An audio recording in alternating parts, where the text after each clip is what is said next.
Dub. Audio technician Dub, Sun Hat Dub. Yo, the Sun Hat is crazy. The Sun Hat is I tell crazy. y'all, I tell y'all all the time. I am secretly a genius. I just don't. I just don't like expressing that part of myself. Wait, what? What about the Sun Hat makes you a genius? Oh, I wasn't talking about that. Oh, okay. I Oh, was about to say, it's like, what, your brain is exposed to something? My brain? Nah, nah. Why the sun hat, man? To be honest, this is what happened. I was looking for a hat and I couldn't find one. So then I just came across this. I said, oh fuck it, I'm gonna wear it today.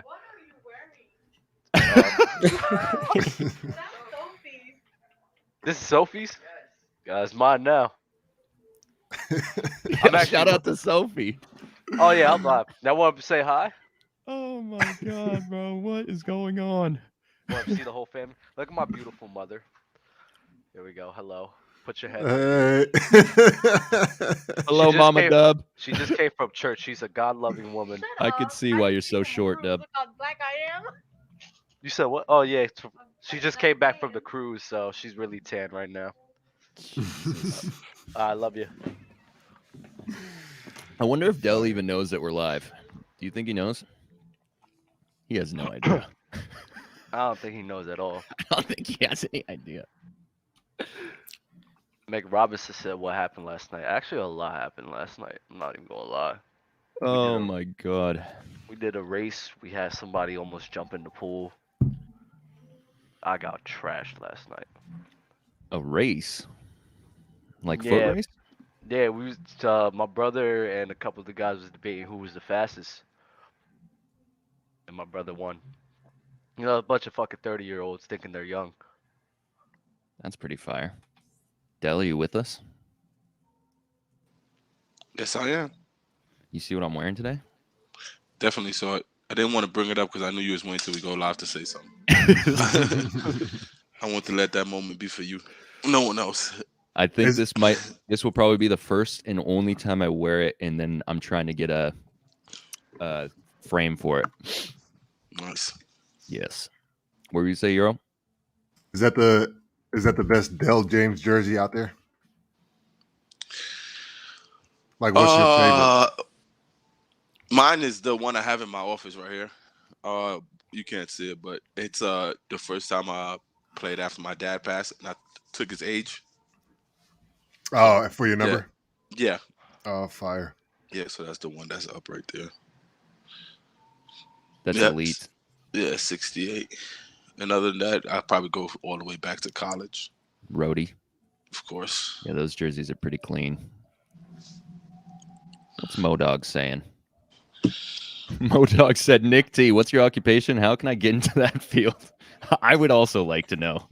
Nick T, what the hell are you doing, bro? Nick T did he super chat already? No, but it is a great question. That boy's a big baller.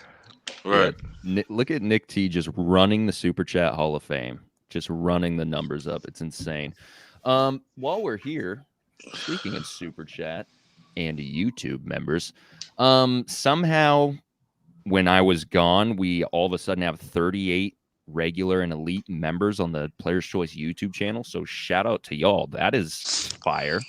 So shout out to the elite and regular YouTube members: Broctopus, James Daniels, Notorious Divine, Lembeck. Shout out to Lembeck. Kieran Woname, Q, Scabaldi, J-Rock, Lieben, Supreme J, Alex Cammy, Tim Wogren. Oh, Tino Bolton. I hope I said your name right. Avi, Ali, Gabe, Christian, Sergio, Jonathan Boyd, number 9. He's so official. Cobean, Uncle Tito Rio, Max Sauce, Josh P23, Straightway Georgia, Elder Rufus, Nick T, Devin Mabry, HZZ9, Bake, K-Dog, Malik, Jagars, Underworld, MC Robinson, Kenyon White, Big Meech, James Goz, 123, and King J. I don't know what number we're going to have to eventually cut that part off because that was a lot of names. But appreciate y'all supporting Player's Choice, man. But Euro, you want to remind them the best and free way to support Player's Choice? Like it, please. Like the video, man. We here on a Sunday, getting it in. Please like the video. That ain't much to ask, is it? Like, comment, subscribe, share. How many all the people? things. Damn video. How many people we got? We got, I think we're almost at 200. 200 people. 60 likes. That don't add up. It's just not adding up. I agree. What do you guys think of this? Let's see. Chat, we switched softwares, and I can already tell that I'm going to extremely love what's going on over here. But let's look at this. What is going on here? That's Why is there amazing. no audio? I don't need it. I love what I'm seeing. Why did he do that? James Harden did that. Why did he do that? What is going on? Oh, James is a wild boy, bro. He's on a diet plan. I think it's simple. Yeah, he's on a diet plan. He wanted to show that he's not getting fat no more or getting bigger. Now that you say that, that is actually fire. I love looks that like he did he that. looks like he's in shape. Hold up, go pull it up real quick. Oh shoot! I literally. Give me a second. That boy threw that shit out the window. Bozo man over here. Over shoulder too. Like he Fuck did the outta here. Magic Johnson. He's a PG now. He got to live up to it. You feel me? That's so funny. Oh, bro, this is so fire. What's going on over here? Why is that? Oh yeah. Boop. He does look a little slim, huh? He looks good. Yeah, Looks looks good. like he been hitting the gym. I don't see a little beer belly. No cake. See ya. He trying to win a ring, bro. I respect the move. I get the party, the bitches, and the rings. MVP James Harden coming back. Oh Jesus. I agree. You making HR Euro come out early, bro. Yeah, for real. Dub. Jesus. Sorry. We're gonna have to put you through a course. Yeah. We're for sure putting you through a course. Oh my god. Oh yes. I actually wanted to start with. Oh yeah, and for audio only listeners, we were watching a clip of James Harden throwing a cake off the boat, and now we're gonna watch Jusuf Nurkic posterizing this Vincent dude. Poirier. I saw this morning, and I was like, oh yeah, we got to watch this. This was ridiculous. Shout out to Poirier though, man. He goes for every block. He don't care. Nurkic thought about launching it. He's going to take off. Yeah. Oh, my goodness me. Are you kidding me? What a move from Nurkic. Now, Woodson, look at this. Are you going to shoot it? Nope. And then he sees it open up, and he says, I'm going right at you, big fella. And Oh he goes my and he goodness. Put him in the bucket. Mm-hmm. Yeah, Yeah, I I'm didn't gonna know have you my could do phone on that. the share screen. It's been some good basketball in those qualifiers, man. Giannis and Jokic going head to head. That was crazy. I'm Yeah, I ashamed saw to that. say that I haven't watched any of it. How do you feel about what's my man's name? His comments. Dorsey. About the free throw discrepancies. Oh, have you guys seen that? I heard. saw a clip of this. Give me a sec. I'll pull it up. AI easy top 50, Bro. bro. Stop playing with him. Interview. I So- heard some so crazy takes yesterday, though. Here we go. You got him top 50, right? Oh man, It's more than likely. Oh. I don't have a list that far, but I'd assume so. What were they saying, bro? This is ridiculous. I heard that Cat has had 3 seasons better than AI's best ever season. Oh my God, what? Carl Anthony Towns. Who said that? Discord. It was crazy. Who said it? I mean, Was Show it Finals yourself. MVP? it was. Jay. Finals MVP. You might be getting an invite. I heard right. Klay Thompson over AI. It was crazy yesterday. Because of portability.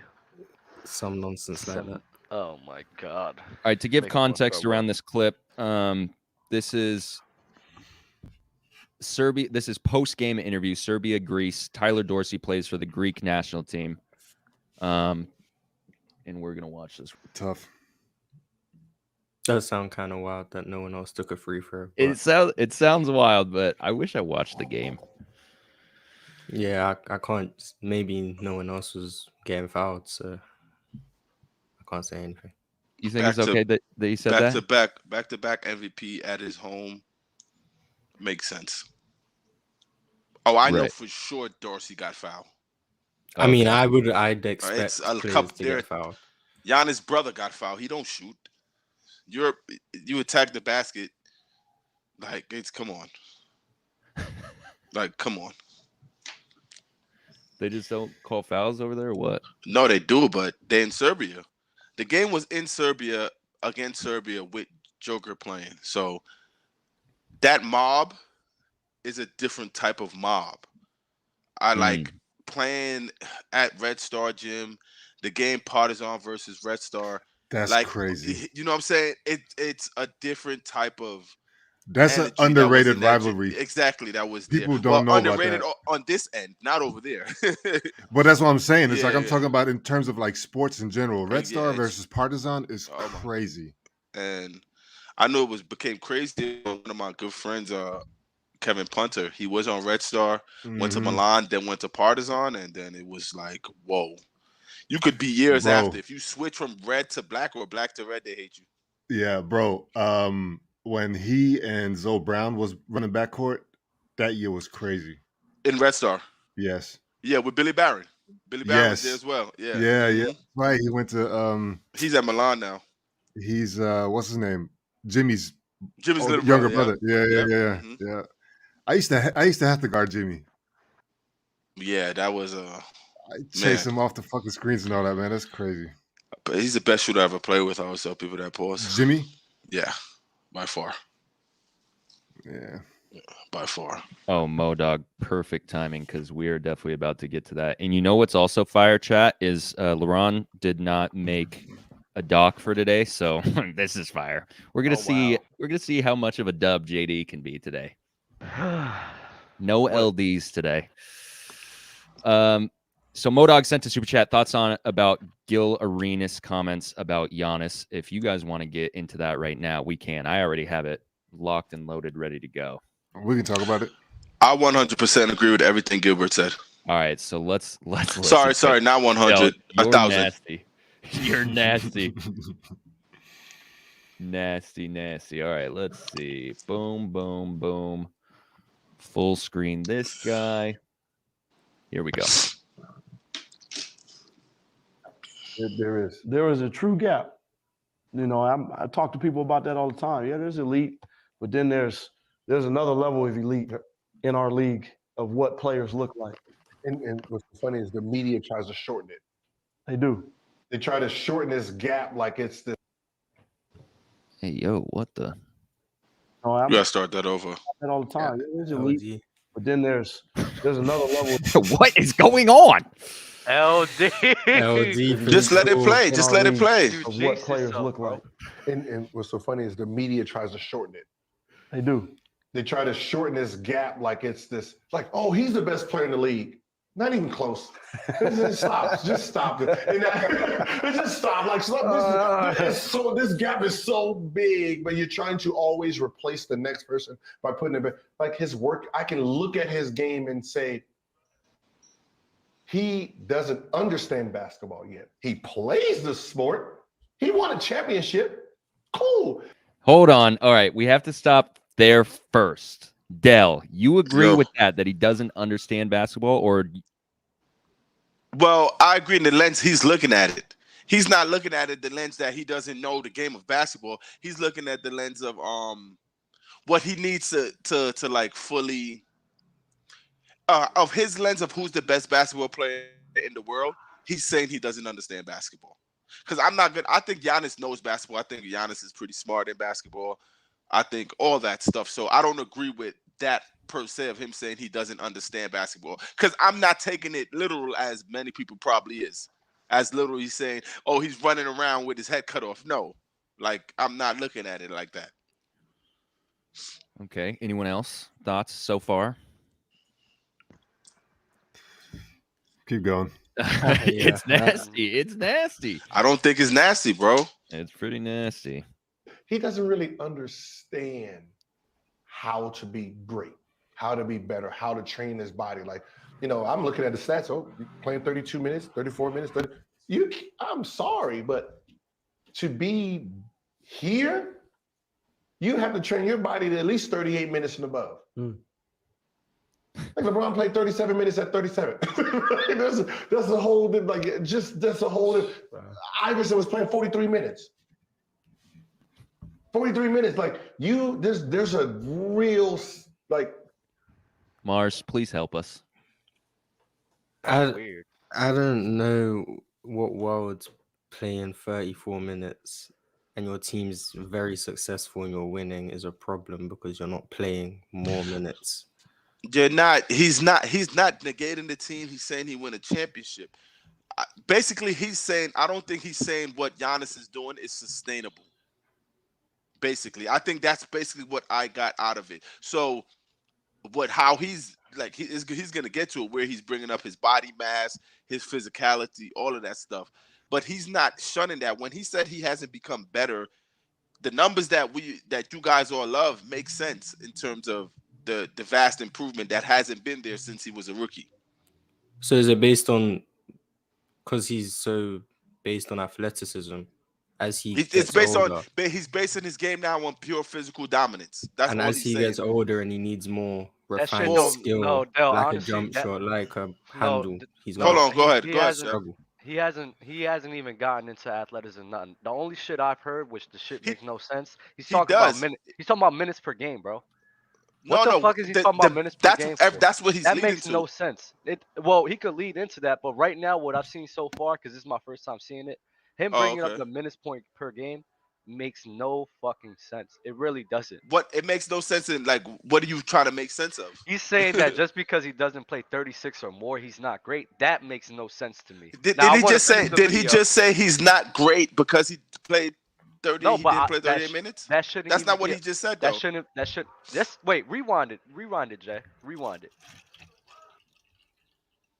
Okay, give me a sec. I just pulled up. He's saying LeBron played 37 minutes. AI playing 43 minutes. Giannis, he's only playing 34, 35. That's him knocking him for not playing more minutes. That makes no sense to me. I'm gonna scroll to the audio on my end. Why y'all focusing on the minutes part so much? I hate that point. I just hate that point. I don't see that as a point to knock somebody. But okay, maybe he's saying it. He chose the wrong words to express what he was. Maybe he's basically saying that his body's not in. I don't know. Giannis, has Giannis even been hurt like that? Like I don't. No, but remember, it was a playoff series where Giannis couldn't be played after a certain amount of minutes. I don't remember when it. I don't know if it was last year or 2 years ago. Where there's like the coach came out and said that, and it wasn't even because of injury. The coach said, "Oh yeah, he can't go past this amount of minutes in the playoff." I don't know if it was the bubble or whatever the case may be. But after that, he did win a championship. So I don't, and I think he played more minutes in this playoff that passed anyway. So I don't know how. Giannis averaged 40 minutes a game against Boston in the playoffs, right? Yeah. So I don't know. I don't know if that's because Chris Middleton didn't play. He had to be on the court more. I just don't understand the minutes thing from Gilbert. All right, here it is. I'm looking at the stats. Oh, you playing 32 minutes, 34 minutes, 30. I'm sorry, but to be here, you have to train your body to at least 38 minutes and above. Okay, so is he talking about endurance throughout of a season? I don't know, but I think so. I think that's what it is, right? I think if he increases his minutes, his numbers will go down because he can't sustain that for 82 games plus the playoffs and then actually win. Yeah, I think that's what it is. Like he rests more, like that endurance basically on his own body by in regular season. It's like, I play the game, but I'm taking time off on my body. I don't know. It's jumble, and I don't get it what he was saying when I hear it again. But that's what I take from it, probably. But even the minutes thing, like I don't even his pay version attention of load to that. management, probably. Because I'm looking at it like what he said was, homie, there's a difference between like the elite guys and wherever Giannis is or whatever, and of course. I don't agree with that. I think Giannis is elite. I think that's what he said too, though. But what I'm saying is like there's different levels of elite. That's what Phil Handy was saying, right? So there's if Giannis is in the realm, if he's in an elite tier, then there is levels in that tier that he hasn't reached yet. That's how I'm looking at it. And that's how I'm interpreting what they were saying. Because that's what you can agree to that or not. He said here, and Giannis is there. He said to be here, you got to be playing more than 38 minutes a game. The nasty part, the minutes are just. I felt like the minutes part was just like, you know what? We haven't seen that part of him yet for us to be calling him elite. Like, we don't know what Giannis will look like if he averaged 40 minutes a game. Yeah, when he runs the full clip. You know what I'm saying? Yeah. And so, like, to me, I think the only nasty part is we don't know because they didn't say who the elite of the elites are. There's no comparison. Yeah, who actually is he talking Giannis? About? Because if you're saying, you know what I mean, Jokic, I'm gonna have an issue with it. You know what I'm saying? Yeah, I would like to know that too. Gil always says KD's the best player in the NBA. This is one thing he always says right now. Or Braun, KD or Braun. He goes there a lot. Here's his post on it. So he just goes into more detail. So for audio listeners, I'm going to read this to y'all, and actually for YouTube too. The font's kind of small, I'm sure, on your screen. So he posted on Instagram, said, sometimes it's hard to understand messages when success is been gotten. Kobe and Kanye commercial. Are you the same animal but a different beast? Yo, the emojis are crazy. The rookie Greek till now has just gotten stronger on his rim runs and wiser. Has he added any new skill to his game? Has his 3 percentage gotten better? Nope. Has his mid-range gotten better? Nope. Has his free throws percentage gotten better? Nope. Has his back to the basketball play gotten better? Nope.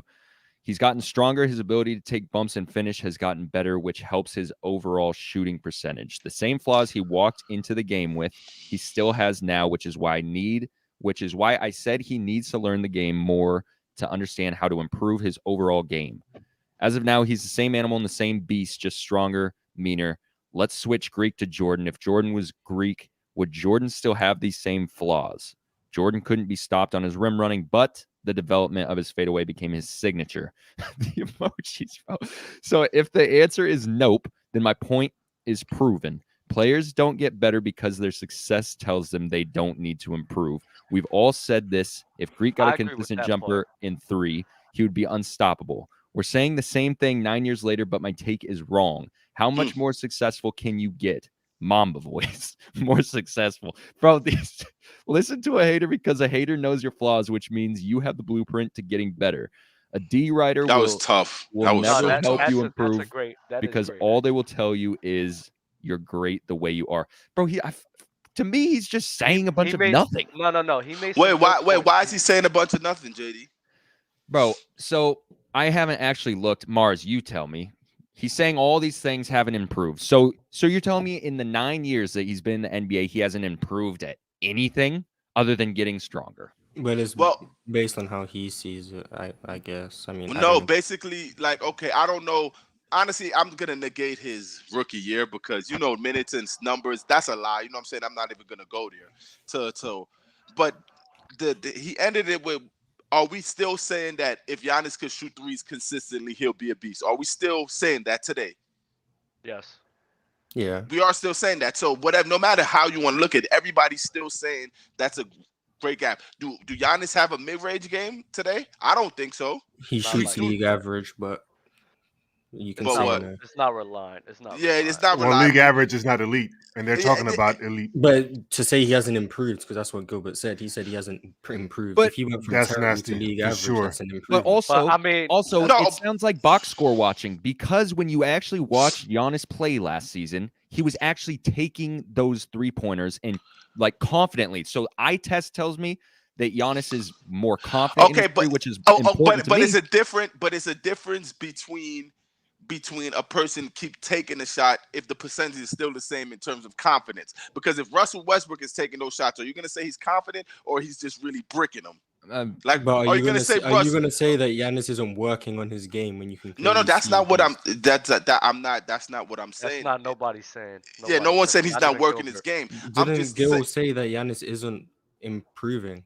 He said he doesn't. Yeah, that doesn't mean he's not working on his game. He's not working on it. Yeah, Gilbert's context. Look at Shaq. Exactly. He was working on his free throws. Exactly.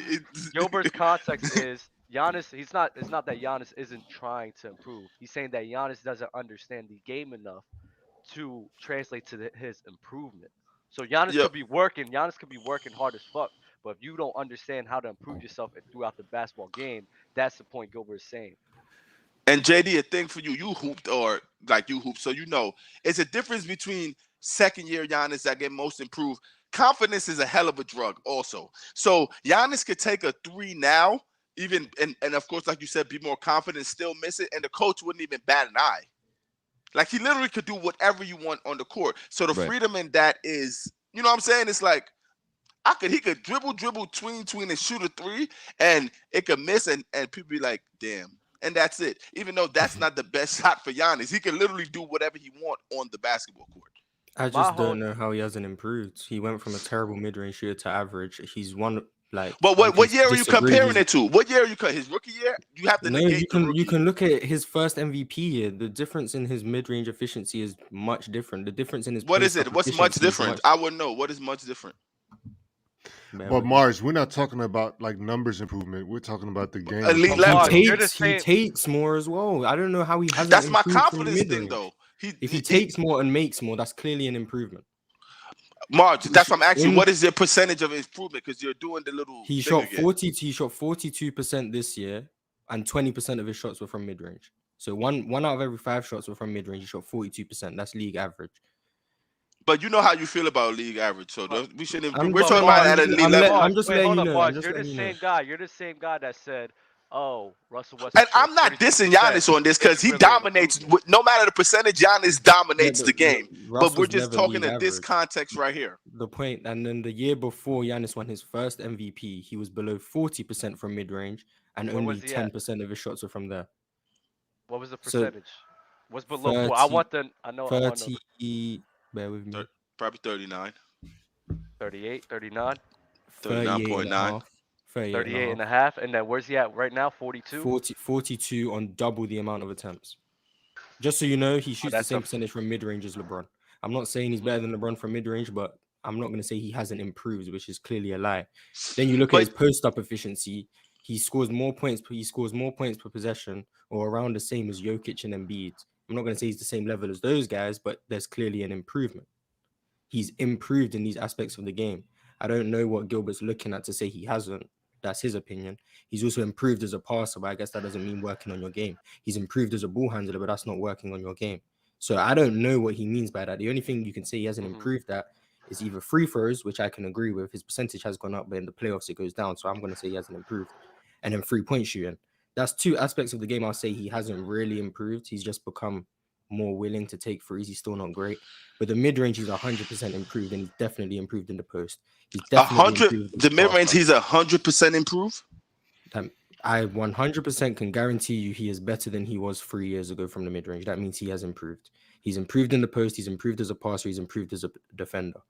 Yeah, I look at it as, he does those stuff more confidently. I don't look at it as he makes them more. I don't know. I'm not, because I think Giannis' whole game more times than none. His dominance is him on the rim. So more times if you're in a game, you're like, keep Giannis out of transition and keep him off of the rim. Like if Giannis is taking a mid-range shot in a half-court set or a 3-point shot, the teams are happy. Yeah, for sure. Because that's what I'm looking at. But that's the same thing with LeBron James. You still live with a LeBron jump shot over LeBron getting to the rim. It doesn't mean he's not improving. No. I don't agree with that. That's me personally. I don't agree with that. A team isn't gonna give I think up LeBron his game has translated so much that they don't give LeBron anything anymore. This is me personally. I disagree. I think, not that they don't. I'm not saying they give him it. They give Giannis 3-point shots. That's a fact. Dale, you're letting LeBron shoot behind the arc. Yeah, you choose. If you had to pick, am I letting LeBron get all the way to the rim, or am I letting him pull up for a jump shot? Everyone's picking the jump shot. Right. Giannis is one of the best. LeBron attacked.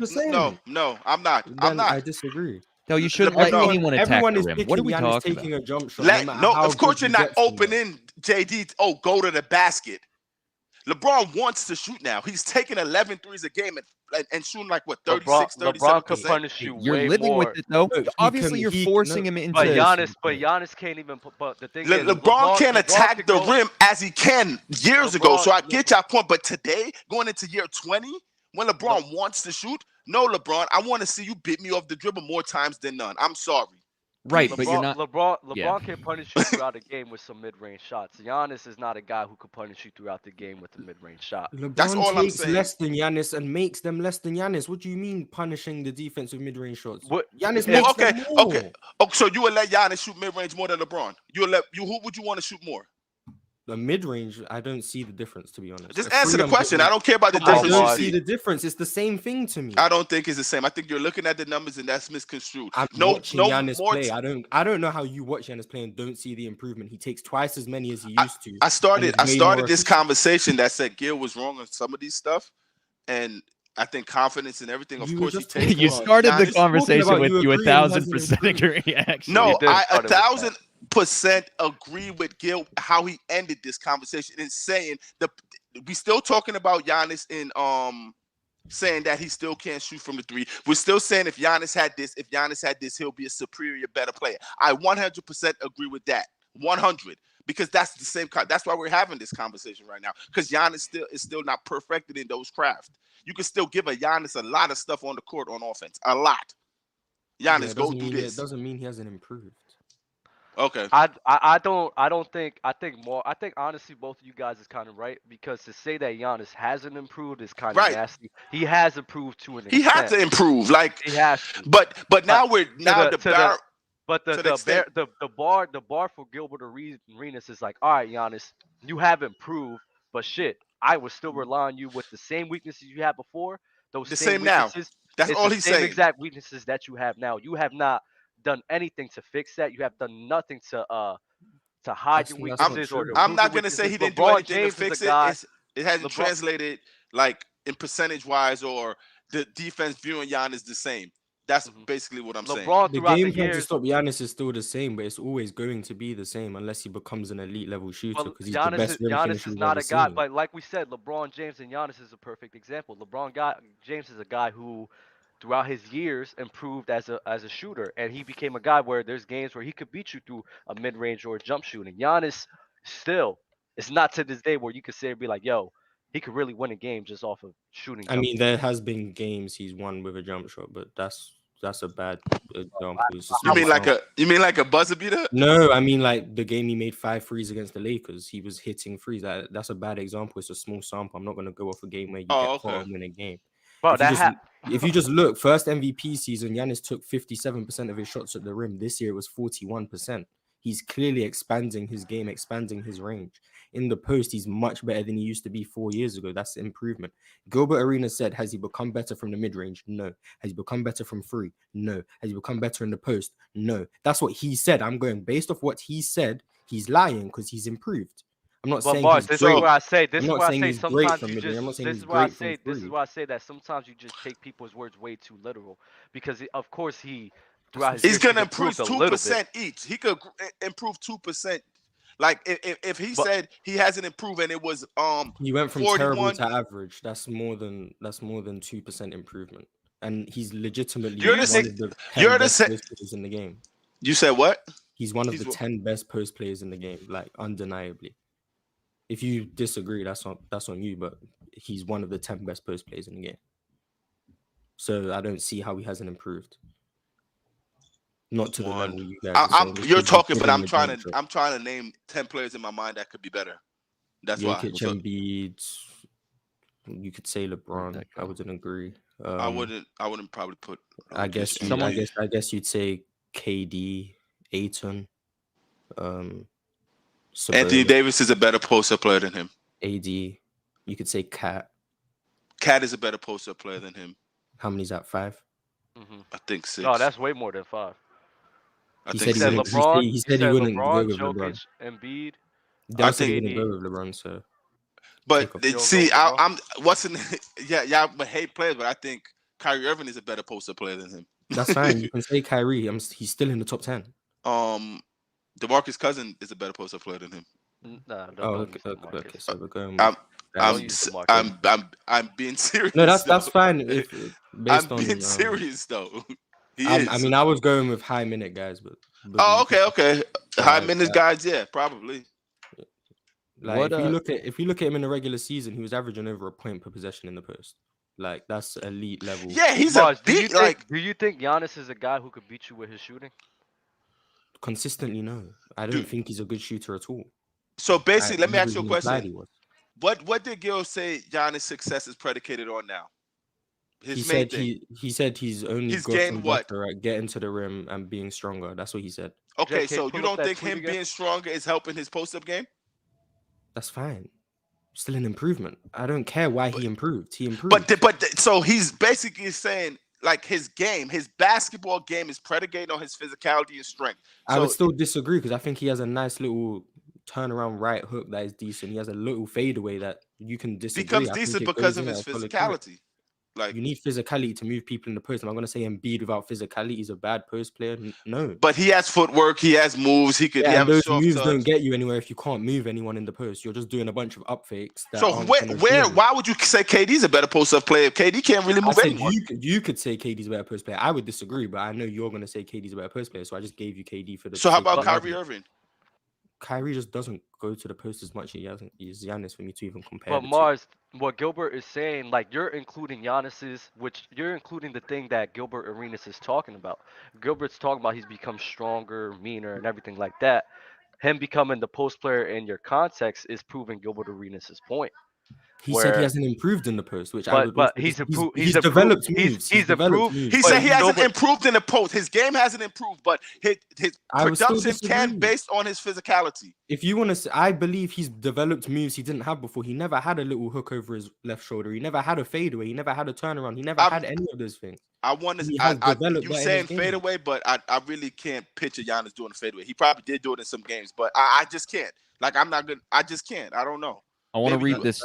Yeah, I'm not gonna lie. Giannis is not relying on his fadeaway. I said he had it. But just because you're pulling up moves every now and then doesn't mean Mars. This is my thing. Giannis has everything. He literally could do whatever he wants in a basketball game. So you could say he has a fadeaway. It's like me saying Giannis has a 3-point shot because his coach is letting him able to shoot it. No, because it's the exact same. He has a 3-point shot because he's not making it. He makes fadeaways and he takes them relatively consistently. I don't. So why I never seen him? I've never seen Giannis. I don't know what you're watching. Like, come on, Mars. I'm watching him take fadeaways. JD, you see Giannis fadeaway?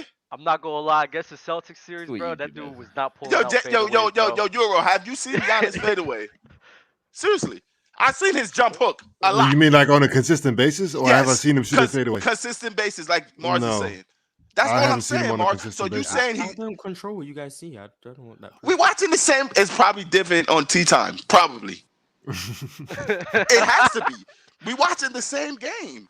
So the jump hook, I see it 100%. But Giannis and a fadeaway, I don't. I don't see Giannis jab one, pull up in the mid range. I don't see that. So him being able to jump hook because his strength and all that. Great jump hook. And in the post, Giannis 1-2. If he's moving you, he's dunking that regardless. It's kind of like Shaq. Remember we had the Shaq and Kobe argument in the post where I think Kobe's a better post-up player than Shaq and you don't. So it's kind of similar. Perfect segue because you brought up Shaq. So Try22 sent a super chat. Gil was also wrong saying he can't be the best player when he still has these flaws. Shaq had many flaws in his game and was the best in the world in early 2000s, even with his flaws. And that's where I wanted to ask. I want to see where does Gilbert Arenas stand on Shaquille O'Neal, because Shaquille O'Neal is a guy where he didn't really improve. Kind of feel the same way. He has to feel the same way about Shaq. He does. That's what it says. Seems like he feel the same way. It kind of seems like him saying with the Shaq with his same flaws was dominant, was MVP, was this, that, and the third. Like. And it's kind of like if it ain't break. Like why fix it? Whatever people be saying, Giannis is dominant. Like Giannis is probably the most dominant player in the NBA when it comes to strength or whatever the case may be. But if you're trying to dissect his game, what is Gilbert is doing, it like, when I'm looking at his basketball game and seeing what it's predicated on, I could say he has a lot of flaws, and that's all. Like you saying the post of whatever the case may be, him going in the post and doing a fadeaway. Or him trying to fade away, because honestly, like I said, you play hoop, confidence is a hell of a drug. Giannis could literally get a rebound, dribble, and do a pull-up three. He could dribble, go on the block, do it, a shimmy fake, even if he don't work on it, right? He can 100% do it because he's Giannis. Like, and that's it. He's Giannis. And I don't know if that makes sense to you, but that's so you saying you seen his fadeaway. I still haven't seen it. Like I haven't, and I watch Giannis a lot. I watch his game versus Joker, all his highlights, and I don't think I've seen a fadeaway in that. It's mad dunks and alleys from Nick, drop offs. I mean, based on what I'm seeing, Giannis has taken. I'm not gonna go seeing in the stats or seeing in the games. I've watched him take fadeaways, but you guys haven't, so I'm gonna have to pull up the stat. I'm gonna have to pull up the stats against and say how many. Yo, would it be crazy if I drop the link in the chat to start bringing people up here to talk about this? That's real ticket TV. I just want to know. I want to know what does capitalist mean? Someone call me a capitalist. I've seen it. Isn't that a capologist? Like capitalism, like they're calling you a capologist. Whatever that is. Like captain, Dale. I don't use the word cap, so I don't know. I'm back in the days. I still say you fronting. Straight. Wow, I haven't heard that. Yeah, I still say that. I still say that. So yeah, exactly. Wow. I think capping is a down south thing, and I hate that it migrated this way. So I don't say it at all. Straightway Georgia Elder Rufus said to Super Chat, said Gilbert is a joke. Dell's a capologist for trying to support Gil in that garbage. Sad.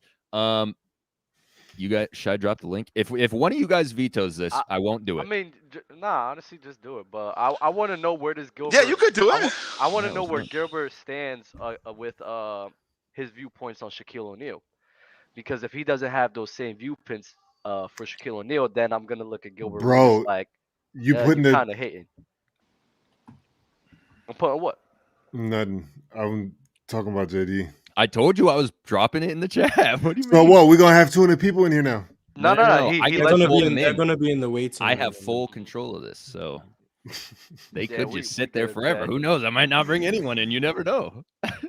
I told you could veto it. You can still veto it. I don't have to bring in Goat. And honestly, I also think this is a eye test argument, like what we have up here versus numbers or whatever the case may be. Also, so. I've only said that he was above average. No, I'm talking about what Gilbert is saying. Fire profile pick. What's up, y'all? What's up, Go? I've been trying to get on here for like a week straight, man. For real. Really? We on 2 days a week, but that's fire. You try on Mondays and Tuesdays as well? Okay, Monday and Tuesdays. All right, man. I've been trying to get on Player's Choice for a while, man. I've been trying to debate at the highest level. You know, I've been trying to get on the best panels and debate. I've been on YouTube for a while, but I don't got too many subs. I've been trying to get on other guys' panel and debate. You know what I'm saying? Shout out your channel, man. For me, ENT debates Lounge. You know what I'm saying? I'm trying to hit 2K, so I'm trying to get on everybody's panel and try to network a little bit. You know, so I've been trying to debate the best panels. Make sure y'all follow the bro, man. Subscribe. Yeah, drop it in the chat. Drop it in the chat, bro. Yeah, I'm gonna drop it there for y'all. So I want to hear your thoughts on this. Gilbert Arenas talking about Giannis' situation. With the fadeaway, I don't see him doing 20 fadeaways myself. Most of his shots are either dunks, drop offs, or either him pick and roll, dunk, lob, or he's shooting a three that he might hit or he might miss. But I don't see Giannis really hit those fadeaways. I'm just being for real. Even in the Boston series, I didn't see him shooting fadeaways. I saw him getting drop offs, pick and rolls, dunks, shit like that. But yeah, y'all definitely, most of y'all are right. I don't see him doing any kind of fadeaway moves. So I'm just keeping it 100. Yeah. I don't see him doing no fadeaways, none. That's crazy. So, but like, what do you that think? negates the point, though. Like, I'm not trying to say Mars is wrong. I'm just saying I just don't see him do fadeaways. I think Mars is correct in his improvement, but like Dub has said, the physicality is help. Like, if you're getting bigger and stronger, and you're 790. And 1-2, you could jump hook over everybody. You could move everybody and dunk everybody. Is that your post game improving, or is that your strength improving? Because he could always catch the ball and do a turnaround that's hook. His strength, and Gil he could always do that. Always. Giannis could always run the floor and dunk the basketball. You know right, what I'm saying? That's true. He could always. Everything he's doing now is enhanced because of his strength and athleticism. That's all I'm thinking. That's all I'm saying. It's very true because in the past we seen Kawhi Leonard guard Giannis 1-on-1, but Giannis over the year he's getting stronger and stronger. And he just bulldozes you and knocks you out the way. You see, I watched him against Al Horford. He just drove downhill. He gave Al for one elbow, and Al flew back. He just dunked on. I'm like, damn. Okay, well, shit. But Giannis, one thing I want to say about Giannis is about his improvement. When I first see him talk, he was probably like 17, or he was like very, very young. And everybody said, "Oh, Giannis gonna be trash, this and that." He was like, "I want to get strong, I want to get better, this and that." Everybody clowned the man, and the man is out here strong as hell, jumping over everybody's head, dunking on 4 or 5 guys at a time. Giannis is definitely a beast, man. I could definitely see 100% a beast. He's got to be top. He's got to be top. He's got to be top 2 right now, all time. No, matter of fact, I might put him in the top 10 right now, all time. Like, I'm so serious. You know, when Gilbert is talking about like elite, right? Or I guess Phil Handy it was, where he's talking about there's different levels of like being in that elite tier. Where do you have Giannis? And if he's not at the top of the top, who is? You saying right now or all time? Yeah, right now in today's NBA. Right now, I got Giannis Antetokounmpo as the best player right now. Yeah, me too. That's fair. I mean, I think he belongs to be in that criteria. But here's the thing. I guess that really doesn't matter when we're talking about being elite. Like, of course, you can have a great season. Like, you know, just because you quote unquote, I'm playing devil's advocate here, just because you are the MVP of this season doesn't technically mean that you're the best player. You see what I'm saying? Because there's more that ties into that.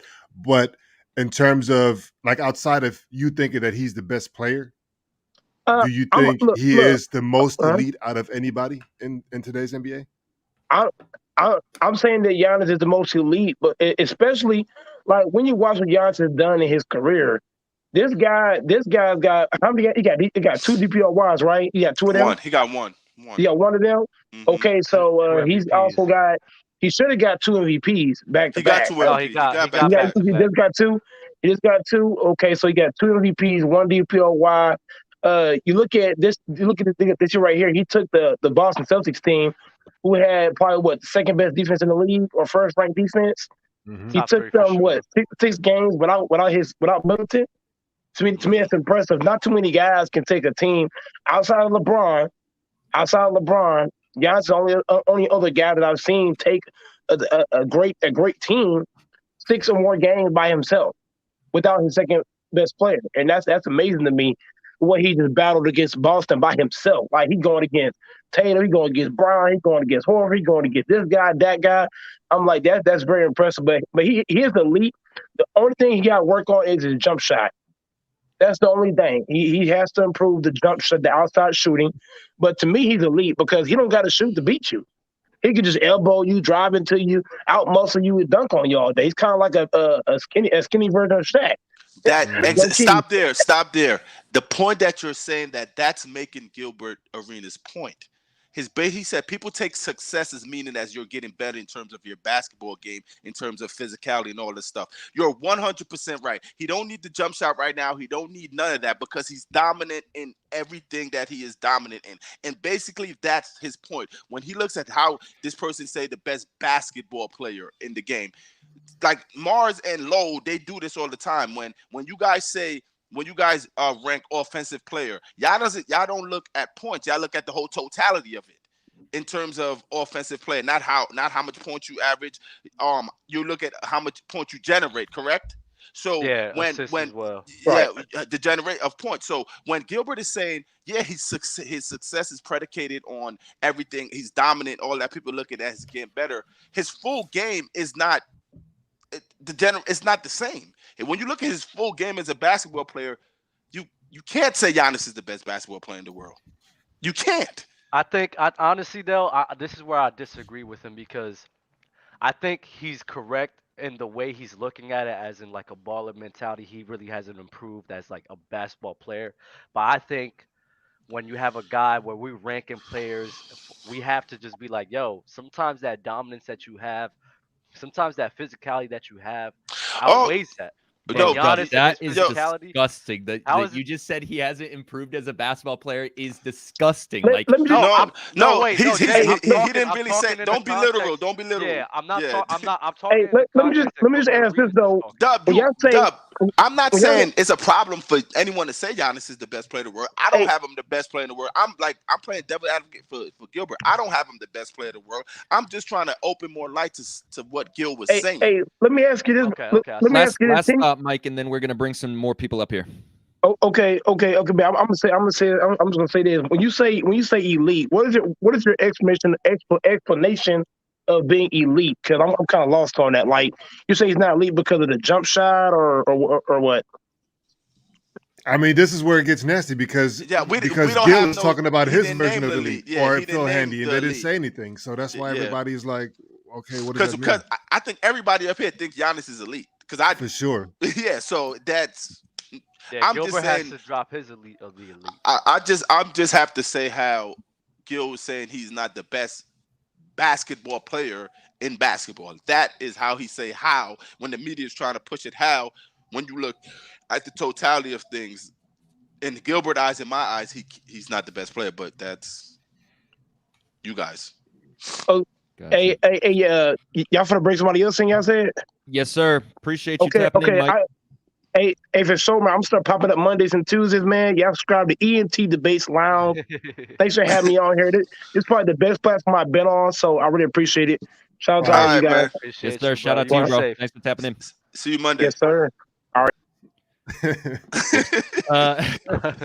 That was love. Yo, make sure y'all subscribe to the homie. Yo, like what Isaac Ford said, 481 viewers and not even 200 likes. Can we get those up, please? Yeah, we need 250 now.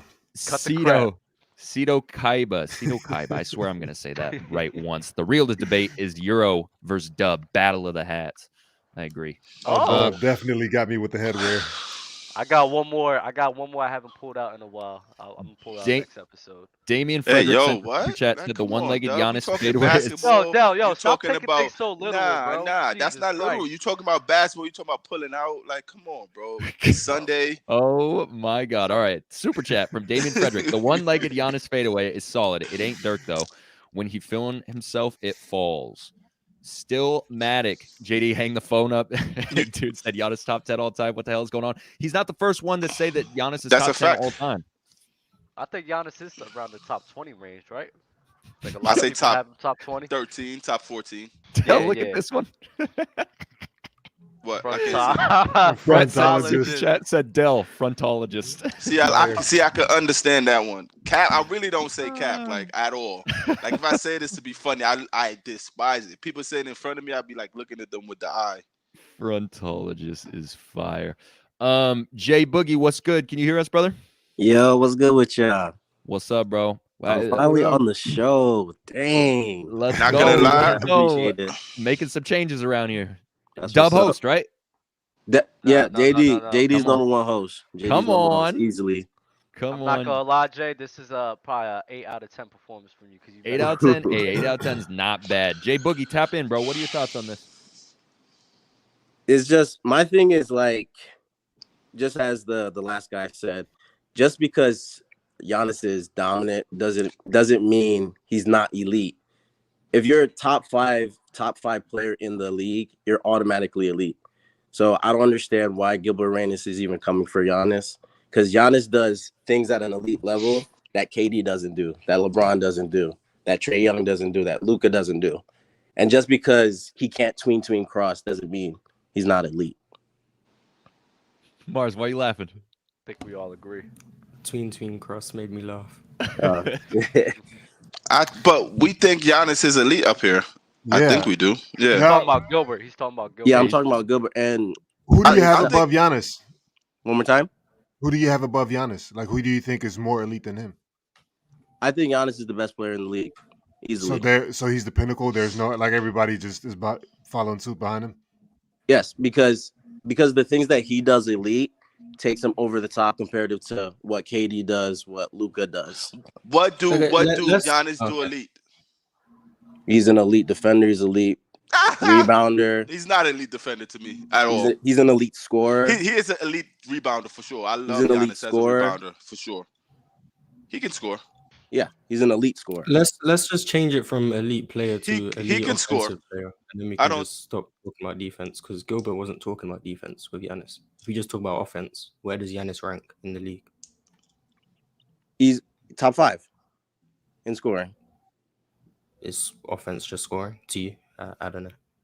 No, it's everything, but just as a score, because I'm guessing is Gilbert is talking about his mid-range, his 3-pointer.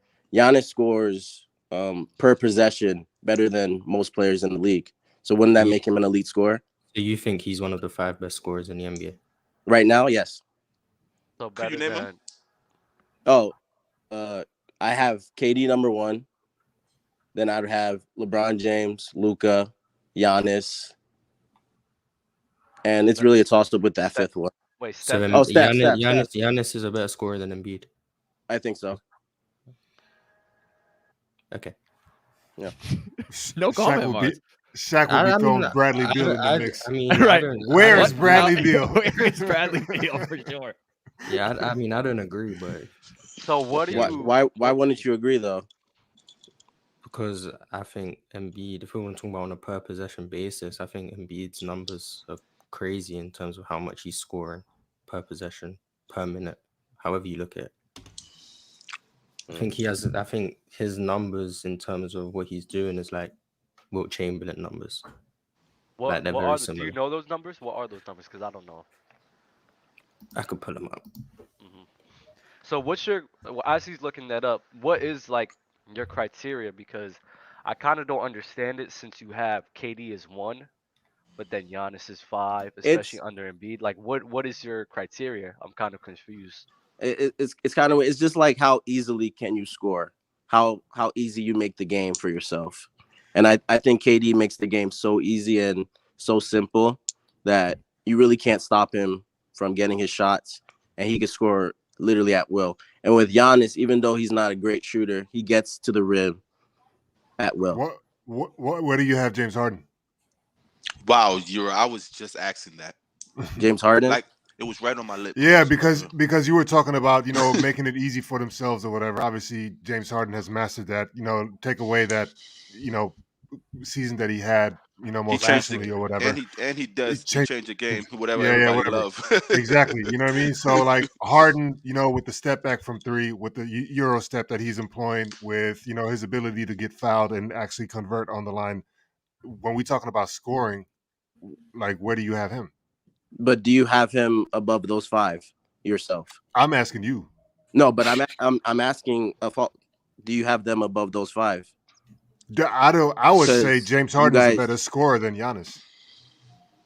Wow. Me too. Embiid averages 30. Embiid averages 33.8 points per 75. Now, if you're just looking at the stats and like points per game average or whatever, you can, of course, like whoever is the top 5 guys on that list, you can say that those are the best scorers because technically that's what it is. But scoring, I'm saying we talking about the ability to score. Like James Harden is, to me, one of the most elite guys that the league has right now, regardless of how well. And Kyrie Irving. Yeah, I'll take Kyrie Irving over Giannis too.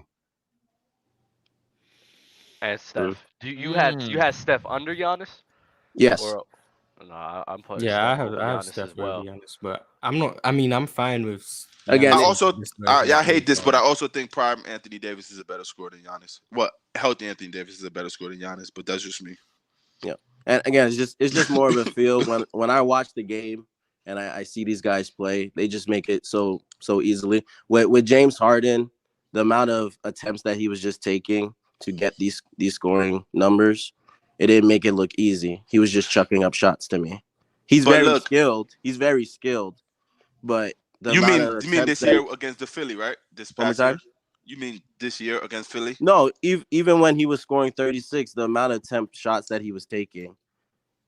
And was he that high volume? Was he like what 23 shots a game? He was very high volume, but the only thing that excused it is because he kept going to the line, and field goals don't count when you go to the line. He took 20. The year he averaged 36, he took 24.5 shots. 13 with threes, but yeah. So that's why I can't put him. What was his percentage, Morris? You want to know his field goal percentage? Or okay, I'll be like the 3. 44 from the field, 37 from 3, and the line was 88. Yeah, it's not bad. It's not. I just want to ask about Giannis' best scorer. Does it not factor in that Giannis takes like 5 shots a game in transition. Does that mean anything? So shit, Mars is going deep. We're looking at if we're looking at scoring, most people consider it in the half court. So if you take away Giannis 5 shots a game in transition, which doesn't include the times he gets fouled, is he still one of the best scorers to you? Or yes, I think so. You could say it the same thing for Embiid. Take away his free throw shooting. Does that put him still an elite level over? Does that put him over? That's the difference between transition offense and Mars. Disgusting. That's why I said that was disgusting. No, I love it. I love it. No, most people when we're talking, no way. Wait, I didn't hear him. What he asked? Could you say that again? Please repeat what you just said. I said when we're talking about Giannis scoring, does Giannis taking 5 shots a game in transition factor into what makes him such a great scorer? And then Jay Boogie, Jay Boogie said we could do the same with Embiid's free throw shooting, and I said Embiid's free throws come in the half court, whereas transition offenses.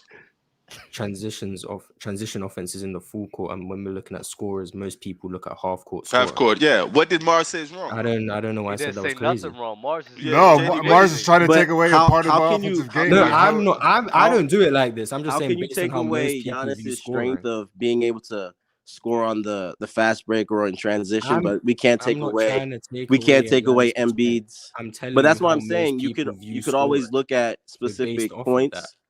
But look, Jay Boogie, one thing you just did about James Harden in 36, you did say they don't count field goals when he got fouls. Isn't that taking that away from James Harden, his ability to get to the free throw line? No, it's not taking away. Again, what I'm stating is with field goals, because I like that word stated. It seems like you're about to say something professional. Nah. No, what I'm saying is because the field goals are getting taken away, the volume is not as much, even though he was averaging 24 shots when he was averaging 36. If you counted those field goals of getting fouled, he would have way more attempts, which in turn will make it not easy for him to score compared to the other guys. Yeah, but you can't. He got fouled though. I get it, but again, that's just like poking at something when you don't have my to criteria when I watch these guys, whoever makes scoring easier, I feel like are better offensive players. What's easier than getting fouled and going to the free throw line for a great free throw shooter? Well, you're putting your body on the line and basically exerting yourself more by going to the line. I don't exerting. James Harden is making 88% of his free throws and making. James Harden is taking 11 free throws, making 88%, and that's not the easiest way to score in the NBA. Yeah, that's what I'm saying. Like that's the most efficient you could ever be. Yeah, that's what I agree with that too. Like if I could go to basket and the refs just let me get to the line 20 times a game, and it's not. And if we're gonna be honest, it's not like James Harden's getting hacked. So it's not like it's not like he's killing himself to get these free throws. Yeah, so I don't. But the Giannis thing he brought up and the transition, I didn't see nothing Mars was saying that was incorrect. I'm not saying I take away transition. I'm saying but some people look at it like that. Bro, that's fine. You could have whatever opinion. No. I've heard that before, Euro. I think scoring in transition is still a skill. So do I. Then we have this conversation. I wouldn't take away.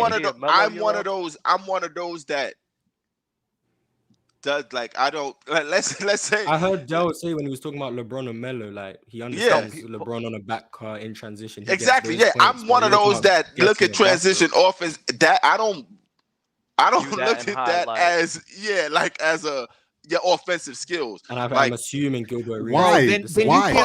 Then you can't look at a free throw as an offensive skill. You're standing there shooting a free throw. That has nothing to do with your ability to score the basketball in You got fouled. Your ability to score the basketball, you got when fouled. The game is moving. To the line. That's one. Come on. And two, transition. So basically, the Phoenix Suns that run an up-tempo offense that get out in transition. Those players, like let's say the Sean Marions or most of those players that's scoring in transition. We never looked at those as great offensive players. We just didn't. Their offense was predicated. Their offense is predicated on the transition offense of how fast they're running, gaining tempo, all that. As a single player, we didn't look at them to go and get us a bucket. You can't draw down, go get us a bucket like go get us a bucket right now. We need to play. You are dissecting this way wrong, bro. Because of course nobody's looking at Shawn Marion for that, but everybody was looking at Steve Nash for that though. You also have to say the same thing about the when Warriors. You need a bucket, and it's not, and it's out of a half court set. They don't have the ability to run at that point. My point is, a single player. I'm not looking a single player. How many players do you want on a team that actually can score like that? That's not going to work. But this is when I'm comparing offensive player. I'm not looking at this player could give me these buckets in transition. He's a better offensive player than this player. This is what I'm not looking at that. I'm sorry. If you are JD Euro. I'm not looking at this player could run out in transition to give me a bucket. I'm not doing that. Man, because more times the percentage of the game, acknowledging transition play is crazy. That's different. Nope, that's totally different. The game, the nature of the game is based on a half court set. When I'm looking at an offensive player, I'm not looking at how much he can run out and give me in transition, because that doesn't fit every system. Every offense, some teams are a slow pace system. Right.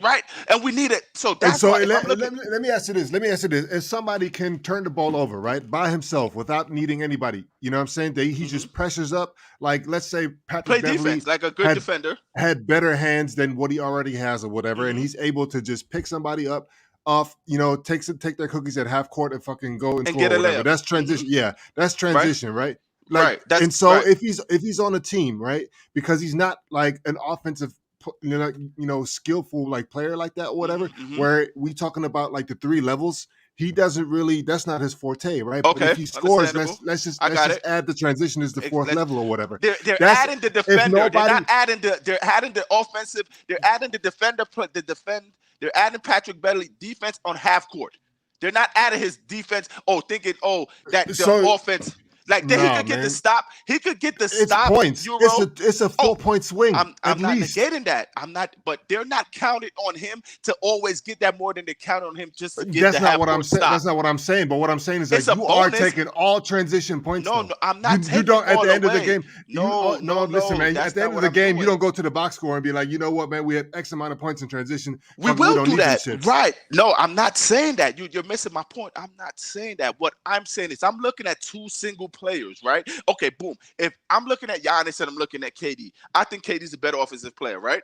If KD added what Giannis bring in transition wise, I wouldn't say KD's a superior better offensive player because he added that. I would think KD, because Giannis wouldn't be the same offensive player if he didn't have those transition skills. But that's how you view it. I'm just saying how I view it. For me, or I don't have to add what he does in transition to bring his offense up. I don't do that.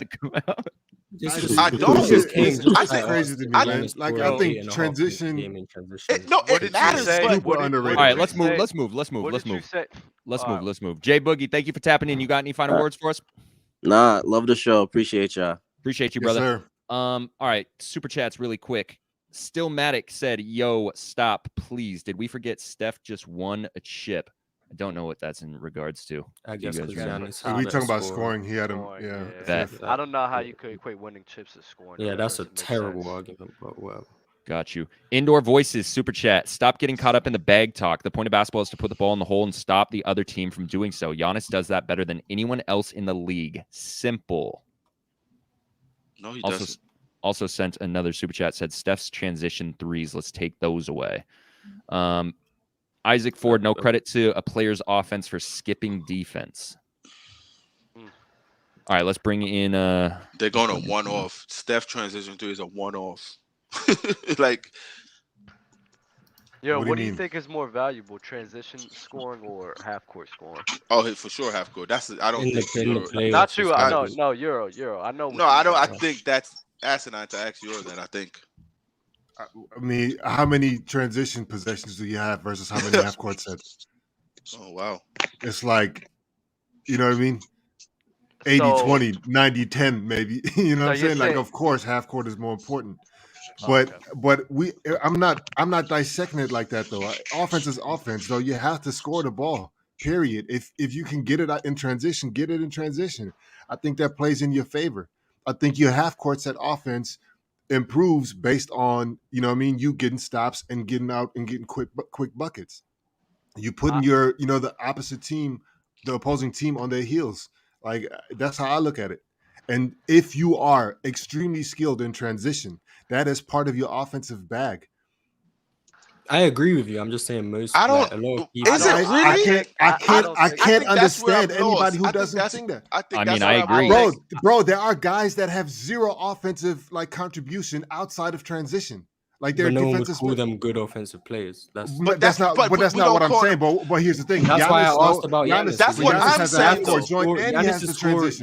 That's what I'm saying though. Euro, with those players that you're talking about, I don't call them good offensive players. 20-point per game scorer. But of course. Yo, can you guys hear me? Yeah. Yes, sir. I'm basically just looking at this as like, you know how people are talking about 3 levels? I think there's 4 levels and transition is that 4th level. That's what I was about to say. You're adding another level, basically. It's not adding nothing. It's there. It's there. It's part of the game. It's part of the offense. It's part of the scoring. The way I look at it, I don't really value it as high because if I got a half-court score and a transition score, I think the half-court score could be better in transition, better than the half-court, the transition score could be good in the half-court score. You feel me? If that made sense. So Euro, okay. Before the guest starts speaking, because this is nice to me. I love it. So like let's take the 90s into account, right? There was really no transition. Everything was basically half court, correct? So like I guess what I'm trying to like really add on, like of course if is transition offense based on the player or is it based on a team concept? You see what I'm saying? No, I'm not talking about team concept. You mentioned the Suns earlier, and of course, you know they push the tempo and shit like that. But that's not what I'm talking about. So of course, let me ask you a question. One question. Right now, who would you say is a better transition scorer, KD or Giannis?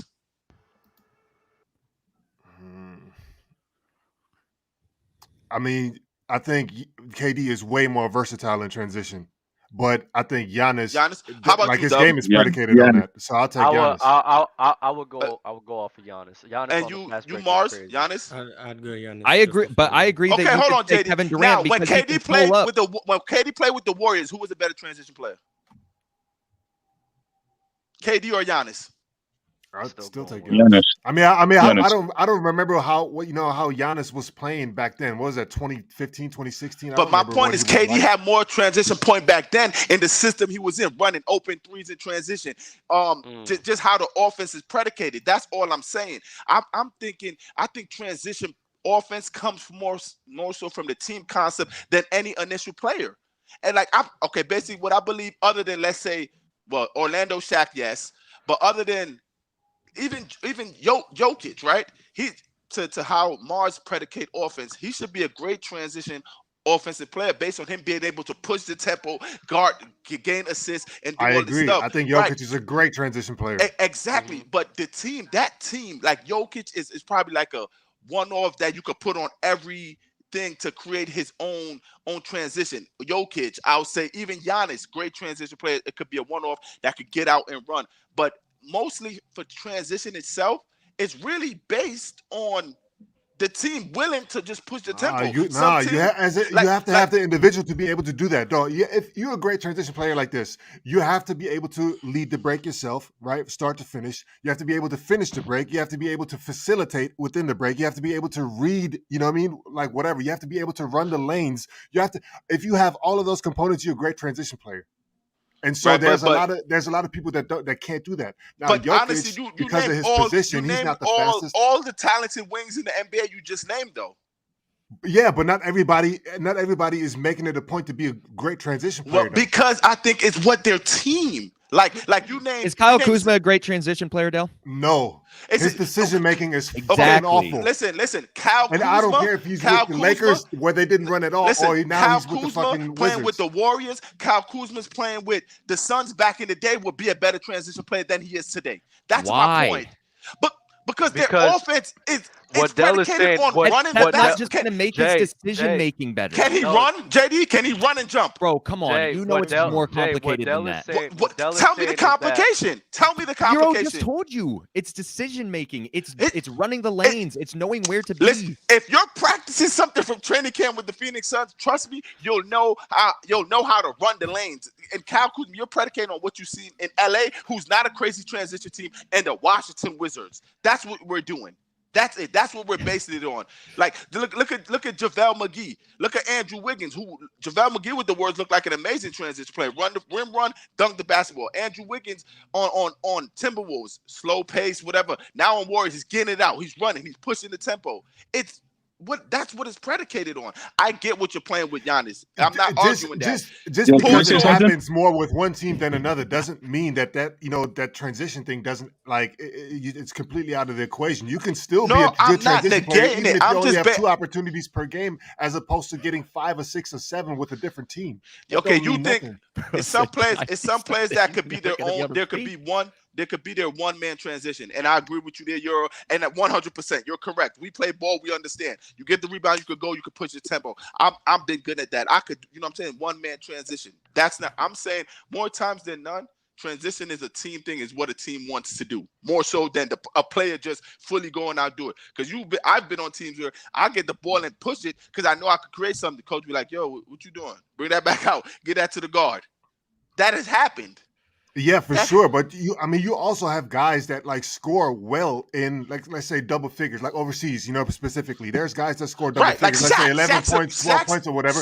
And they have zero plays ran for them. But sometimes in Olympiacos, he doesn't look as great as a transition play he did when he was with other teams because the team concept doesn't want him to push out and run. And that's cool, but that doesn't take away from his ability to be a skillful transition player. He's still a great transition player. I'm not taking it away, but what I'm saying, the numbers could be harping. Like you bringing up Kyle Kuzma, I don't care about the numbers. I didn't mention no numbers. No, I'm saying you guys say no to Kyle Kuzma based on y'all seeing how crazy he looked on a system that's not predicated to run transition wise. Other than LeBron. Right. No. I just said that his decision making is trash, though. Which I agree with. Trash with the Lakers and with the Wizards. It don't matter. Yeah. All right. Let's let homie talk, bro. He's been sitting here for 50 minutes. What's good, bro? Yo, what's up? Yeah, I've been listening to you guys for a while now, so it's great to be able to talk to you guys. Yeah, appreciate you. Are you guys able to hear me fine? Yeah, you're good. Okay, great. Go ahead. So I completely and utterly disagree with Gilbert Arenas, and quite frankly, I felt like kind of weird about the fact that Phil Handy was sitting right next to him. And he didn't say anything, and he was just nodding his head. And it's weird to me because Phil Handy had a front row seat to see what Giannis did to his team, the Lakers, during the season. And he had a front row seat to that. And he watched as Gilbert Arenas just spewed that BS on video, and he didn't say anything to correct him. And it was kind of crazy to me. I was watching one of you guys' previous podcasts, and Shaq said something that was very important. He said once they put you in a box, it is incredibly hard for you to break out of it. And when Dell said AD was a better offensive player than Giannis, that's when that quote just came to my head. Because once they put Giannis in the box, that he's not versatile, he can't shoot mid-range shots, it's not this, it's not that, it's so hard to break out of it. So what I did was I went back and I looked at, compared AD and Giannis. Giannis shot 30% from 3, AD shot 18%. Giannis shot 72% from the free throw line, AD shot 71%. So Giannis shot 42% for the mid-range, which was better than Zach LaVine, D'Angelo Russell, Tyler Hero, Kyrie, Luka, Jimmy, Anthony Davis, and Jason Tatum. On shots from 4 to 14 feet, Giannis was shooting 40%. Which was compared to 35% in his career before this season. And then since the All-Star break in 2022, he was shooting 48% from the mid-range. And I watched those games because I'm a Boston fan and I'm a Celtics fan because I'm Nigerian. So this is my guy. What you say? You're a Boston fan and a Celtics fan? I'm a Boston fan because I live in Boston, and I'm a Bucks fan because I'm Nigerian, and Giannis is Nigerian. Okay, Bucks. Okay, Bucks. Okay. Yeah. So I watched a lot of those games, and Giannis was hitting those mid-range shots, bro. Especially in those big moments, especially when games against Sixers, hit mid-range shots over and over and over again. Games against freaking the Nets, against KD, hit those mid-range shots over and over and over again. And the numbers prove it out. The numbers objectively disagree with Gilbert Arenas. Can I ask you a question? And I don't understand this argument. Go ahead.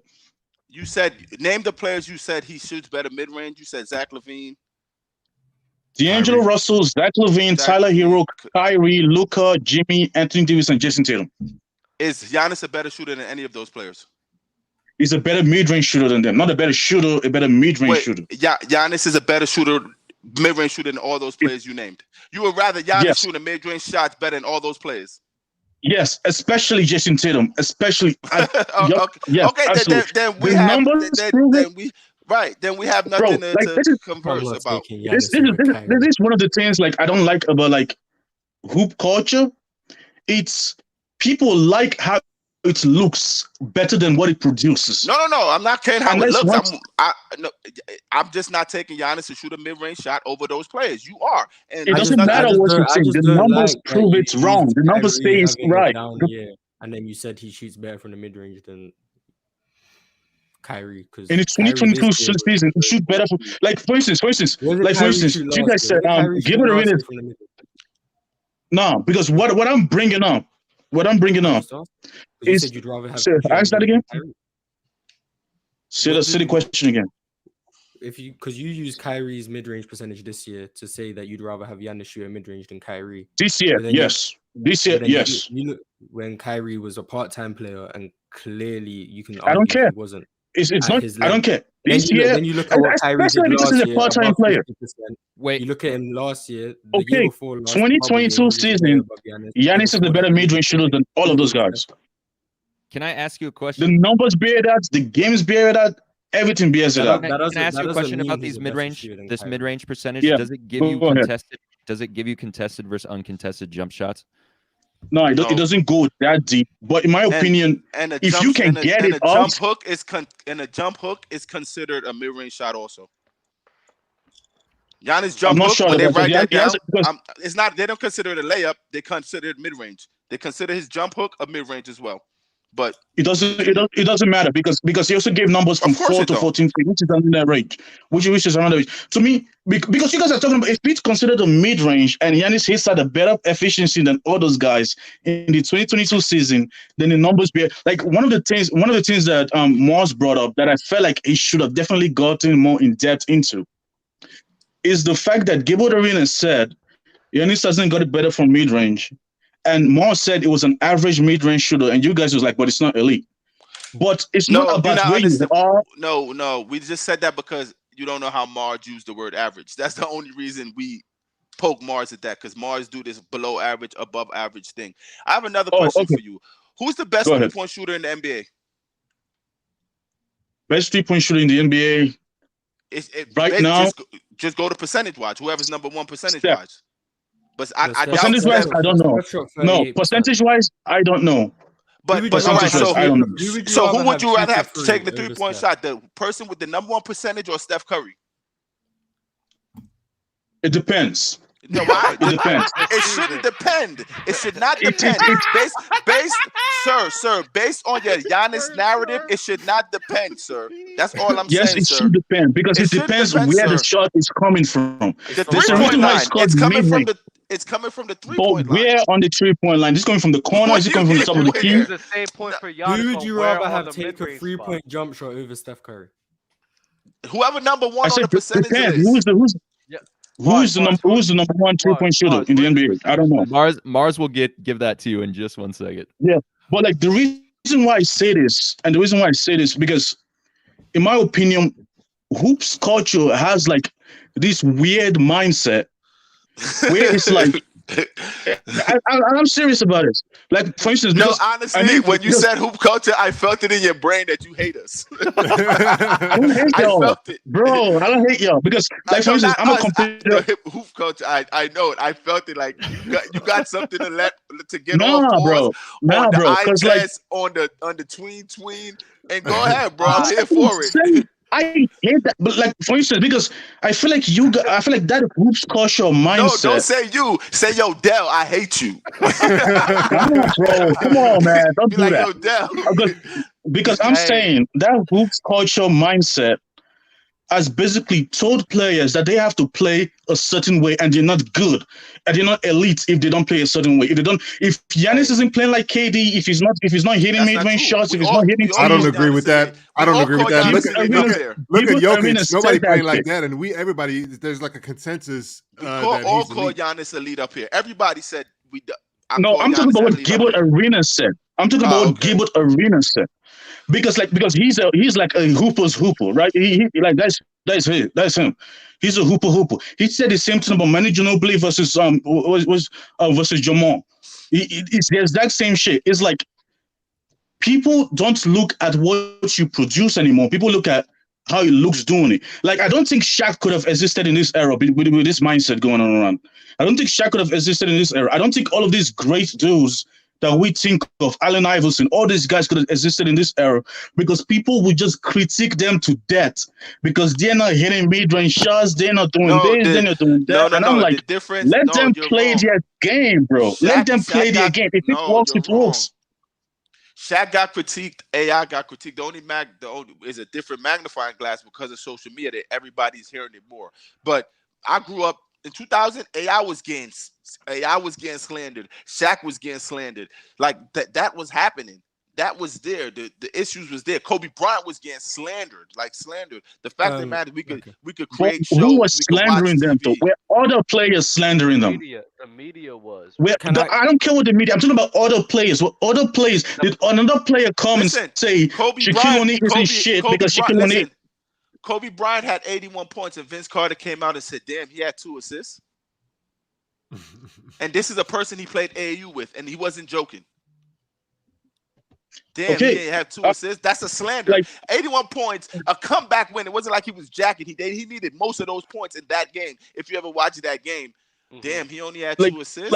Damn, he took 54 shots. That happened. The man scored 81, but they got a picture of bum ass Wilt Chamberlain with 100 like this, winning by 2 points. Come on, bro. Would you rather have Luke? I mean, those are one-offs. I'm talking about is this current era. Everybody wants these unicorns to not utilize their advantages, and it makes no sense to me. Because Giannis, especially what Gilbert not answering that, Mars. I just let it ask it, Mars. Would you rather have Luke Kennard shoot a 3 or Steph Curry? Steph Curry. But Luke Kennard shot 45% and Steph shot 38%. It doesn't matter for me in that instant because I'm talking about what Gilbert was arguing. I'm not talking about what you guys are arguing. I'm talking about what Gilbert is arguing. Have Giannis take is it because Luke Kennard isn't Nigerian? Nah, bro. Nah. The reason, especially the reason. I know. I'm just joking. Because the reason. The reason why, I was especially focused on that mid range, was because what Gilbert Arenas said was that Giannis made no improvement in that mid range shot, and I'm like, that is objectively wrong. Take a mid range shot over Kyrie. That's what I'm addressing. I'm just joking. In this season, yes. Okay, so why is Luke Kennard not taking the 3 over Steph Curry? Because I've seen Stephen Curry. Because Steph Curry I've seen Kyrie make mid-range shots much more difficult and more efficiently than Giannis. So that argument would automatically say you have to take Kyrie. So based on the percentages in which the gap between Kyrie and Giannis is like 2%, the gap between Steph and Luke Kennard is 6%. So can you tell me, based on what you said, because you said this season I'd rather have Kyrie not take the mid-range over Giannis. Luke Kennard 6% gap over Steph Curry. Why is he not taking the 3? Repeat back to me what I said. You said this I would rather have Giannis Antetokounmpo. Hold on. Have Giannis take a mid-range shot over Kyrie, Luka, Jimmy Butler, Jason Tatum, all of those guys. How does that not apply to Steph Curry? How tall is Steph Curry? How tall is Luke Kennard? 6'3" and 6'5"? What? Okay. But if the height is the problem, Desmond Bain is the same height. Because that's why KD is so good at taking mid-range shots. He's 7 foot that's tall. Why he's so good. He makes them. That's why he's so good. Not because he's too and he can get them off. Say anything. Wait, and he can get them off. If you want me to, that doesn't make sense because Kyrie takes more than. Why isn't Brook Lopez an amazing mid-range shooter? Why isn't he always constantly shooting over everyone? Because he's 7 feet tall. I mean, if he doesn't take them, and if he doesn't train if he doesn't train the mid-range shot, then he's not going to take it. But if you train the mid-range shot, you said Kevin Durant. The only reason he's good at mid-range shots is because he's taller than everyone. Okay, so if the height is the issue, if the height is the problem, Karl Anthony Towns or Steph Curry, who's taking a free? Depends. What? No one Depends. Depends. No, Depends. Listen to me. Listen to me. If the percentages are close, they were close with Kyrie. If the percentages are close, I'll take the taller guy every time. If the percentages are close, I'm taking the taller guy every time. Karl Anthony Towns over Steph Curry. Wait, hold on. If the percentage, hold on, Mars. If the percentage is close, you're taking the taller guy. The percentage is Luke Kennard, who's taller than Steph by 6%, and you're still taking Steph.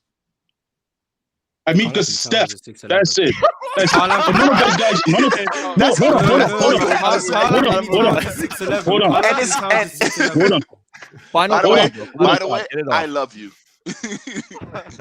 Hold on. Any of those guys as good at mid-range shooters as Steph is 3-point shooting?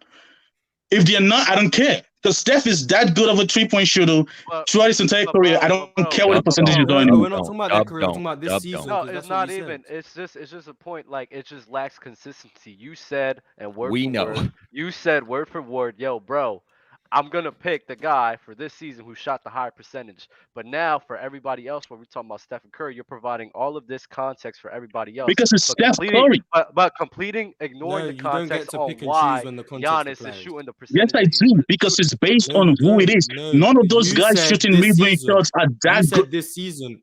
Because if you were basing it off what they've done through their careers, you would easily say Kyrie Irving over Giannis because he's been shooting. No, but that was about mid-range shooting for his career. He's been shooting about 45%. He's been shooting one of the most elite clips in the league on the highest volume. But you didn't care about that because you wanted to bring out the 29 games he played this year. Because Kyrie isn't because Kyrie isn't Steph for mid-range. Because Kyrie isn't Steph for mid-range. You brought it up. That's what happened. So if we're going to talk about Kyrie isn't Steph for mid-range.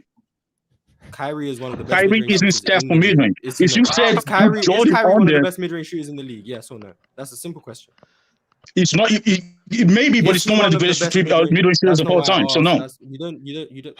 I asked a simple question. Is he one of the best in the league from mid-range? Yes or no?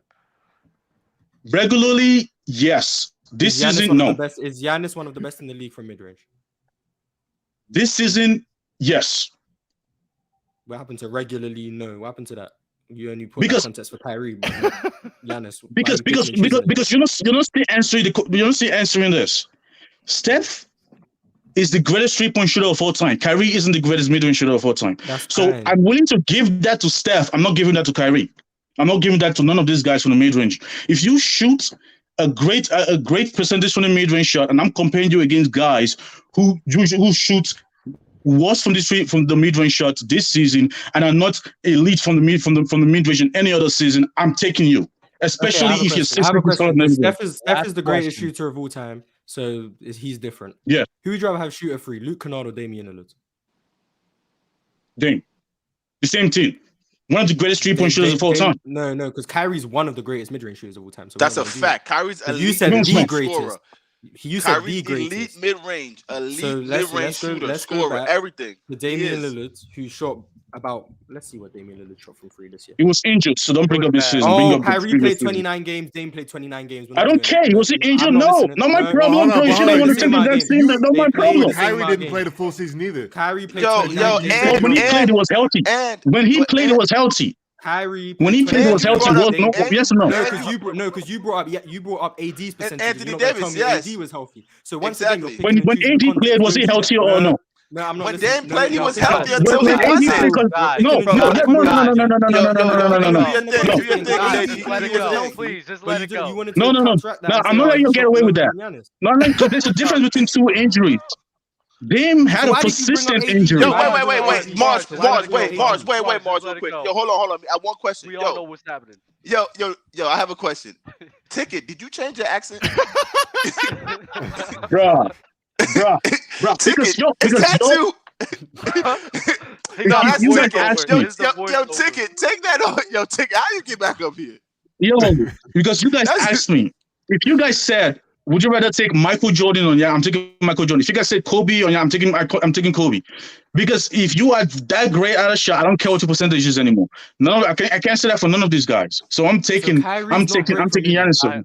So Kyrie's not great. I'm not taking Kyrie mid-range. No.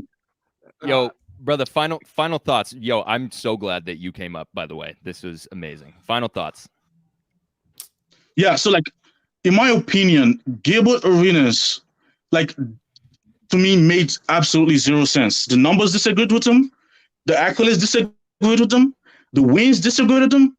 Everything disagreed with him. And he went on freaking Instagram to freaking put up this long ass shit. I'm like, bro, so you said that shit on video and went back to Instagram and tried to freaking expound on all of that. I'm like, bro, what about you said that shit on that video? How about you said that shit? Because what you said on that fucking video was a bunch of BS. And what you said on Instagram was also a bunch of BS. Because the numbers fucking disagree with you on everything you said. Was. You're right. The numbers disagree with you on everything. So miss me with that BS. Right, thank you for tapping in, bro. That was amazing. Take it easy, bro. Amazing. Oh my God, that was elite. I love this show. Hey, he might have been the best call-in we've ever had. That in was my an life. amazing call-in. I am glad that we decided to do this. Nick Dawson said, "Fire hat, dub." Zika. How many threes did Curry shoot in the finals per game, and what was the percentage? He proved that month, and a half slump was nothing come playoff time. But he was using regular season, so the playoffs is relevant. Mars, just let it go. Because if he wants to bring up Giannis mid-range percentage in the playoffs, it's gonna get real bad. But okay. All right. H2 Mass wants to push an agenda, so it's agenda pushing time. What's good, bro? Oh, sorry. I just had a question for Dell about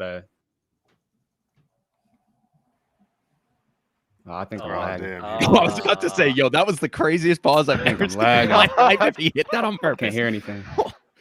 You good? We could hear you. Oh, this is fire. Getting ethered. Oh, man. Yeah, I can't hear anything. That's tough. Wait, what happened? I'm on mute, so is it me or him? No, it's him. Yo, go into your settings and change your speaker, maybe. That might be it. Brett said, what's the link for lobby to be brought in? Fire. Oh my God. I'll resend it. We'll give you a couple seconds, and then if it's tripping, we'll just figure it out. They say he got that dial-up internet. Well connection. Yo, that's crazy. Yo, what was the dude that we just had his name? What was his name? Peace. He's right here. Yeah, Peace. Peace. I gotta kick him so we can get more people in here though. What is going on? No, Dub was talking about the Nigerian guy. Yeah, Peace. His name was Peace. Oh, okay. Yeah. Let's get this dude in here. All right, really quick. Let's see if he's. We'll go one more time, and then if it's bugging, we'll bring somebody else in. Is it still bugging? Can you hear me? Yep. Can you hear me? Okay, you can hear us? I just had a. Yeah. I'll try to go quick before it messes up again. Yeah, you're good. I just had a quick question for Dell when it comes to like skill in basketball. So like, I understand like with Giannis, you think he's a great basketball player, but like, you know, he's. I feel like you're more on the side of he's like more of an athlete than like a basketball player because of like the skills when it comes to it. And my question is kind of more like, so like you think dribbling is a skill, right? And like, well, everything you do on the basketball court is practically a skill, but of course, like dribbling, ball control, like all that could be enhanced where you could easily look at who's a better ball handler, who's a better dribbler. Like, you know what I'm saying?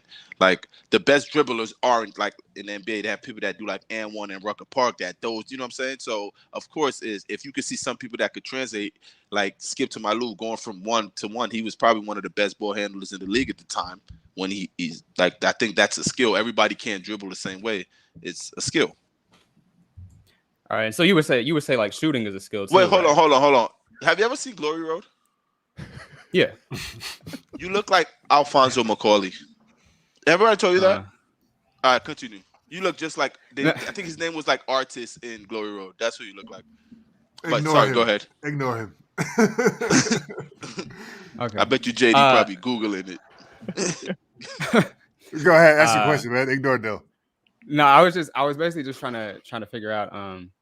So like we look at players like a LeBron, a Giannis, a Shaq, like these great physically, just these amazing physical specimens, and we like to look at them and say, "Wow, this guy is good," at least in part because of how. No, I called Giannis elite. I called Giannis elite. You're breaking up. Physical he is, like how high. No. You're breaking up because I already called Giannis elite. Like I think Giannis is top 3 basketball players in the NBA. Is he? What happened? I don't know. What is this? Who you're talking about? That's him. That is who's on our show right now.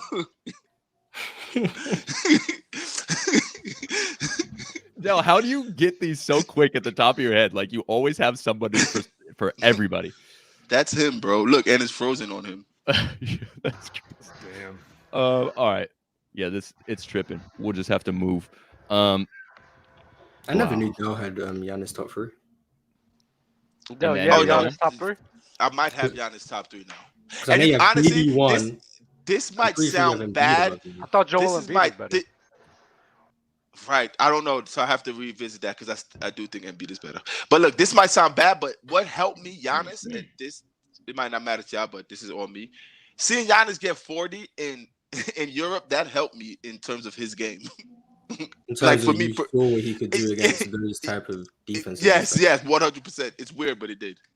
We got Young African. That's here. a fact. It makes me want to play Africa by Toto so bad. I want to play it so bad on the stream, but what's good, bro? Respect to the panel. So love. I just want to put like Gil's comments in context, right? So Gil's a purely offensive player, and he obviously values offensive skill above anything else. He said that Jamal Crawford is better than Manu Ginobili. So that's already some wild accusations out here. No. You see, I hate when people you're taking it out of context. If you listen to what he said, he's just saying he's saying Manu had the better career, all that stuff. But if you look at game wise, Jamal's fire, bro. like I would sit here and could ask a definite question to everyone up here. Like if they was to go and play a 1-on-1, this is how Gil's looking at it. This is how he's predicating just that. Like it's not. Oh my God, that's not the NBA though, right? That's not the NBA. NBA ain't 1-on-1, man. That's one of the reasons why Manu's a better player. Is like he has more value to his team. But that's outside of my point. But I feel like that's one of the reasons why he's a great player. To big up, to negate what Gilbert said, you have to put it both sides because you're 100% correct. It's not 1-on-1. It's a team concept. It's this, that, and the third. But like you only seen Manu in that team concept though, right? Like you only seen him built around, and his game is game. Like take away the team and everything. He's just looking at how he plays basketball, his basketball game, and that's it. That's all he's doing. And you tell me that. What do you think Manu does as a franchise player in the NBA in his prime? What does he do? Oh, honestly, I wouldn't. This definitely isn't what you came in here for. Definitely not. So I honestly don't know. So that's why you got to go back on your point. I'm sorry for cutting you off. Okay. All right. So because that was a terrible question. I just got a question for Dell because we're talking about Giannis, right? And I feel like Giannis is a great player. So I can't be on mute because it's for me. Go ahead. yeah, definitely for you, my brother. Because you said that Giannis is not an elite defender. Please I don't think so. How that's not the case. I think Giannis is a great help side defender, like protecting the basketball rim, and that's it. That's all I got for him. That right there. That's all? That's all I got for him. That is literally all I got for him. Protecting the basketball rim, helps out block shot. That is it. That is it. That is all I got. On ball. Really? Nope. What? So Giannis, you watched the finals, right? Where Giannis dominated, averaged 30, 10, and 5, 60%. Yo, you asked me about, you see, this is what, hold on, pause. Yeah.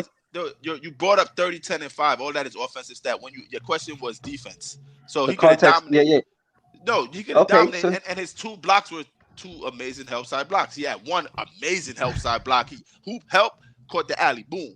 And I said he's great at that. He's a great, but as a full defender on the ball, pick and roll, all that. Like I'm sorry, y'all got it. If you think he's an elite defender and you could watch it and you see that, I don't see that. I really don't. I don't. We had NBA players. We had NBA players up here that when asked the question, "Is Giannis a good all-around defender?" They laughed and smirked. Like, come on, like So you could take it as however you want to say it, but I don't think Giannis is an elite defender.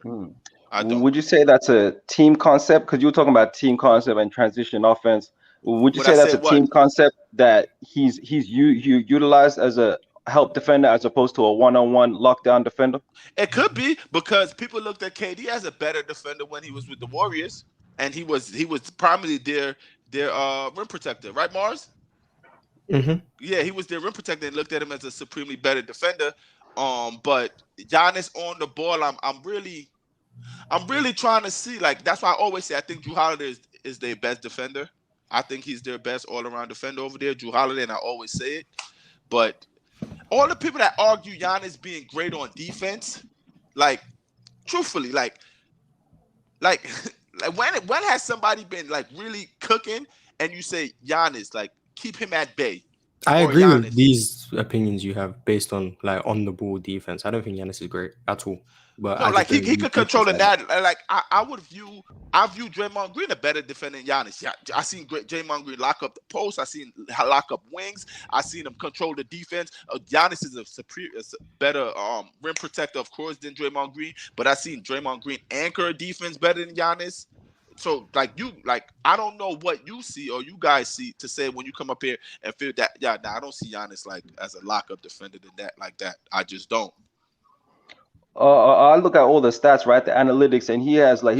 Oh yeah. Then we don't have to have this conversation. Then you got it. I do not do analytics. I just ordered a shirt that said "fuck analytics." So I wish I had it on. I mean, the analytics would support Dell's point, but see, I don't even know exactly, and I wouldn't even know. How so, my brother? How so? If you look at Giannis numbers, if you look at Giannis numbers in isolation, he's below average. If you look at his numbers guarding the ball handler and pick and roll, he's very far below average. If you look at him, like in the pick and roll, just guarding the roll man, he's below average. If you look at him guarding spot up shooters in terms of like closeouts, he's below average. But then you look at him guarding like off the ball, like in terms of handoffs, off screen, and in the post, and like guarding bigs off a screen. So like in that pocket pass, like post up situations, he's good in all of those aspects, and then the help defense and stuff. But you look at him on the balls, just strictly, he's not a good defender. Like that, the numbers would say that. I just don't do defense that way. How about low post? Low post, I can tell you the percentile. So he's in as a isolation defender, he's in the 30th percentile, which means he's in the bottom 30% of the league. As a pick and roll ball handler, like guarding, so say he gets switched on a guard in the pick and roll, he's in the bottom 10% of the league. No, I heard that. I want to know if you look at in the post, he's in the 60, so he's in the 69%, so he's in the top 30% of the league in terms of post up defense. So on the ball, like on guards, on switches, or out in pick and roll, he's not very good. I still think his defensive value makes him better than Jrue. But based on Dell's definition of defense, like guarding a one-on-one matchup, guarding isolation players, like guarding KD in the Brooklyn series, those stuff, it makes sense that he doesn't think Giannis is a great defender. That's tough. I was looking at things like defensive plus minus, win shares, defensive win shares, and all of that is like top 2 in the league. That comes from you protecting the rim. Yeah, I don't even know what that means, to be honest. It's a bunch of defensive impact metrics, which I kind of value, but that's why I care about Giannis' defense, because protecting the rim, rebounding, those stuff. Right, and also like defensive rebound goes into that. And like I said earlier in the show, Giannis is an amazing rebounder, like amazing. But based on your definition of defense, it makes sense that Giannis isn't a great defender because he's not based on what you say. So we're calling Giannis not a great defender. That's not amazing. them, just me. Just not okay. Me. I am. Just me. All right. That's fair enough. And lastly, man, thank y'all for holding it down and answering some questions. How would you how would you state, Dale? You said like Giannis hasn't improved a lot on offense throughout his career. Would you? I don't think Is that I how you said said? that. I don't think. All right. Clear that up. Yeah, I don't think I said that. I just said his physicality makes him more comfortable on offense. Like the jump hook he's been doing since a rookie year, it's better and more fluent now. Confidence, him being more strength, getting closer to the basket, this, that, and the third. But I don't like Mars said the percentage speaks for itself, so there's nothing I could say against your A numbers. Because I would personally say the biggest part of his offense that opened up, that helped his inside scoring, was his passing and playmaking, right? So he's improved majorly throughout his career on playmaking, and so his playmaking pretty much runs the offense at the Bucks. And so I would say that is a huge asset, and a huge facet of his growth is his playmaking, which opens up the court. If he couldn't pass, all that inside scoring, you could just clamp him up really easily compared to other players. So I would say his growth in passing is quite amazing, man. Quite amazing. To become one of the best passers in the league. Pretty nice, man. So. Oh, no? one of the not one of the best. Yeah, I'm not He's even going to respond. average, but not one of the best. Playmakers, passes, okay. No, he's a solid playmaker for sure. So I got for you. Any final words, bro? So good, man. So love, man. Thank y'all, man. Peace out. Appreciate you, bro. Bless. AJ, what's good, man? Y'all can hear me? Yes, sir. All right.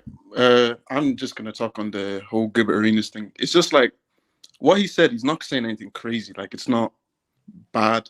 It's just some of the stuff, like, if you take them out of context, I can see why people are getting mad. Like, when he's saying he didn't improve all this, like, he has got more confident in it. But it's not a thing where it's, like, improved, where it's like, you're looking at him league-wise, he's great. Obviously, the stats would say it. But if you look at him play, if you look at the way he shoots, even his form, everything, you're not. Wait, I have a question. I'm sorry. I have a question. Love the accent. Where are you from? I'm from Ireland, bro. Oh, okay. Nice. I thought the other guy was your brother. You guys sounded like nice. The one, like two, yeah. The Nigerian ticket? They did not sound alike at all to me. To me, they did sound a little like Go loud. ahead, bro. Go ahead. But continue. I'm sorry for cutting you off. Love Ireland. I lost my train of thought. Thanks, Dale. Damn, Dale. Fuck my boy up. Nasty, bro. Honestly, to be totally honest, like, he wasn't going anywhere. Dale, you are nasty. Dale is crazy right now, man. Dale is crazy. I'm having a blast. No, Dale, you're cooking. I ain't gonna hold you. You're cooking. No, I'm not cooking nothing, and I want to wait. AJ? Is he winning the show? Dale? Yeah, no, definitely not. Dub hat won the show. Yeah, Dub's thinking cap is elite. I ain't gonna but I haven't heard. Euro sounds bored. He looks bored. I haven't heard from him. Actually, I'm gonna ask you a question. Who are your top 5 defenders in the league? You know I don't do rankings like that. But I think Giroux is definitely my number one guy. I think you would have to put Smart in there, even though I think he's overrated as a defender. He is still elite.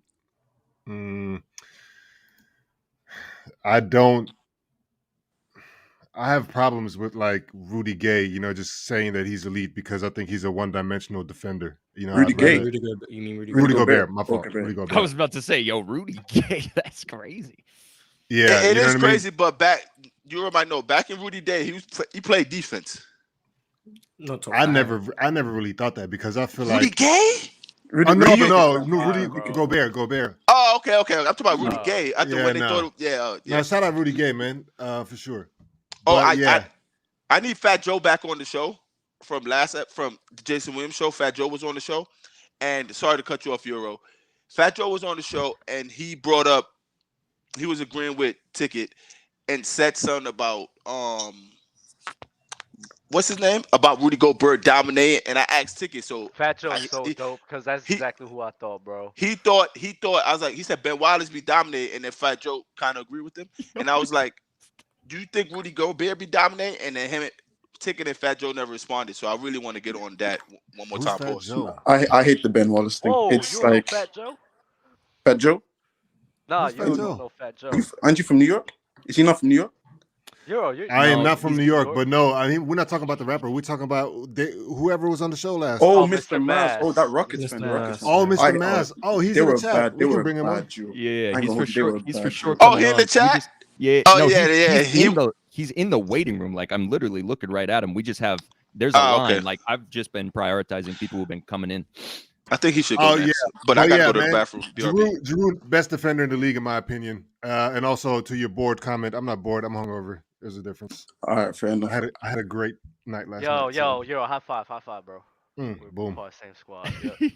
Love it. AJ, I'm so sorry that Dell cut you off, bro. I feel No, like he's entertaining, so I ain't mad at it. So he's providing entertainment. It's all good. Fire. You got anything else that you want to ask or say? Actually, yeah. One more question. In all your basketball prime, like I want you to rank yourselves on the panel in terms of like all of you in your prime, including Euro. Would you say you were better than Shaq and Dell in your prime before you got hurt, all your injuries and stuff? Like in a 1v1, who would win between all two of you? That's a different question. Do I think I was better than Dell? I don't know. Dell and Shaq, obviously, they took it way further than me when it comes to the professional shit or whatever. But man, I don't think I ever reached my prime, to be honest. I think I got hurt while I was on my way, so I can't really say that. Bro, honestly, I'm the best player on this panel. It's not even close. You a sniper, so I respect it. Easily.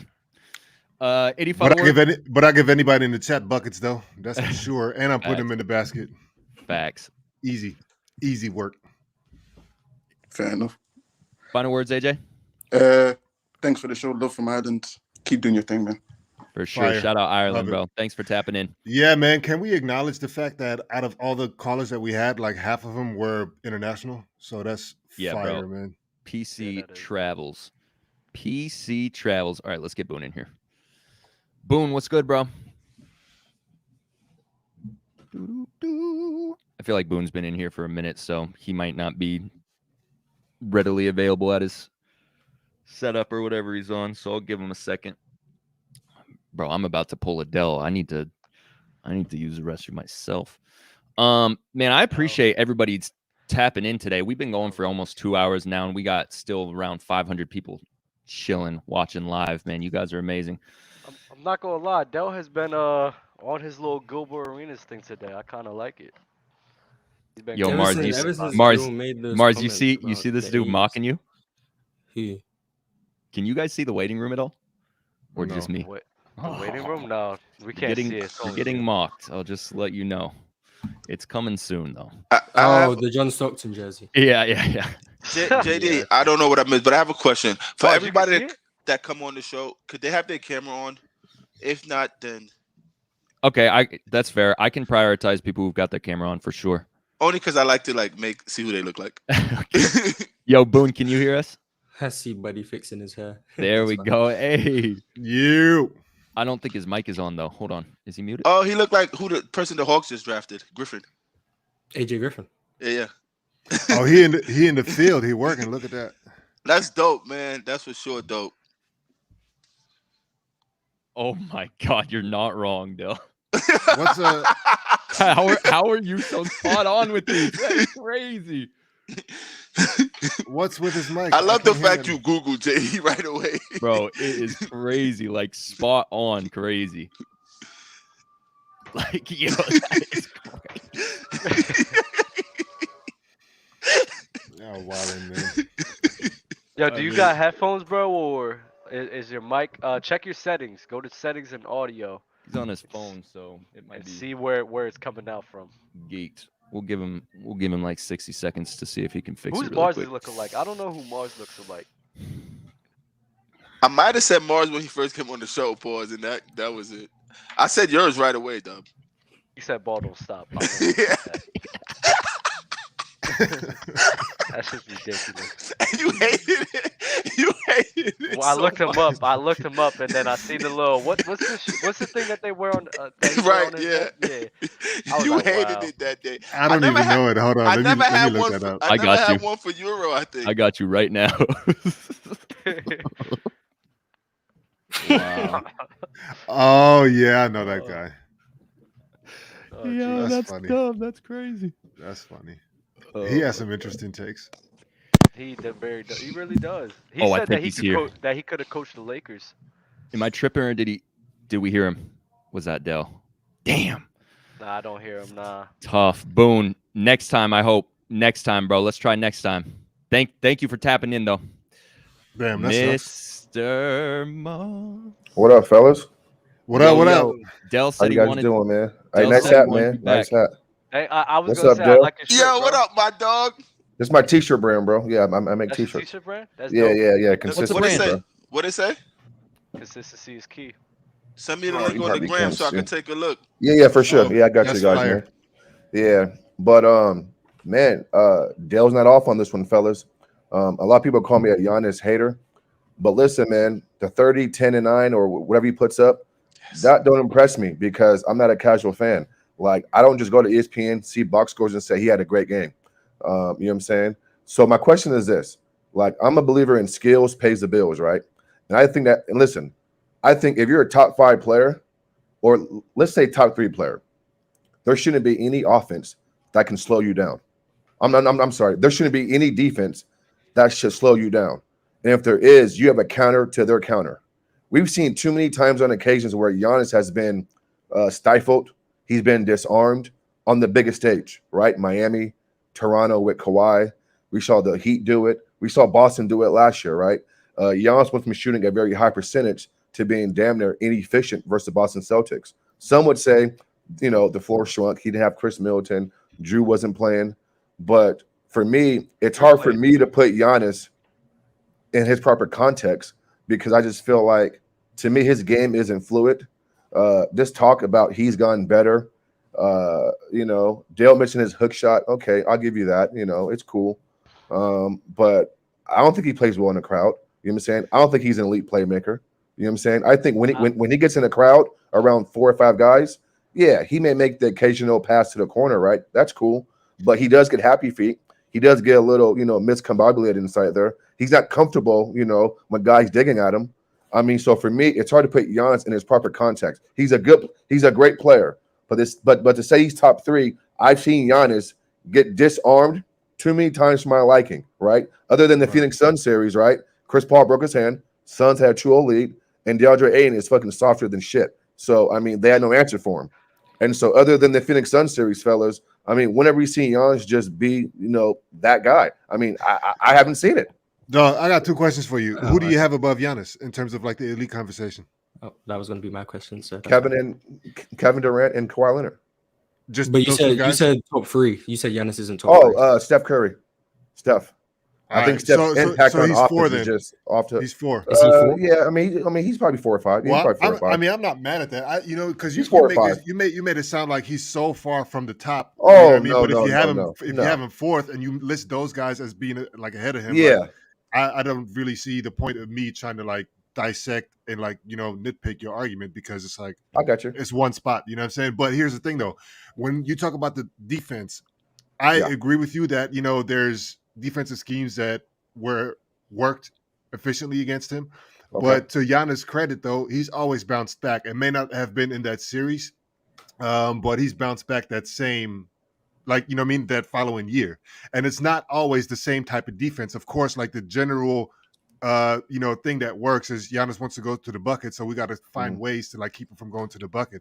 But different teams set up their defenses differently, and so each year Giannis is faced with some new shit. Some defenses work better than others, and that's how we know, okay, you know what, he's been inefficient, and the next year is coming back and actually like that defensive scheme doesn't work as well as it did before. So I do want to give him credit for that though. Well, hold on, just real quick, buddy. Well, this is how I would rebut that then. I mean, we've seen him. I mean, the foundation of the defense that's been known to stop him has been pretty consistent. You pack that paint, you play bigs down there who can, contest, build a wall, and that's been his fucking, his a spot where he struggled at. I mean, Toronto Raptors did it with Kawhi in 2019 with help, and then the Heat did it, right, with Jimmy, and the Heat didn't even have elite big guys, right, and they did it.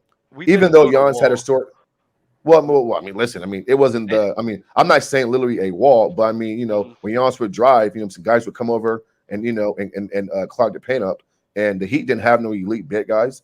And I mean, and to Giannis's credit, he had what was it, a bad ankle injury? I'm not gonna gum too hard for the Heat series, but then you guys, this past Boston series, it was some of the same old shit. right? I mean, Boston wasn't doing anything spectacular on defense. I mean, listen, my thing is this. What's your counter to their counter? I mean, so when I think of top 3, top 4, 5 players, you had a counter move to their counter, meaning, okay, I take away your plan A. What's your plan B? You know what I'm saying? Now, when Kevin and Kawhi lose a series or lose the games and they just miss shots, I can deal with that. But I've seen Giannis literally put his head down and his whole demeanor changes once his shit ain't going in. Like in Game 7 versus Boston in the second half, what'd you see? I saw a dude who literally quit. That's what I saw. I saw him stop being.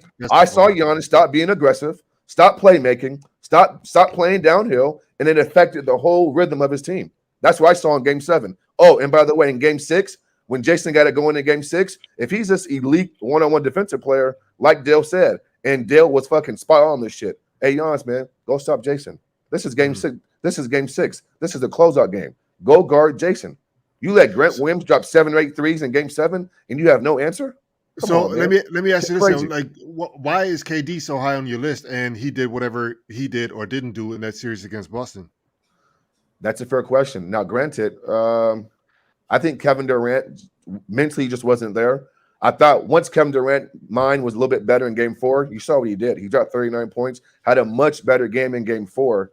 And then too, I think Steve Nash and KD, they put Kevin at the top of the key, which is the easiest place for a team to guard a player.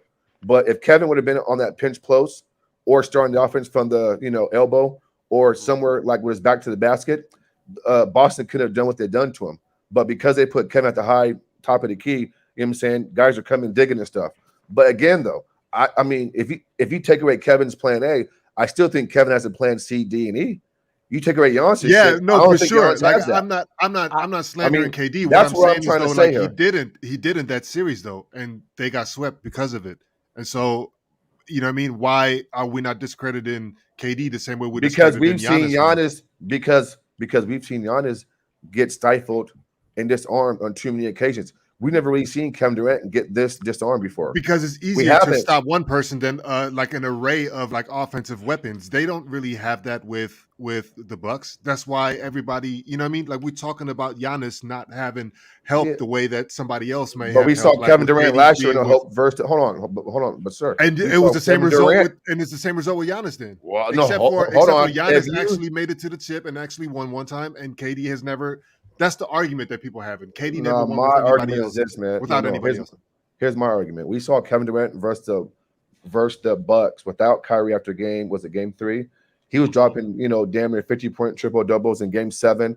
He was damn near an inch from fucking winning the series. And I felt like even though Kevin didn't have Kyrie and he had an injured James Harden, I felt more confident about the Nets winning that series without their second best player compared to how I felt with Giannis without Chris Middleton versus Boston because of the two individual players and their skill sets. Is that fair? No, that's fair. I wanted to address your points. Go ahead, man. I like your reasonings. I like what you're saying, especially putting context into why Kevin Durant and what happened throughout that Brooklyn Nets series.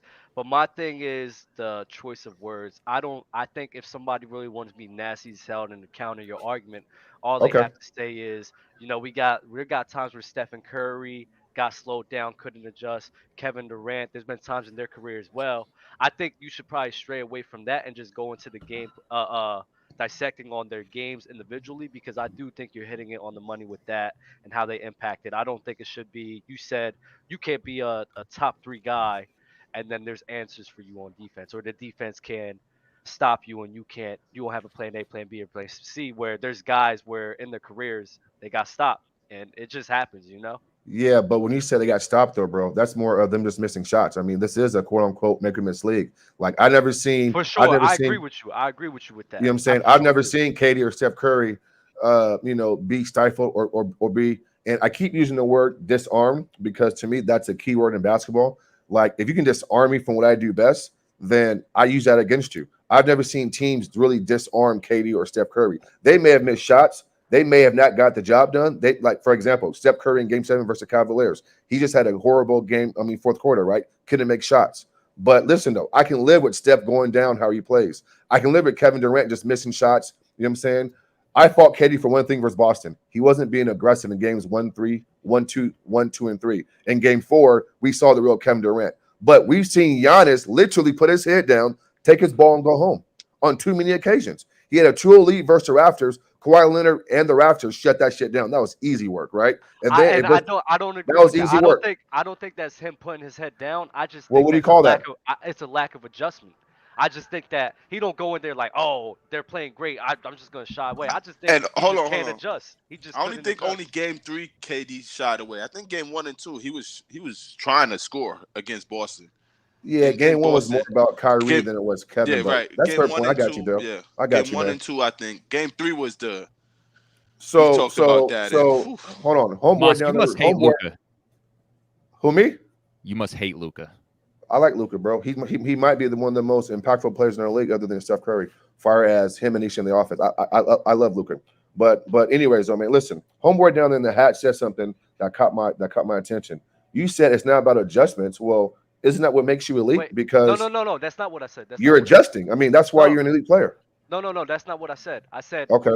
What you said. I seen Giannis put his head down too many times. Basically, insinuating that he's giving up. I don't think that's him giving up. I think that it's just he can't adjust. I think he just couldn't adjust. He didn't have answers for it. And like you said before, he doesn't have a plan B, plan C, plan Okay, that's fair. Adjust to that. I don't think that's more of him just being like, nah, the team's so good. So maybe I'll change. I'm giving up. So maybe I'll say this then. Maybe I'll say this. I'll say his body language at certain points during key games, I don't like it because that filters down to the rest of the crew, right? I mean, I thought last year in Game 7, fellas, even if he's missing shots, you have to be aggressive. You know what I'm saying? You still have to try to initiate offense and get guys shots, right? Because you're not making – because in Game 7, Giannis is, 7 feet tall? He was missing easy layups at the rim over Robert and Al, right? And isn't it funny how when he's not playing downhill, getting shots at the rim, that don't sound like easy layups, shooting it over them. What'd you say? No, he was missing bunnies that game. I mean, if he was missing bunnies, he's missing bunnies, bro. but like shooting a layup over Al Horford and Robert Williams, that's not easy. Hold on. Okay, see, listen, this is where we have to start to be realistically and not give the cliche answers. Okay, I'm gonna give you Robert Williams, and listen, Robert had a bad knee, so Robert wasn't jumping out the gym like he normally does. But you're giving Al Horford an excuse, bro. That's Al Horford. Giannis should be going through and above and around Al Horford. Easy. Why are you saying Al Horford should be affecting his shot for it? That's Giannis Antetokounmpo. Like, no. I'm not saying none of that. I'm saying I'm making a distinction between a bunny and shooting a layup against a big body like Al Horford and Robert Williams. No, Giannis was at the rim. Yeah, there was a somewhat of a contest, and he was missing bunnies at the rim, bro. And that fucking dictated the rest of his game. Oh, and then too, let's get on defense, and then I'll let you guys move on real quick. Dale hit this shit on the head, fellas. He has bad feet. He's flat-footed. He doesn't move quickly lateral, right? On the high pick and rolls, he's horrible. If he switches out on fucking 1, 2s, and 3s, I trust him guarding 3s and 4s more than I do 1s and 2s for sure, right? His post defense is okay, but defensively, he's not that good, man. Now, he's great help side, and he's great at the rim.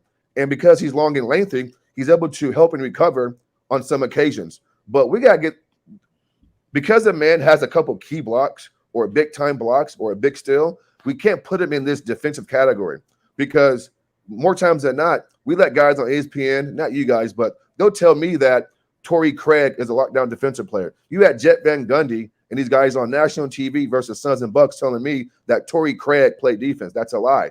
And so we got to be, responsible in our takes. We can't give guys these defensive accolades if the numbers don't back it up. I mean, I got 2 eyes. He ain't stopping nobody, right? He's not stopping nobody.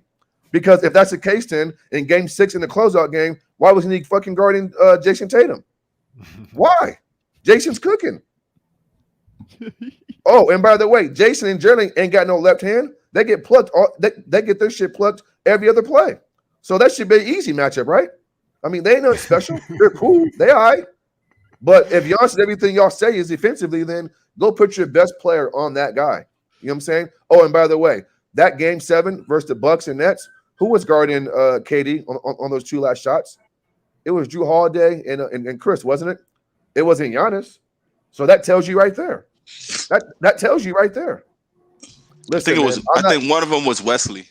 Was Wesley there, Mars? Well, yeah. No, in the playoffs or in the regular season? Playoffs. And Dale, that's even worse, Dale. And Dale, that's even worse. I don't know if was he there, Mars, last year when they won the chip? Let me check.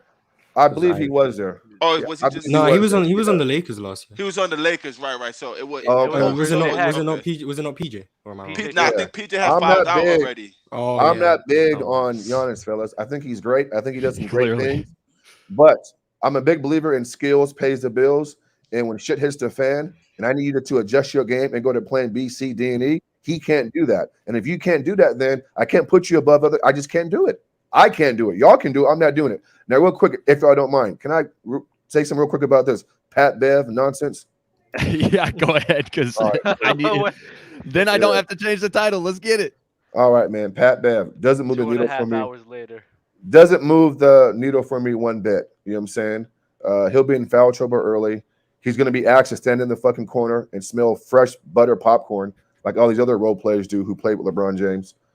He will have some good defensive plays here and there, but we know what this book is, right? We've seen this movie before. You hype the guy up before he plays with LeBron James, and then by the trade deadline, they're ready to trade him. And so I already know what the book is, right? I mean, I don't think Pat moves the needle. I mean, you lost Horton Tucker and you lost Stanley Johnson. I mean, Pat's an okay three-point shooter. Where's he at, Mars? Because I think you're like the black QB Brown. What was he, like 34%? Beverley. What is he? Was he 34%? This year. You know what I'm saying? Okay, cool. So Pat's at 34%. So I mean, he's an okay shooter.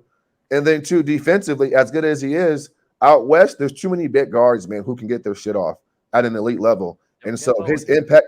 What'd you say? No, get low in here, JD. I was talking about Jay. Keep going. Yeah, I like what you're saying. His impact on defense on these guards out west, it's not going to be where he's going to make the dominoes are just falling right into ticking lap. Boom, boom, boom. You know what I'm saying? But I will say this though: the only thing he brings to his Lakers team is accountability. I do think that when we saw AD get at Dwight Howard last year, that's not going to happen with Pat Bev. I think Pat Bev challenges him defensively. I think he holds guys accountable. He's not afraid to call guys out. And so I do think a team like this needs that. But from a basketball technical standpoint, does he move the needle? Absolutely not, bro. Absolutely fucking not. I would disagree. I don't think the needle moves dramatically, but I do think it helps in which they were lacking in, which is perimeter defense. Now, this goes to the point. I think it's still going to be very difficult with Russell Westbrook, Pat Bev, and LeBron James to be out on the same time together. Agree. I really do think they have to just trade Russ and try to get some defensive guys and play through LeBron and AD. I think it's going to be very difficult for them to win a championship together. It's just not a good fit for me. No, but I do think it moves the needle for them, as in they're lacking in defense and they're getting a defensive guy in Patrick Beverley. And that's it. But it doesn't increase it dramatically, though. Dub, you remember the Vegas odds, right? Oh, yeah. What was the Lakers' odds? It was plus 1,800 for them to win the championship before Pat Bev got there, and plus 1,800 after the trade. That's ridiculous. Like, he literally did not move the needle. I think it could have been plus. That's why I said that, man. That's why I said that. It could have been plus 17 or 16. He's going to be asked to stand in the corner, fellas. Shoot threes. Listen, he'll be smelling fresh butter popcorn from the people sitting courtside. Because let's face it, you know what I'm saying? I mean, that's what role players are actually do in that type of system. And so I pray and hope that the Lakers run their offense through AD. That 1-5 flat out crap is just not going to work at this stage of his career. His impact on winning is no longer what it is. And so the Lakers offense has to go through Anthony Davis. Wait, who are you talking about? But I'm talking about the Lakers offense. No, you said somebody's impact on winning. Who? LeBron James' impact on winning isn't what it used to be. His 34 years ago would translate to wins. Now it's just he's just dropping 30 points. I mean, he was in the game, down by 25 shooting step back three. So I mean, but I'm not trying to go there. But yeah, man. So that's my thoughts on Pat Bev. He's a cool player. I like his motor. I'm a Rockets fan, so I've seen him up close and personal. I do think that this beef between him and Russ is deep. You know what I'm saying? Most NBA guys can kind of get past their beefs, but I have a hot take about that. What'd you say? I said I have a hot take about that. Well, listen, man, don't forget when my bad, just real quick, bro. When Pat ran to Russ's knee that game, right, at halftime. Yeah, remember, I mean, Pat is saying, look, man, like I'm fighting for my fucking career here. Like you're on a guaranteed contract. I'm really not. So every play to me is like game 7. And Russ was like, I'm just calling a timeout. And so, like, Russ took that very personal. You know what I'm saying? Like, very personal. As he should. And he's never got over that. Yeah, I think that was a dirty play. I think that was I a dirty agree. play. I Only agree, reason though. I agree. because, you know, you watch NBA games, every time you go to the corner, the other team really lets them take They that concede time it. out. Yeah. They just Concede it. concede And that. most times, Yeah. I've never, and it's not like he ran to reach. He really dove. He really like went and dove. So I don't really, that was the only time that happened. I'll be like, damn, Pat, like, you could have chilled. Like, you could have, like, for sure chilled. Because even like man, with the before y'all Dylan kick Brooks me stuff off, this man. year. Before y'all kick me off, man, I gotta give one more take if you guys don't mind, and I apologize because I'm my bad. I mean, I'm We won't mind, bro. You're good. We got two more people who are waiting. Okay. We're gonna end the show with those two. Okay, So. I gotta give the Donovan Mitchell take, and I gotta get Dale's reaction to this because, see, for some reason, when I first came on the show, like, I didn't like you, Dale, because you're kind of cocky, but actually, bro, you cool, bro. Dale, you cool, man. Yo, Nah, you know you what's cool, crazy, Dale. though? You You cool, know what's Dale. crazy? I A like lot of Dale. people, I haven't heard me being that way since Talk is college. fire. Yeah, but I look at it as this, like, people get mad that I won't change my mind or some stuff. You know, every time That's I how see I am, bro. people That's how I be am. writing in the chat, you can't believe Dell because you think KD's the third best player of all time. Why does that irk y'all so much? That's what y'all need to think about. You know what I'm saying? Like, I got you. Like I want to. I'm not. This is my first time. I'm gonna take my HR meeting with Euro into consideration and not say and not say what I want to say. But no, for real, I could write in the chat who I was gonna bring up. But people take stuff so personally. Like, we debate, we have fun. It's basketball talk. KD being top, who cares? Like, That's just your opinion, man. That's some just your people opinion. really like frustrate them. They go in the mirror and they turn Super Saiyan and levels that I've never seen and try to, bro, it's just that. And the fact that I could just back away from, like, oh, all right, cool, that's your opinion. I won't argue with you. They get mad because they want to go back and forth. So that may seem cocky, but it is. I don't care what shirt you put on today. I'll be fast on my. Yeah, go ahead, and then we'll get a quick reaction from Dell. Yeah. I'll be fast on my Donovan Mitchell take. I think Donovan sees himself in a way where it's not realistic. He's not a superstar. I mean, is he a star player? Cool, that's cool. I'll give him that. But is that it right there? Oh, you continue. Okay. No. He doesn't listen to me. He's a bigger version of Dame Lillard. He doesn't play winning basketball when shit hits the fan. He just doesn't. He's a high volume shooter. Doesn't shoot the ball very efficient. Utah is predicated on defense. And so between Clarkson and Donovan Mitchell, they have a green light to shoot everything. You know what I'm saying? I don't think he's an elite playmaker. I think he's okay. So this attention that he's garnishing right now with picks and getting to the Knicks, or now that KD has kind of settled in, I think Donovan is the next guy up. It's like where he's going. So here's my question, and then I'll get off. Why is he viewed as if he's that guy? I don't think Donovan is that guy. I don't. Okay. So I have your way of viewing him is, I don't think it's right for who he is, who Donovan Mitchell is as a person, because I think, what was that, 2 days ago? Maybe 3 days ago, I'm having a conversation with Donovan. We're not the same. So we just talking, right? And it's not how you were saying it. He doesn't think he's that guy. He hasn't. You know what's crazy? If Donovan wanted to be traded today, all he would have to do, it may come or it may not come, is go to the front office. Because, truth be told, I have a brother who's moving up the ranks in that office, so I know stuff that's going on. And the news that just leaked, I knew a week ago. They're trying to get rid of Donovan Mitchell before training camp. It's not that he went there; it's the fact that Danny Ainge, he's a proud believer of rebuilding. So the picks, it's not Donovan saying I need these picks. First of all, people think KD messed up the summer. Rudy Gobert messed up the summer because the Minnesota Timberwolves gave 6 or whatever picks for Rudy Gobert. That set the Jazz back, because if we get this for Rudy, what you think? I mean, if you value picks.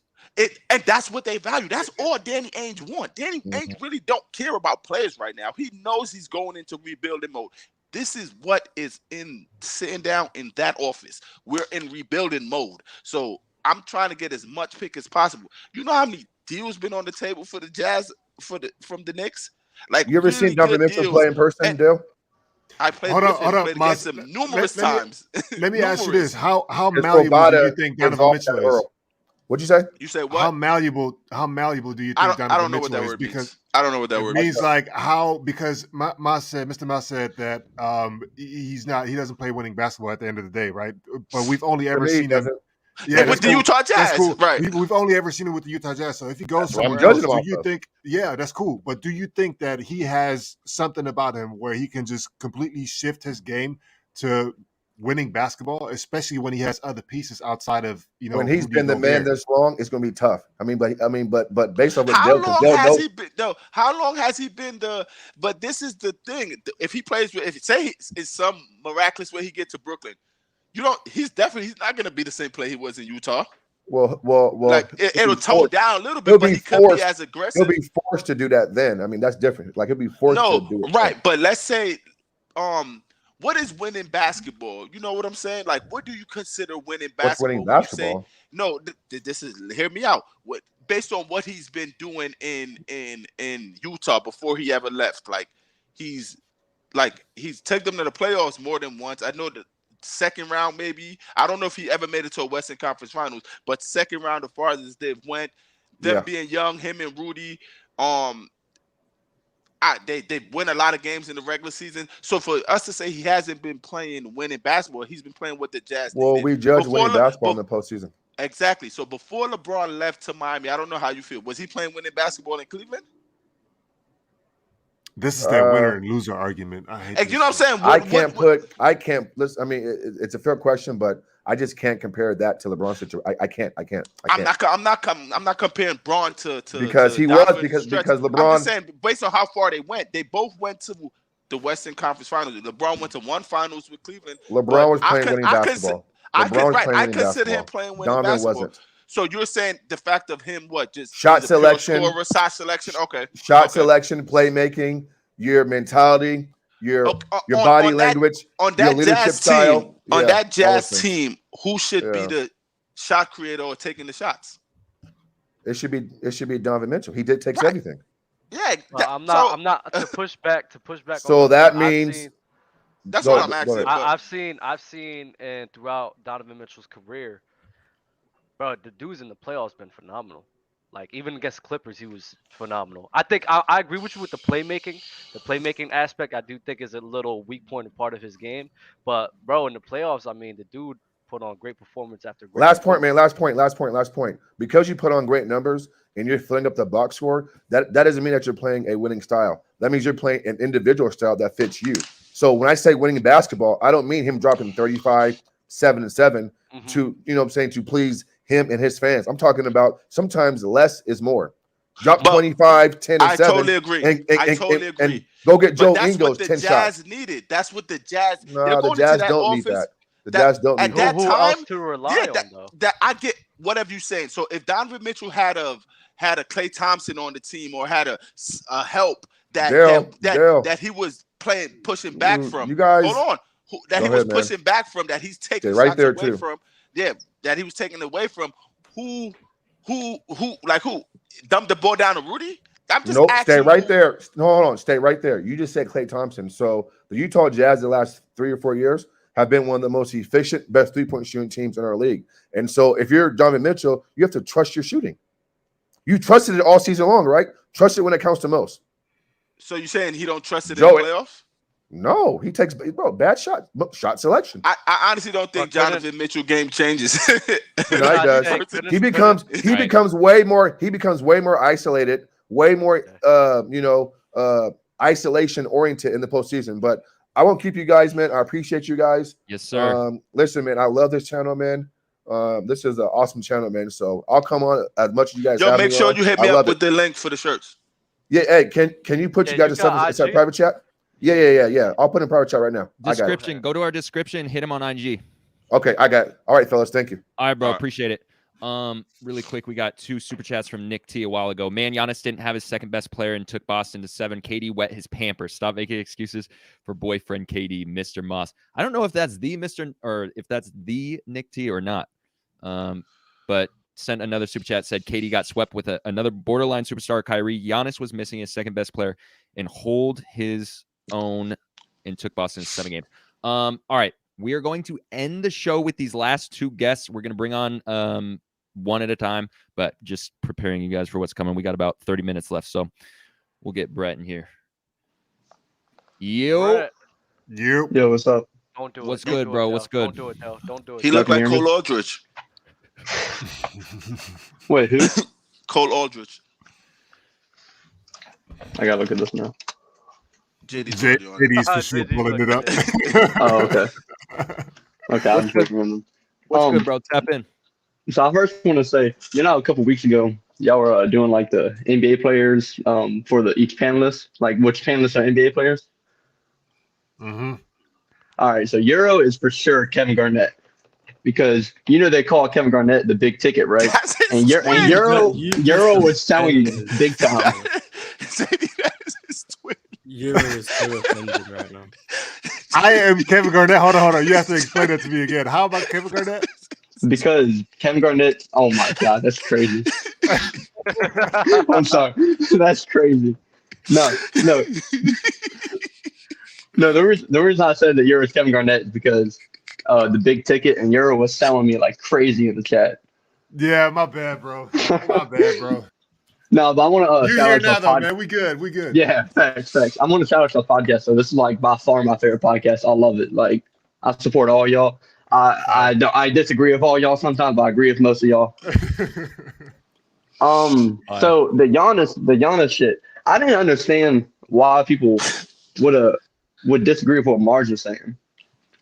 What's Mars saying? Because Mars was just basically, he was saying why Gilbert Arenas was wrong. Because Gilbert Arenas pointed out the percentages, and the percentages went up. Therefore, he was wrong.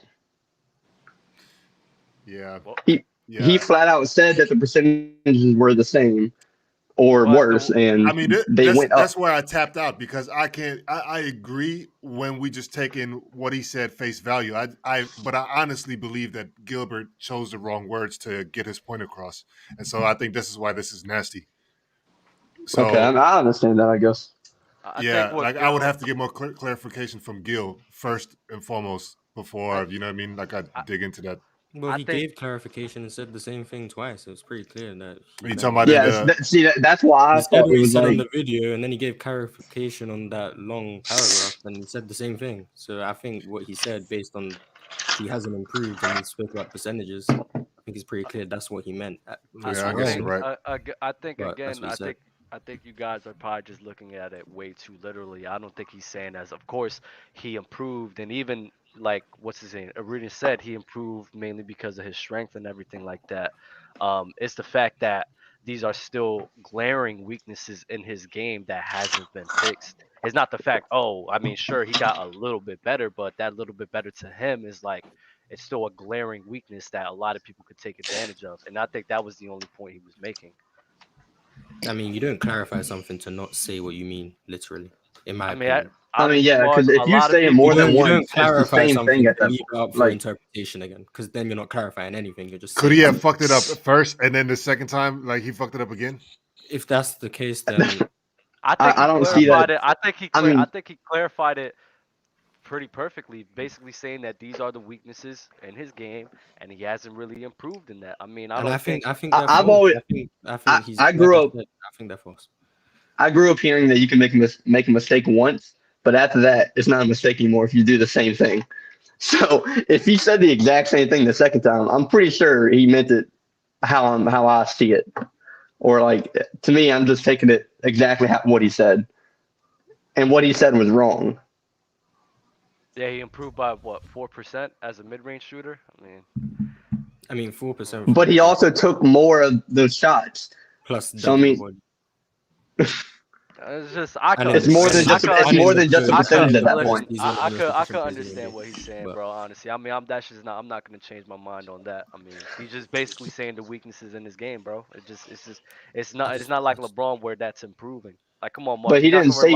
I'm not gonna say that Giannis post game is a weakness. I'm not gonna say that. I'm sorry. I'm just not going to.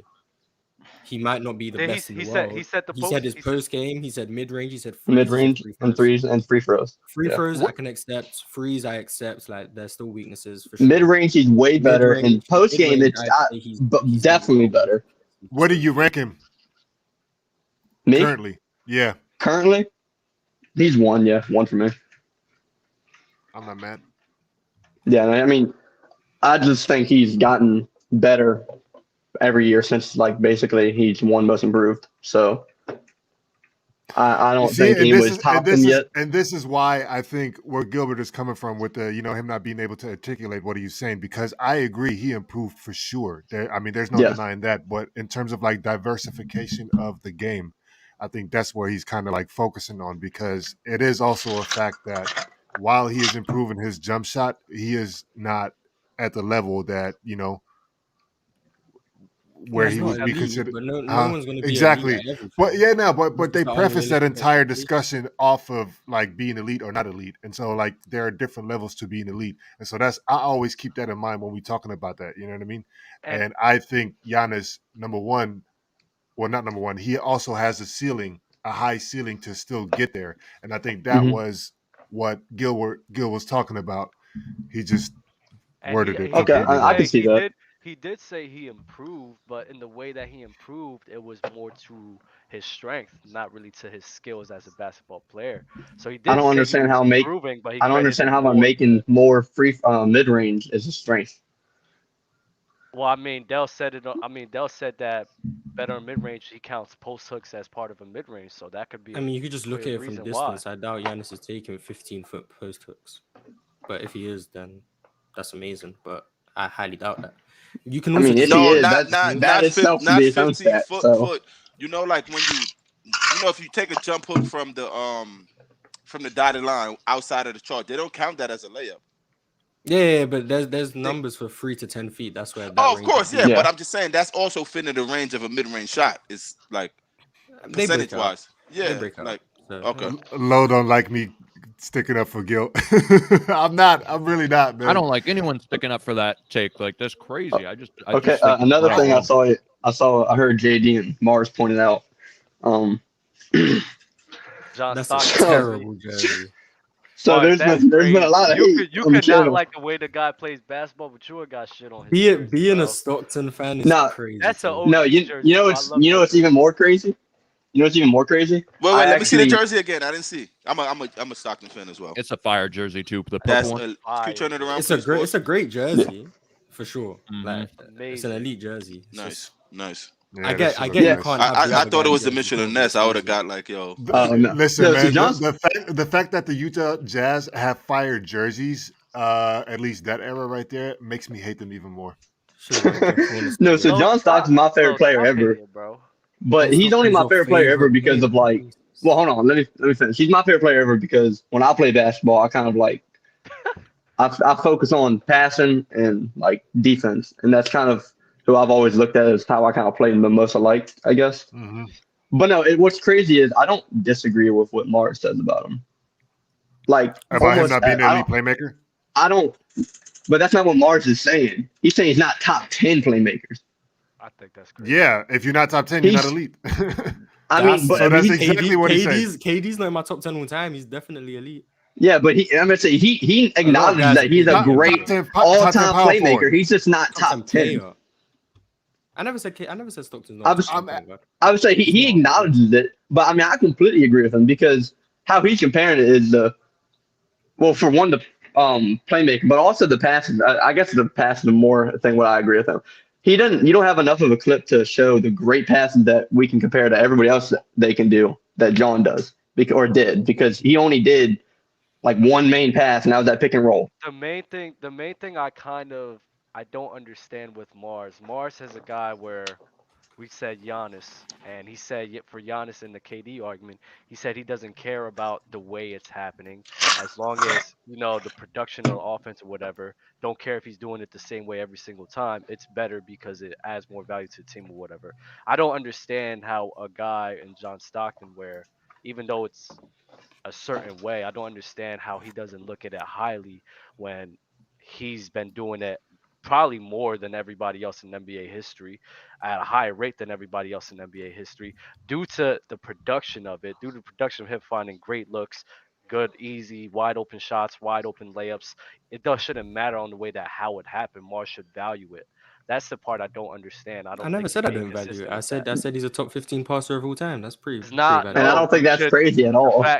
No, it's the fact that these numbers should probably support John Stockton dramatically because of how much he's done it. The I don't know. I don't know what you're looking at. Is it no? Because you said these numbers. Because I'm assuming you're. I don't. Talking about No, numbers. I don't. Is it I assists per don't. game? No. I don't. Because this is the thing. When we talked about Giannis and KD, that's all you brought up with the numbers. Oh, when he's driving to the rim and kicking out, that's more valuable and everything like that. Well, if John Stockton, even though it's one way, because I was comparing, because you was talking about KD pick and roll, he can run a pick and roll and as a playmaker, whereas Giannis can't really do that. He's more get downhill and kick out from there. That's what we was talking about, right? Yeah, we was. Okay, and if I'm talking about Giannis, I'm saying based off of that, not just based off of Giannis getting downhill, just based off of what he's doing, he's creating, in my opinion, better looks consistently. Perfect. John Stockton to me isn't creating elite looks at a level. At top 10 level, top 5 level.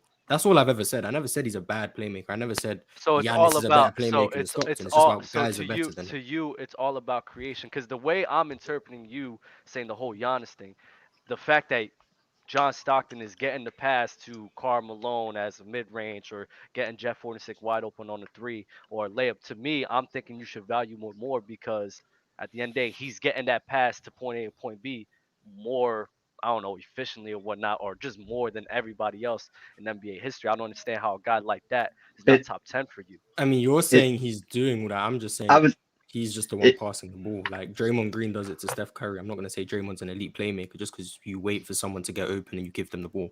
That's not playmaking to me. I was just going to say, and he's not the one that's getting them open. He's not working to get them open. He's passing. He's just passing the ball when they're open. It's not. But Dre that's not making him a great playmaker. Too, like a lot. No, because they have playmaking qualities for sure. That's why John Stockton's in the top 15, 20, whatever. He's just not at the level of the guys I have above him in the top 10. Wait, explain that. Wait, but hold on, Dub. Go ahead, Dub.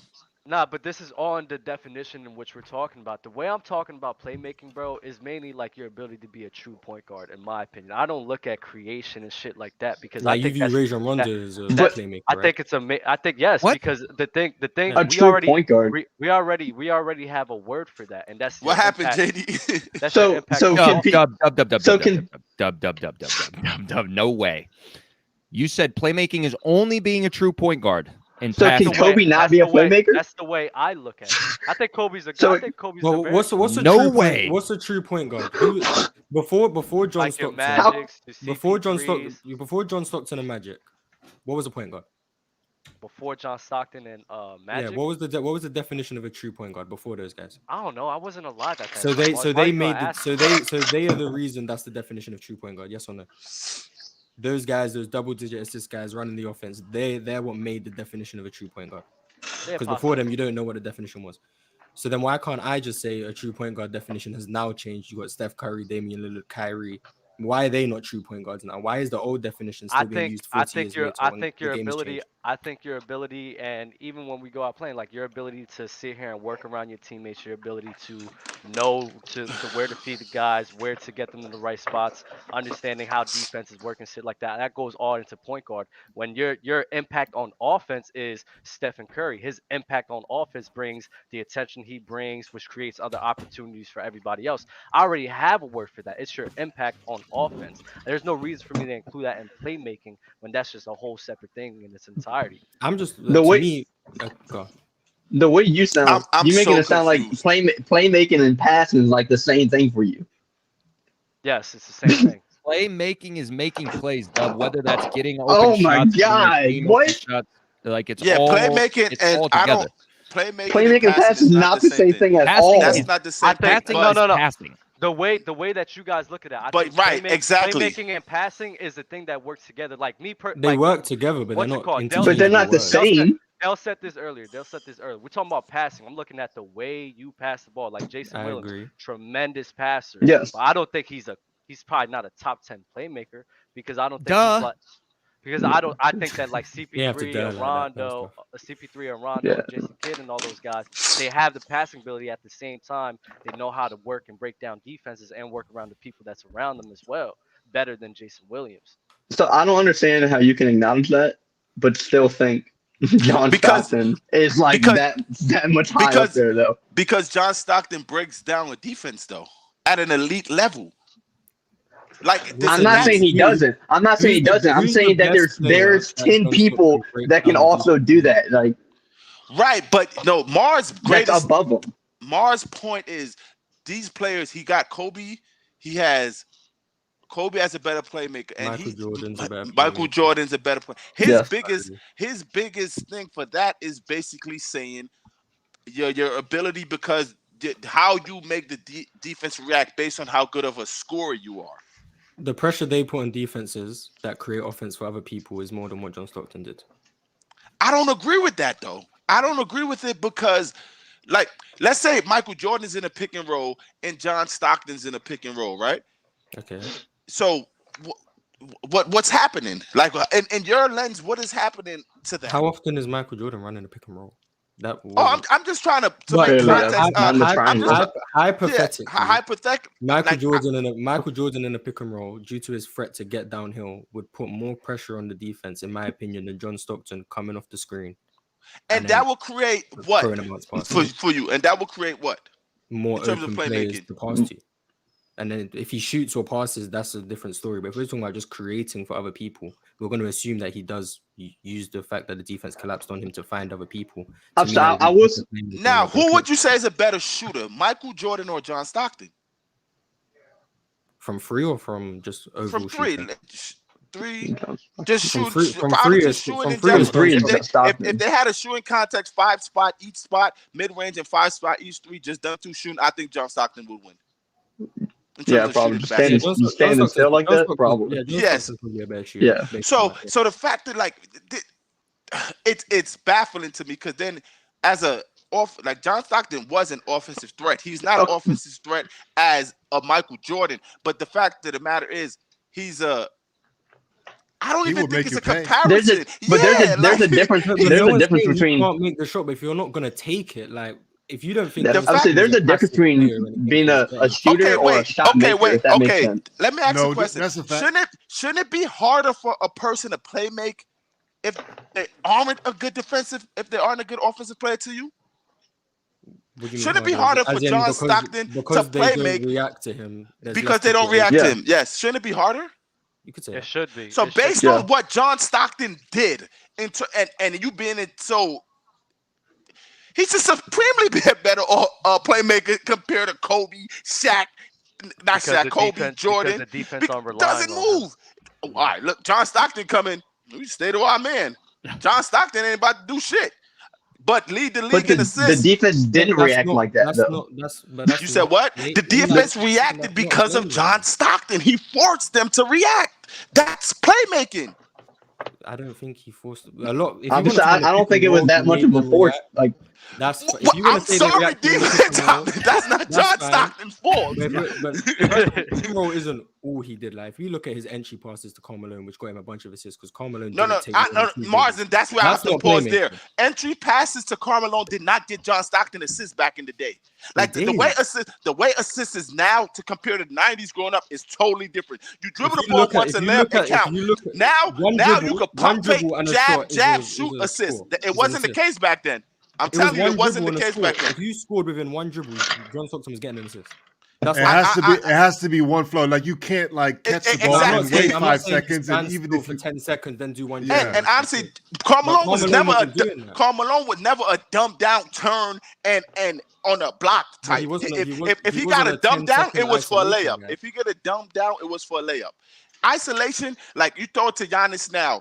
Or Anthony Davis from LeBron. AD could turn, jab, and shoot the ball, and that's still a LeBron James assist. That wasn't the case in the 90s at all. If you look at there's a weird stat. If you look at the amount of assists per game John Stockton was getting in like home games in Utah versus on the roads, the discrepancy is quite large.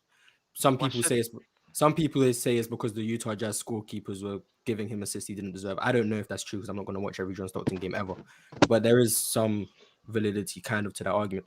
But when we're looking at a lot of the assists John Stockton gets off the pickup, Jesus, Nick T. Yeah, I knew the other one wasn't the real Nick T. So if you look at a lot of the assists John Stockton was getting off the pick and roll, you could say that the defense reacted to a certain degree, sure, because the big man has to at least cover John Stockton because he is a threat that's some level to shoot the ball. But when you throw that pocket pass, he hasn't made the whole defense scramble like a Michael Jordan, a Kobe Bryant, a LeBron James. I agree.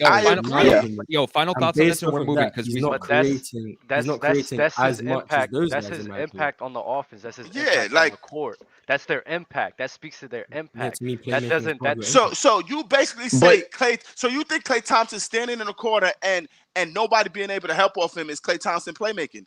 That's partial. That's a part of playmaking. Yes, for sure. I don't agree. No, but I don't agree. It also has to do with how we're moving. That's based on coaching. Don't help. But it also has to do with how people like Kobe or Jordan react. Just like how Mark said beforehand, that's why he doesn't think Carmelo Anthony's such a great playmaker or whatever, because he doesn't react. He doesn't react to when they cover on him on defense. If the defense react to you and then you do nothing to create for other people off of that, then you're not a playmaker. However, people like Jordan or Kobe.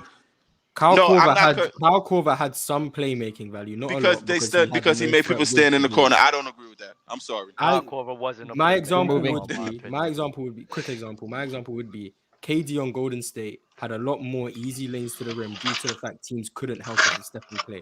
I would say that's them providing some playmaking value. You don't have to agree, but to me, that's playmaking value. Oh, yeah, because it's making the play. Yeah, that's it's making the play. But I view playmaking that way. That's part of the reason why. So who's the playmaker? No. I'm sorry. Who's the playmaker in that instance? KD or Stephen Klay? Well, KD got his own shot. He didn't playmake. So Stephen playmaking in that possession would be Stephen Klay. Stephen Klay, yeah. So why can't Stephen Klay create that same lane for, let's say, a Draymond Green or Andrew Wiggins, the same open lane that KD with one dribble, go to the basket? They do. Yeah, they can. They do. Wiggins gets a bunch of open lanes. Draymond Green's fake handoff works because two defenders go to Steph Curry. That's Steph Curry playmaking. We're all saying the same thing. It's two different ways of defining it. I'm sorry. I would never view someone standing in the left corner and the right corner just standing there. Don't help for those players as playmaking. That makes no sense. All right, we're off this. Brett, hey, good question. And great Stockton jersey. Appreciate it, man. Yeah, one more thing. I think y'all when y'all start talking about best players or whatever, I think y'all need to make sure people, each cast member knows either greatest or best, because I feel like y'all get a lot of confusion between the two. Because sometimes y'all be ranking or talking about a greatest, and then other times y'all be talking or ranking about the best. Like for instance, Dell always best. Like he's always talent first, skill. It's the best for him. Or other times, some people will be like bringing in greatness factors. And I don't think there's anything wrong with having best or greatness. I just think it needs to be like clear as day, which one talking about sometimes. We'll take Dub. No, we'll take it into consideration. All right. Thank you for coming up, bro. Yeah, man, I appreciate it. It was fun. Yeah, thank you so much, man. Thank you. I'm pretty sure this next guest is going to be my favorite of all time. Hold on, man. Nick T, acknowledge. I know. Let's talk basketball. Sent to Super Chat. If Paul George was on the Sixers Nuggets, who's more likely to win a championship? So I'm going Sixers. Nick T with the 199.99. I'll take Sixers as well. How we doing today, y'all? Just got back home. Glad I didn't miss the episode fully. LOL. Nick T. Very glad you didn't miss it fully as well. Goat. Let's bring in straightway Georgia Elder Rufus. What's good, bro? Welcome, I'm about to start coming up here with options. Chat. So Nick, you could just send me money to do something. So Nick T, anything you need me to do for $200 every episode, just let me know, brother, and I'll do I agree. Like drink foot water. I agree. I got foot water. Oh my god. I got foot water. If you need Nick T from next episode, I got I'll jump in my pool off the roof. I won't. I don't have a bucket. Stop it. We're selling our souls, Nick. We're selling our souls. Don't do it. Yeah. What's up, Elder? How you doing, man? Yo, what's going on? Man, I'm blessed. How y'all doing? Amazing. Can't complain. Amazing now that you're here. Dale, you good with the identifiers? I'm waiting on you, Dale. You good with those? Before my time. I've been looking. Before my time. Want me to tell you what hey Dale, want me to tell you what the women say? Nah, I don't know what the hell the woman says. Denzel. They say Idris Elba, man. Okay. That's what they say. I didn't make that up. That's what. Are they related to Stevie Wonder? No, not at all, bro. No, you are definitely. Hey, you and Mass are definitely related. I see why he like you because I call him the master capologist. Now you may not like the word cap. Hold on. Were you the one? Hold on. Yeah, I'm the one that's I'm the wrote one. that? Yeah, Oh, okay, and you okay, may not. okay. Hey, Dale, you may not like the word cap, but you fully don't use understand it. what it means. You Oh, no, fully understand honestly, what it means, though. Yo, really? When you said it, no BS. I'm like, what the? Because I don't use the word cap. I still say front. Hey, and I'm all cool. that. I'm cool with frontologists. Hey, I'm from the north. I'm from the Midwest originally. I live in Georgia, but I'm from Indiana. Oh, so, I understood so it I know right what away front when means. I understand it right away when you said it, and I'm mad that you got the beard and all that, and these young kids make you switch the cap so damn fast. Hey, I can use phronologists. I try to. Hey, as long as you relate, please. I try to make them understand. That's all. I relate to phronologists for sure. Let's get. I call you the Where in phronologist. Indiana you from? I'm from Fort Wayne. Okay, cool. Speece. Oh yeah. Yeah. I used to play up there at the field house. We had a huge AAU team back in the day, back in my day too, called Blessed.jn. Yeah. Oh, I know that team. Oh, yeah. My guy Zach Payne. My guy Zach Payne used to play for them. Absolutely. Yeah. Speece you know Zach used to run the Midwest. I ain't gonna front. I went to prep school with Zach. Oh, did you? Yeah, Longberg. I coached Zach. Oh, okay, yeah. I went to prep school with Zach. When he was on the senior team before he made it to the elite team. Because my boy EV, you may know EV, Eric Vaughn, he coached the elite team and I coached the senior team. That's crazy. Yes, sir. I went to prep school with Zach Payne. Bless our Zach, my guy, man. Yeah, Crazy mofo. His dad's a pastor. Pastor. Right? Yep. Yep. See, he's always the preacher kids. That's crazy. Shout out to Dub. Shout out to Pastor's Children. I love you guys. Apples don't fall too far from the tree. So far tree. Oh yeah. Now my thing I came in on was. Is it for me? Really. All of y'all, mainly for you, Dale, because you and they already actually called you out though because you came on when they talked about Gilbert Arenas. He was reading it. You said I'm 100%. Then you doubled down and said no, I'm 1,000%. Then you tried to switch it up later, but the panelists already called you out on it, so I don't need to go there on that. They could call me out on it, but basically how Gilbert ended it, I'm 100% in belief of what he said. That's fine, and that makes sense to me because I think Gilbert's a capologist too. I think he's trying to stay relevant and things like that. Honestly, I think it's sad how Can you say frontologist? Frontologist, yes sir, frontologist. I'll help you out. Yeah, appreciate y'all letting me on your panel, man. Y'all got a great show. I agree that you got a great show. I'm a member and everything. Got to support. I don't like the fact that we try to and the guy y'all called Nigerian Ticket. He had a minor point. Because a lot of times we look at the thing and we say because a guy is versatile, because that's really what y'all were naming, the versatility of the guy. And you were giving him more credence for versatility. But I'm like sitting here looking at these stats, and I just pulled up one stat because the main two people we were talking about today was kind of Giannis and KD. And I pulled up their stats from last year, and I'm like, how would someone look at these brothers' stats when Giannis played more games, he played less minutes, he was more efficient, and they scored the same amount of points, but you would look and say KD's a better scorer. And my thing is this. I would rather have a guy, because they both scored 29.9 points a game. Let's just say 30, all right? Okay. I would rather have a guy get me 30 points on 55% shooting than a guy get me 30 points on 52% shooting. Okay. I want the more efficient guy. And I don't know why we look at it and give more credence to a wing player, more of a guard type player, because there's a difference between KD and Giannis. Even though they're both the same height, KD moves and facilitates like a wing, like a guard. Giannis is a big man. So stop right there. You think Giannis is a big man and KD's a guard? What you think? Wing. I said wing, because wings and guards kind of move the same. But wing, right? Okay, KD's a wing and Giannis is a big man. So if your wing is shooting 52% and your big man is shooting 55%, wouldn't you look at the wing as more like wow? No, I wouldn't. Why not? If you're big, efficiency, but as a big, you expecting a big to shoot in the what percentiles? More so like 58, 59, and not really, because not many guys do that. No, not many guys do that. I don't. Not many big men do that. No, who does that? I think bigs shoot in the high 50s. You better go look it up. They don't. What do Jokic shoot? What does Jokic shoot? Right there about what Giannis.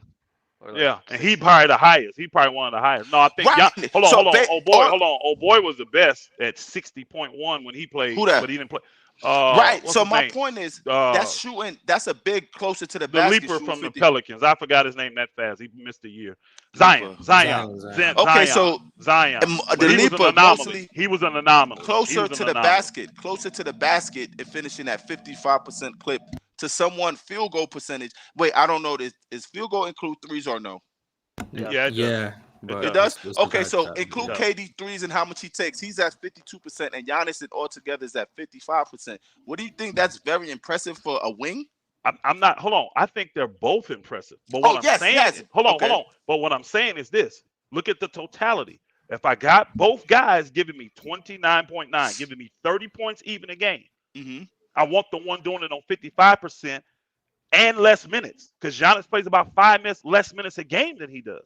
I would rather have that than the guy that's playing 5 more minutes and shooting less efficient.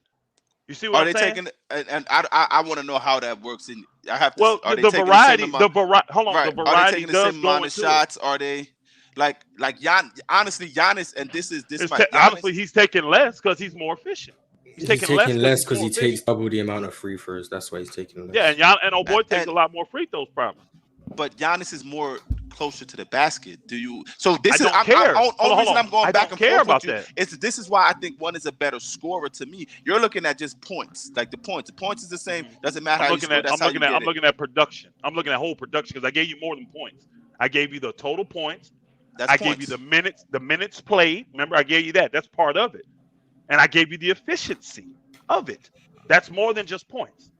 I gave you production. That's okay. Production. So no, because the production both being 29.9. If KD was at 30 points or 31 points, it's about points. No matter how he's not at 31 though. He's at 29.9, exactly like Giannis. It's about points. It's so the production. You can make it. Hey, Dale, you can make it that. I gave you three different. Hold on, I gave you 3 different things telling you that it's not just points.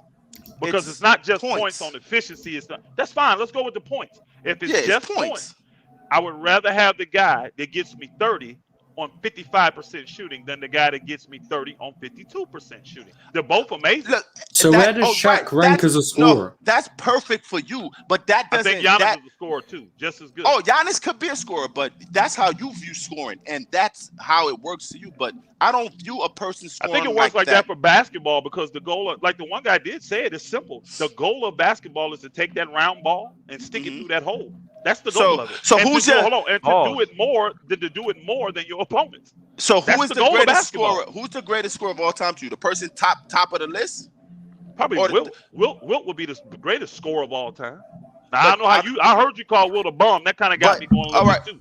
But Wilt doesn't. He's not a top of the list. I don't know how much minutes he played. I don't know his production. Well, go look it up. I would tell you to go look it up. Will average 46 minutes a game. I would tell you to go look it up. But the list is there, sir. This is what I'm trying to understand. Because if Kareem or then Braun, when Braun passes Kareem, Braun should be the greatest scorer because he'll have the most points, right? That's an all-time achievement award. Yes. That don't make him the greatest. That's just an all-time achievement award. And I'm not saying, I'm trying to understand now. I'm just conflicted. I'm conflicted, honestly, because I know you would. In one instance is Giannis and KD. You rather one that does it in less minutes, production-wise, this, that, and the third. And more efficient. Don't forget more efficient. And more efficient. So Wilt, because he was more efficient, don't matter the time or whatever. That doesn't accumulate to Wilt being not the best the best to you, because Wilt's not the best scorer to me because I don't base it on what any numbers say. I'm watching basketball. You consider Wilt a bum, so I'm not surprised by that. You called the man a bum. Honestly, people before the 1960s, I look at them all that way, and I'm sorry, I just do. Like I could be wrong, I could be ignorant, I could be all this. I think I agree with everything you just said. The last part. Now here's the thing. I don't know when Wilt retired. Rest in peace. Hold on, brother. I don't give the same credence to that time frame because a lot of the best players weren't allowed to play. It was a lot of political stuff involved. So I get that part of it. I do. I get that part. It still doesn't take away from they were the best in their era and what they did. And for sure. And Wilt was a phenomenal scorer. 100%. And Will era, I won't be talking like this. Whenever I compare a player from that era to this era, this is why I call them. If I say Will is bum, I don't imagine Will. I wanted to be sure I wasn't comparing. I was asked who was the greatest of all time in scoring, and I say Wilt.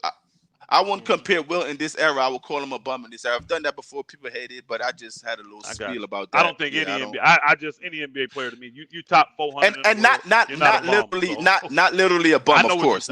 Okay, right. Yeah, I know what you're saying. Come on, all of them, even people in the league now. A dude that's not playing on the bench could go in any pro-am tournament and have 50 points. I witnessed it. Let me make a statement before I forget it. And I know y'all got short time, so I don't get this. The one brother made the statement about the Pat Beverley was not impactful move to the Lakers, right? Now I could be biased. I'm a Laker fan. All right. I'm not a LeBron fan. I'm not a player fan, any player fan. I love certain players. They're my favorite, but I'm a team guy. I love the Lakers. So I've been cheering for them since '79. That's never gonna change, right? All right. To say Pat Beverley didn't move the needle, he gave a stat that the Vegas line didn't move. The reason the Vegas line didn't move is because Russ is still on the team. Has nothing to do with Pat Beverley.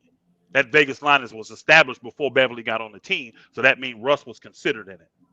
Everybody knows the Lakers have no chance as long as they have Russell Westbrook because he's that bad of a fit on the Lakers. Are there other teams he could go to and have a modicum of success? Yes. But with the Lakers and the way they're currently constructed, they have zero chance of winning as long as Russ is on that team. And that's why that line didn't move in Vegas. I want to make sure I got that in. You don't think Russ can learn from last year? No. Interesting. No. And the reason why, let me tell you the reason why. The reason why is he's giving me no indication and shown me nothing mentality-wise first, or his play on the court second that he can. Do you think he's still a starter in the NBA? A star? A starter. It depends on the team. Like I said, don't totally diminish his value. You can put Russ on a specific type of team, and he may elevate that team from being below the play-in line to get into the play-in and maybe get in the playoffs like he did with the Wizards. I don't know if he still has it in his bag. I don't know what this last year took from him, but his history proves he's been that guy that can lead those undermanned teams at least to the first round of playoffs and get beat. So I got to go with that history. There's no history showing me that Russ is willing to change his mindset, willing to change his game, willing to do different, willing to be a total team player and just do whatever the team say they need you to do. Now, Russ was willing to help the team. He was trying. I think he was trying. Hey, my brother, I would agree, but it was very minuscule. He tried for a game or two, then he revert back. Well, you got to understand, and then something else would happen. There was a lot of guys in and out of the lineup, so he had to keep playing different roles. There was times where it was a dumpster fire, bro. It was definitely a dumpster fire, and everyone and the gasoline is Russ, and I don't agree with that. Well, I agree. I agree that this is the thing. I agree that Russ was a major problem with the Lakers last year because the fit is just horrible. I don't think really. I ain't heard too many people. Too. I don't think anybody on this panel even disagree with that. The fit's just horrible. Oh no, when it happened, right? But I think Russ, being a professional basketball player, hearing what everybody's saying, I think more times than none, Russ, his legacy, his stature is already set. So for Russell Westbrook right now, if you wanna be a Laker, if you wanna play home, if you wanna be in front of your family, I still think he's a starter on damn near every team in the NBA. I think on the Lakers, if he stays there for this year, he should start. I disagree with that. I agree. I think he should start. So the fact that I disagree. I think everybody has to sacrifice. So you think he's a starter on Golden State? You think he's a starter on Golden State? Oh, chill. I think he's a starter on Phoenix. You think I can keep naming. I'll start naming them. Then you tell me. I would start. Me personally, I would start Russ over Chris Paul. I would. Me personally, I would start Russell Westbrook. Yes, I would start Russell Westbrook over Chris Paul. I would. Oh. I would start Russell Westbrook and Devin Booker over. Yeah, why?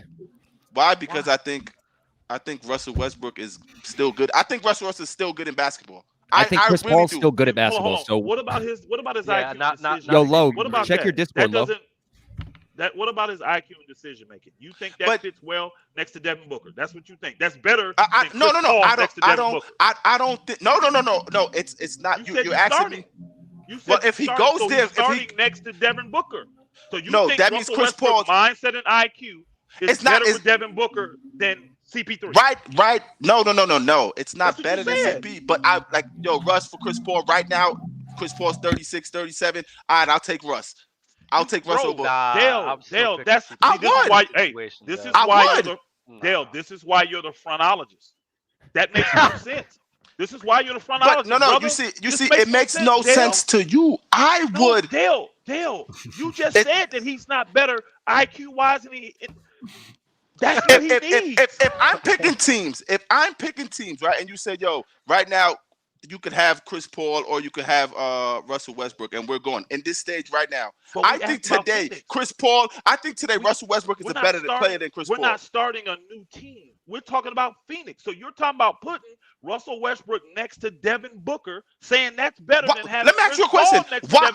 Why would it not work? Tell me this. Why do you think it's not about it? Because he can't shoot. He turns the ball over. He's not a good defender. He's not an elite floor general, bro. He's not an elite floor general. He has bad IQ. He makes. Let me ask you a question. Decisions. You can say all you want. Paul George. MVP candidate, Kevin Durant.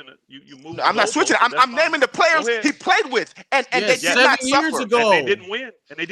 7 years ago. Stop. That was 3 years ago. No problem. Was win. No problem. Not KD. I'm talking Paul George, James Harden, 36. Yes, sir. Russell Westbrook, 27, 8 and 8. I'm just saying, you guys are just like mimicking, like, this can't work. Tell me which one of those teams he got past the second round.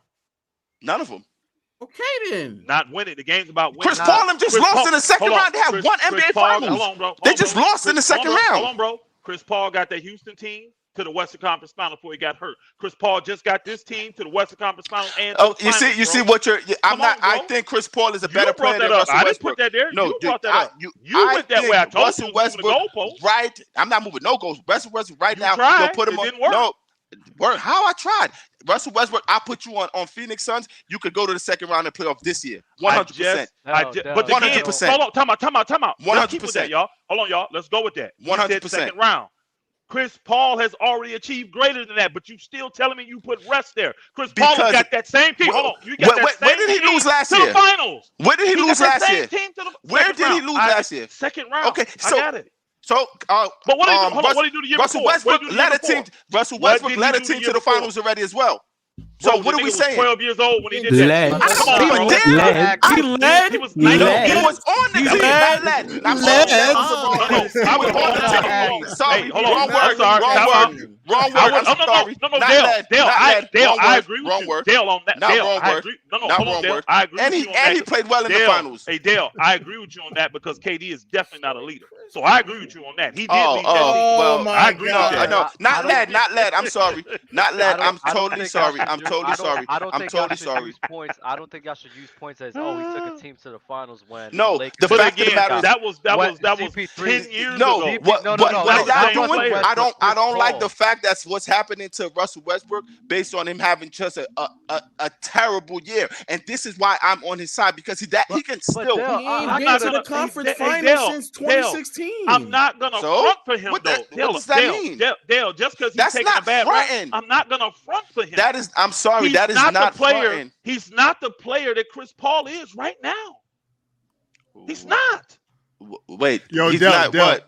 Dale, I'm sorry, I don't. Wait. If you're the Lakers, would you like a 1-for-1 swap, like just straight up, like no money, no picks, nothing like that? Would you? Like, the Lakers is making that trade. No, we're not talking about the Lakers. We're talking about you. If you are Genie Bus or whatever, are you swapping Chris Paul for Russ, or are you like, nah, we good? Yeah, Genie Bus will, yeah. No, but I'm asking Dale. But can I context into that answer based on what just happened and knowing what Chris Paul is? That deal is happened easily. If you're Phoenix, hold on. Me on Russell Westbrook's side, no, I said to him, most teams in the NBA would take Russ as a starter. You guys are shaking your head. You know what's crazy?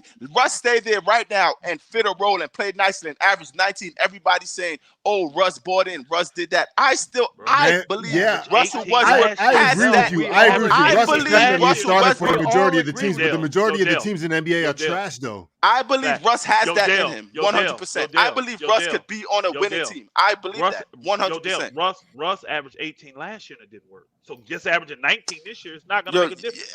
Okay, you see, don't take because He doesn't 18, fit, not, bro. it could be there different. Are teams he fits. Listen, there are teams he fits. He don't fit the majority of the teams on. That's what you're trying to present. No. Don't stop bringing. Listen, no. It's not. No, it's not because him averaging 18. Cap, man. I can't say cap. Him average 18 or 19. He could average 19 in a better way than he averaged 18 this year. Not he could average 16. Not on the he Lakers. could average 16 in a better way than he averaged 18. Now, Dale, why I agree not? with that. And I said for Russell, and this is what I don't.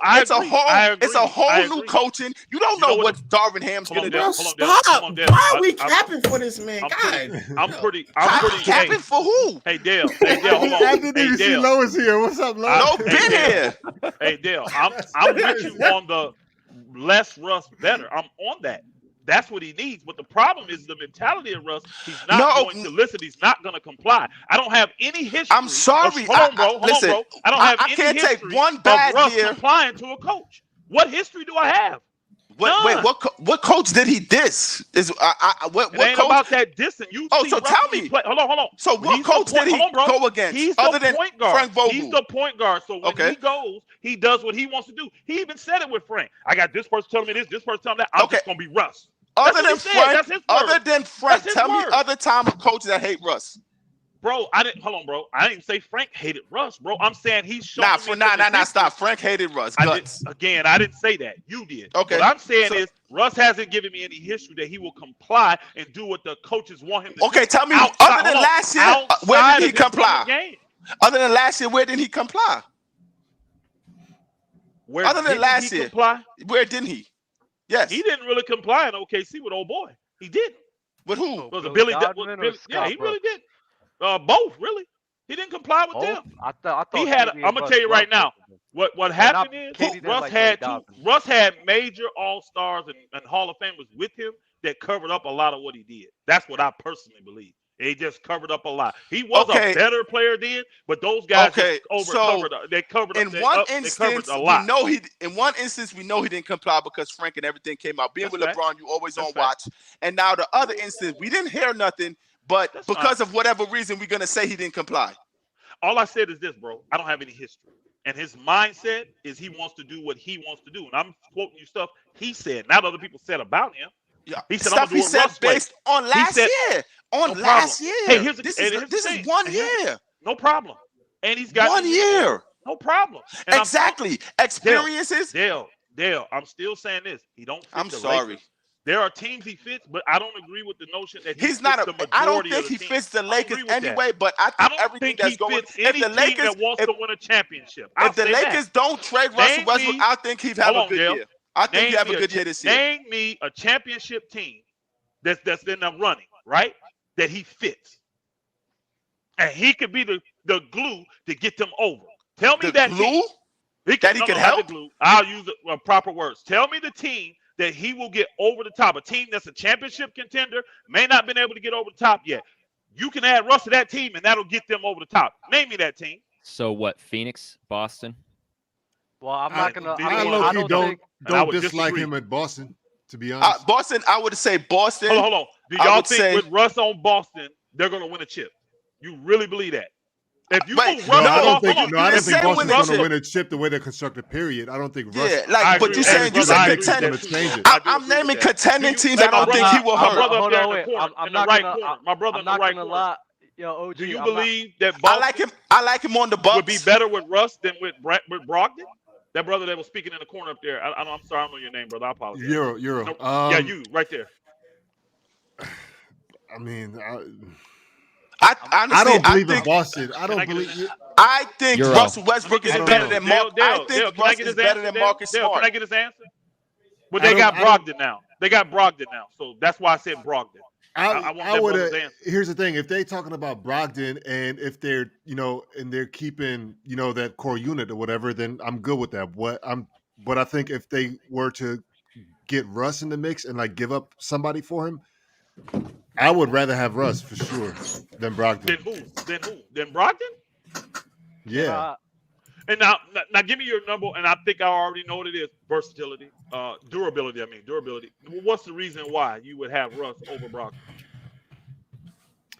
I think Russ is just relentless. I think they, when you look at Boston and they fell short, and I think I don't know if you saw that interview that Jason Tatum did with Taylor Rooks, but he was talking about how they just like ran out of gas. And I think Russ is one of those people that he's just relentless with it. And so his attitude and his presence on that team alone would maybe have benefited somebody like Jason Tatum, who just didn't know how to, you know what I mean, not run out of gas. Wait, Russ is not better than Marcus Smart? I mean, as a career, yes. I'm talking about right now as a basketball player today. I don't think, let me say it this way.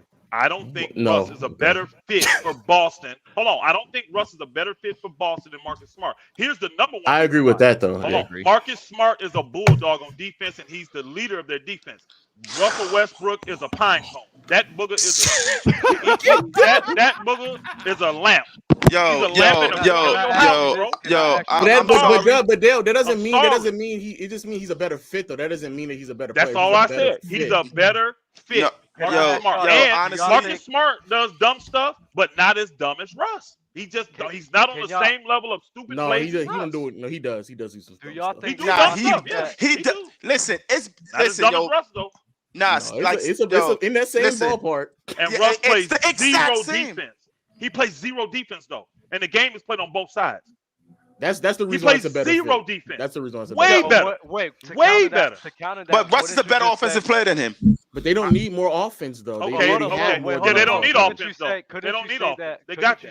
I agree with that. Russ is better offense. Couldn't you say that Russ could have been a better fit in that scenario, because a lot of times where they lost in the finals because of a lack of playmaking. So Russ brings something that they extremely need, especially they would lose twice as much on the defense. I mean, Marcus Smart was getting bodied in the playoffs for his defense too. So I mean, if we're gonna be real, he still played incredible defense compared to what Russ does. No, Russ you see how? Let me ask you a question. He's one of them orange cones out there on the street to direct traffic, no, you see how would you? Horrible. No. Do you think Boston is not going to go as far if Marcus Smart doesn't play the defense that he does? No, like what? They need his defense. They need his defense to get to where. Like how much? Like how much? They made it to the finals. Like how far are they going without Marcus Smart's defense? This one I'm gonna say. Look what Boston did when it came to this KD trade. What was the stick up? Was it not Marcus Smart? They understand the value of Marcus Smart. These boogers willing to give up the player that played quote unquote the best in the finals for them, and Jaylen Brown, but they didn't want to give up Marcus Smart. He has value. They understand without him defensively, that thing falls apart. With Russ, you may get 2 more buckets a game. You're gonna get 3-4 more turnovers, and you're gonna get no defense. I'm with that. I'm with that. But I think we're going in and out of like who's the better fit and who's the better player. Like I don't talk about the better player, because the to me the better player is the one that fits your, I think honestly it's Russ can be an all-around better player all the time, a Hall of Fame wise, right? Career, but that don't make him a better fit for me to win today. He led the defense. Marcus Smart led the defense for sure. But yes, I'm not gonna act like can we say that Boston is a defensive, like how they are, the defensive system that's going on over there, right? Yes or no? They got a good defensive team, but not the same without Marcus Smart. Oh, hold on. All I'm saying in that they have a great defensive team. It's been Smart, not for the majority, but in some playoff games, Smart sat out, and it was still a great defensive team. I'm just saying, you plug a Russell Westbrook, who you're calling a cone right now. Could you say it's predicated to the team he's on? Russell Westbrook is so he never played defense. Hold on, bro. Time out. Russell Westbrook has never played defense in the NBA. Hold on, bro. I'm on one thing at a time. I've been trying to ask that the whole Yes or no? Did Russ ever play D in the NBA? I don't. Hey, bro, I'm not even gonna lie. I don't know, because I didn't watch him. That's crazy. That's crazy. That's insane. That's insane. That's insane. Hold on. I'm asking a question. Does he have any defensive accolades? I don't know. Now you said though that is it because the team he was on? No. The Lakers before he got there were always in the top 5 in defense the 3 years before that. And they traded most of their defense away. It still doesn't. AD played half the year. You see, so you brought up accolades. So how many times has Drew Holiday been defensive player? How many times has Drew Holiday played? Never been that, but I guarantee he's made some defensive teams. I guarantee. Probably twice, maybe. Twice. How many maybe? has Russ made? How many has Russ made? Right, but he should have been there every year. I'm not saying a person plays defense because of the accolades of the media. Hold on, let me ask you this. Russ has never been considered a defensive shutdown guy, defensive stopper. No one has ever spoken about Russ played defense in the NBA. I've seen Russ guard Kobe Bryant. I've seen James Harden guard Kobe Bryant. Bro, these players play defense, bro. So they play it, but not well. That's all I'm saying. They play it, but not well. Yeah, they gonna play it. He can guard Kobe. Is he gonna stop Kobe? Hell no. Kobe gonna torch his ass. Who did Marcus Smart stop? Who gonna stop Kobe though? Who did Marcus Smart stop? He stopped enough people for everybody to feel. Let me finish, bro. You gonna let me finish? Let me answer. He stopped enough to get. So the media can say he's defensive player of the year. He got defensive player of the year. Bro, it's still an award. I can tell you this: you're not gonna be defensive player of the year and be a scrub on defense. That doesn't happen. You're not. Marcus Saul was an above average. He was an above average. Rudy Gobert were above average. Rudy Gobert win defensive player of the year, and I look at them as scrubs defensively. I'm sorry, Dale. You the same guy to call Will Chamberlain a bum. So I guess I get it. I get your mindset. No, how y'all viewing defense and he's helping and no. Marcus Smart, Russell Westbrook played defense. You're not gonna be defensive player of the year and be a scrub on the defense. You're predicating defense based on how a team concept is doing. You played the game. How are you there? And this is why I could tell you that. And this is why I could tell you that. I played the game too. And that's why I can tell you phronology. It's different. It's different era. You top of the class, bro. It's different era. It's different era. It's a different era. It's a different era. There's no way you could tell me Russ never played defense in the NBA. That makes no sense. We can't get a curve in the class because you with 110%. I don't get a curve, bro. I don't want get a curve. You at 110, Dale. You 110. You can't get a curve. I don't want the curve. No, I don't like the curve. I do not like the curve. Come on, I knew this would be my favorite guest. I don't want the curve. I want your eyes to see reality. I want you to understand that Russell Westbrook played defense in the NBA, and you're trying to negate the fact just so you can say he got this. Years old. He's 34 now. He didn't do it last year. I'm sorry. He didn't do it last year. That's like me saying LeBron's played defense in the last 4-5 years. He hasn't, bro. No, he hasn't. It's not Just the keep same. It real. No, but it is the same. They're both older players. But LeBron's just much smarter than him. Time out. The same LeBron you said didn't play defense the last 4 or 5 years. The Lakers is one of the best defensive teams, right? With LeBron James on it, right? What they're not. So the fact of the matter is, if you put Russell Westbrook on a good defensive team instead of Marcus Smart, he's good enough to learn the defense and still play great defense. A la Luka Doncic in Dallas. That's all I'm saying. That is all I'm saying. I will give you that. No problem. I'll give you that. You act like these players are stupid. I didn't say that. I didn't say that at all. It. No, I'm not. I'm just saying one player has got a higher IQ than the other, and they're a better fit. I never said Russell Westbrook played. No. I never said Russ played defense as well as Marcus Smart. I never said that. I know you got to go, bro. I'm not trying to hold you up, but check this out. If Russ was that damn valuable, why the hell ain't nobody want him right now? Why nobody want him? Are we serious? Are you seriously going to do that? Are you seriously going to do that? Why does no team want that? Come on, bro. Okay, no problem. No problem. That's great. I was waiting on that word. I was waiting on that response. Wow. So he's valuable. Hold on. He's valuable at $2.5 million, but not at 47. Wow. That's crazy. Telling me? That's like a whole context and a context. Stop. Like, please, come on, bro. You know Russ coming off a bad year. We all know. No one's saying Russ played good last year. So it's not that. There's not a GM in the NBA that agrees to your take that Russ can come in right now and help out a team that has aspirations to win a championship. Don't you think nobody feels he can come in and be on that team and help them win, bro? I don't agree with that. I can't wait for Russ to have speculation. I can't wait for Russ to play good this year. So people like, he will for the Washington Wizards. Russ looked for the Charlotte Bobcats. The Hornets. I'm sorry. The Hornets. Russ looked in the mirror. Show my age, bro. Show my age. Russ looked in the mirror. Russ looked in the mirror and said to himself. Those playoff teams. He ain't gonna do it for the Boston Celtics. All right. He's not gonna do it for the Denver Nuggets. Why he can't do it for the Lakers? No, he don't fit. All right. And he can't fit at all to you. He can't buy in at all. He can't buy into winning. No, I don't agree. Dumpster fire. I don't agree. Dale, he can't. He don't believe that. Low. No, you know why I don't believe it? Because did Russ have a fair sorry, I team didn't mean to last make you year? long. I apologize. No, you're good. I appreciate y'all. You are did my Russ have favorite a fair guest of team all last time, year? so you can do whatever you No, want. I don't think he had a fair team, but just the makeup of who Westbrook is like that's kind of like the problem. But okay, so he's been given opportunity to change. It's not like you see. This is my problem now. Again, you could. No, you are, because you could take Russ negative and drag it on along, but you can't take the positive of the player he is and bring it along with it. No, I'm not. Not you, Lo. I'm talking to. Oh, okay. Elder, you talking to me?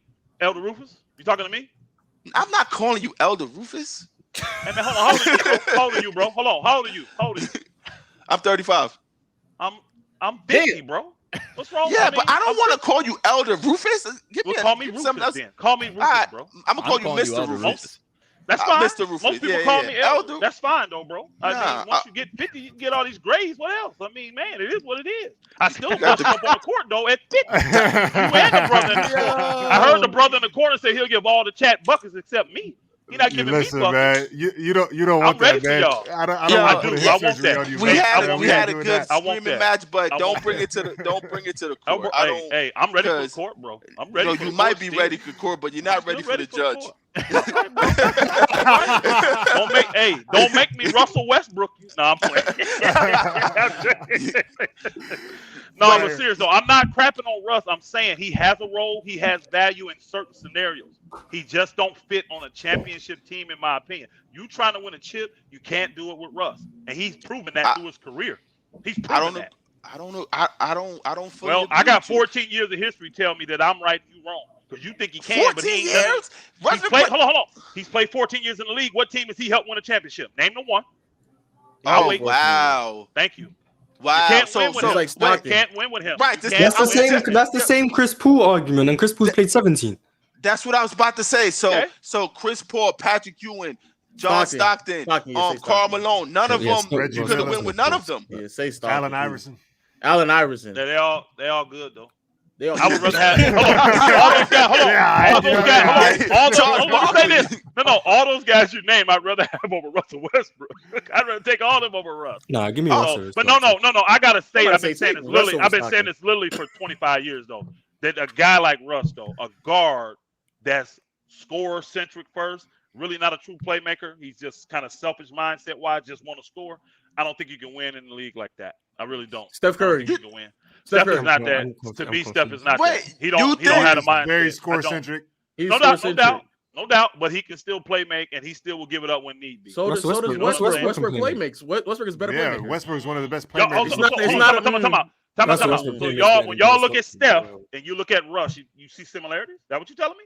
No, basing it on what you said. They're just basing it on your words. They're different players, though. They're different style players. But people say that. People would refute me with Isaiah Thomas, but when I look at Isaiah Thomas, even though he could score a lot, he still was more of a pure point guard, in my opinion. I'm not saying, hold on. I'm not saying Steph is a pure point guard. I'm not saying that Steph is a pure point guard.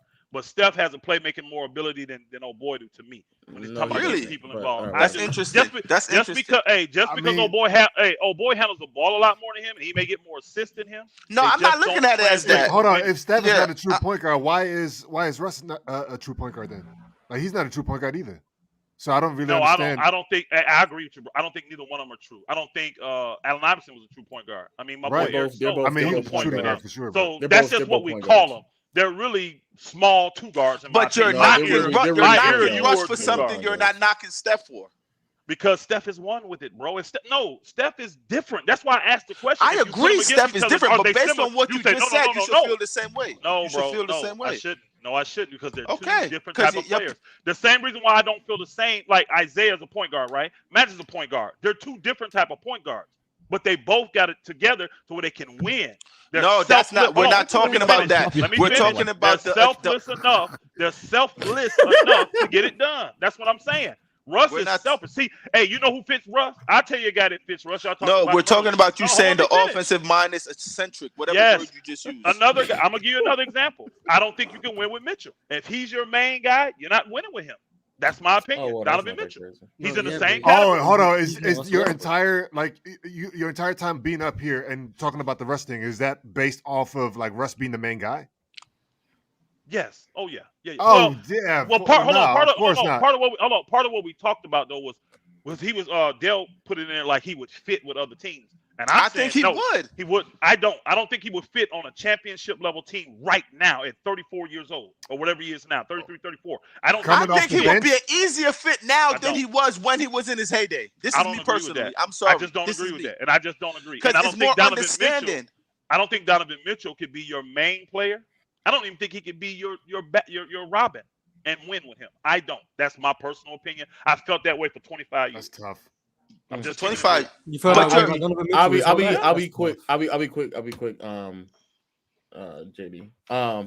Look, the crap y'all talking about Giannis or whoever that dude was who was on here earlier has no idea what he's talking about. It's just straight shenanigans. The idea that this man Giannis has not gotten better over the years, it simply just means that the rest of the league must just suck. The rest of the league has to be horrible. If that man cannot get better and do the things that he's doing, that doesn't make any sense. Giannis has become a better mid-range shooter, a better post player, but a better playmaker, passer, all that. He's become better. Also, when Gilbert Arenas is talking about he hasn't learned how to be fit or whatever the fuck he was saying, like that's dumb. The idea that Giannis hasn't gotten better in his fitness, and then he was referencing how many minutes he played without referencing the coach that is deciding his playing time, also does not make any sense whatsoever. He clearly has the ability to play 37, 38 plus minutes. But Giannis, for whatever reason, is the only player that people expect to be this perfect player. I've never understood that. I don't think that's true, though. I'm sorry. It is. And LeBron, let me not say the only, but I don't know why people expecting him to be perfect. Everybody has their weaknesses. Everybody has the ability, like noticeable weaknesses. Because he's crapping on all their stars. That's why. Because crapping Shaq on the guys they hold in the highest degree. Shaq wasn't a great free throw shooter. Shaq also wasn't like this elite ball handler. And Shaq got this too, though. but what I'm saying, but we can look back at Shaq and just appreciate who he was as a player. And I think when Giannis' career is over, people will do the exact same thing. But also but Shaq, even with his flaws, people still acknowledge he was the best player in the league at one point. The idea that, because that was where that argument stemmed from with Gilbert Arenas. Okay, I see what you're saying. It like, he's not the best player because there's a noticeable gap, and then like it's referencing players in their prime. No, like, what are we saying right now? I feel honestly like you might think it's clear cut for you with Giannis, but it's a lot of people in this world that it's not clear cut for. And a lot of people I talk to still got Braun. I still think KD's the best player in the NBA. I think you're wrong. I think people think that's what you think, and I think you're wrong. So that's not what I'm saying to you. A lot of people think Jokic is the best player in the NBA. Some people have Embiid as one or two in the NBA. That's why those are just Philly fans though. Ain't no other. Embiid number one is definitely. Yeah, that's a Philly fan. If you got Embiid number one, you're Philly. No, you said something. You said something that. So you think you hold on, Mr. Rufus, you think Giannis is number one as well? Yeah, right now. Okay. So this is the thing. This is the thing, though. With that, you're saying that I don't understand why everyone expects Giannis to be the best player. I mean, this perfect player. When if we do a poll of people who they're ranking their NBA players, a lot of people have Giannis as number one.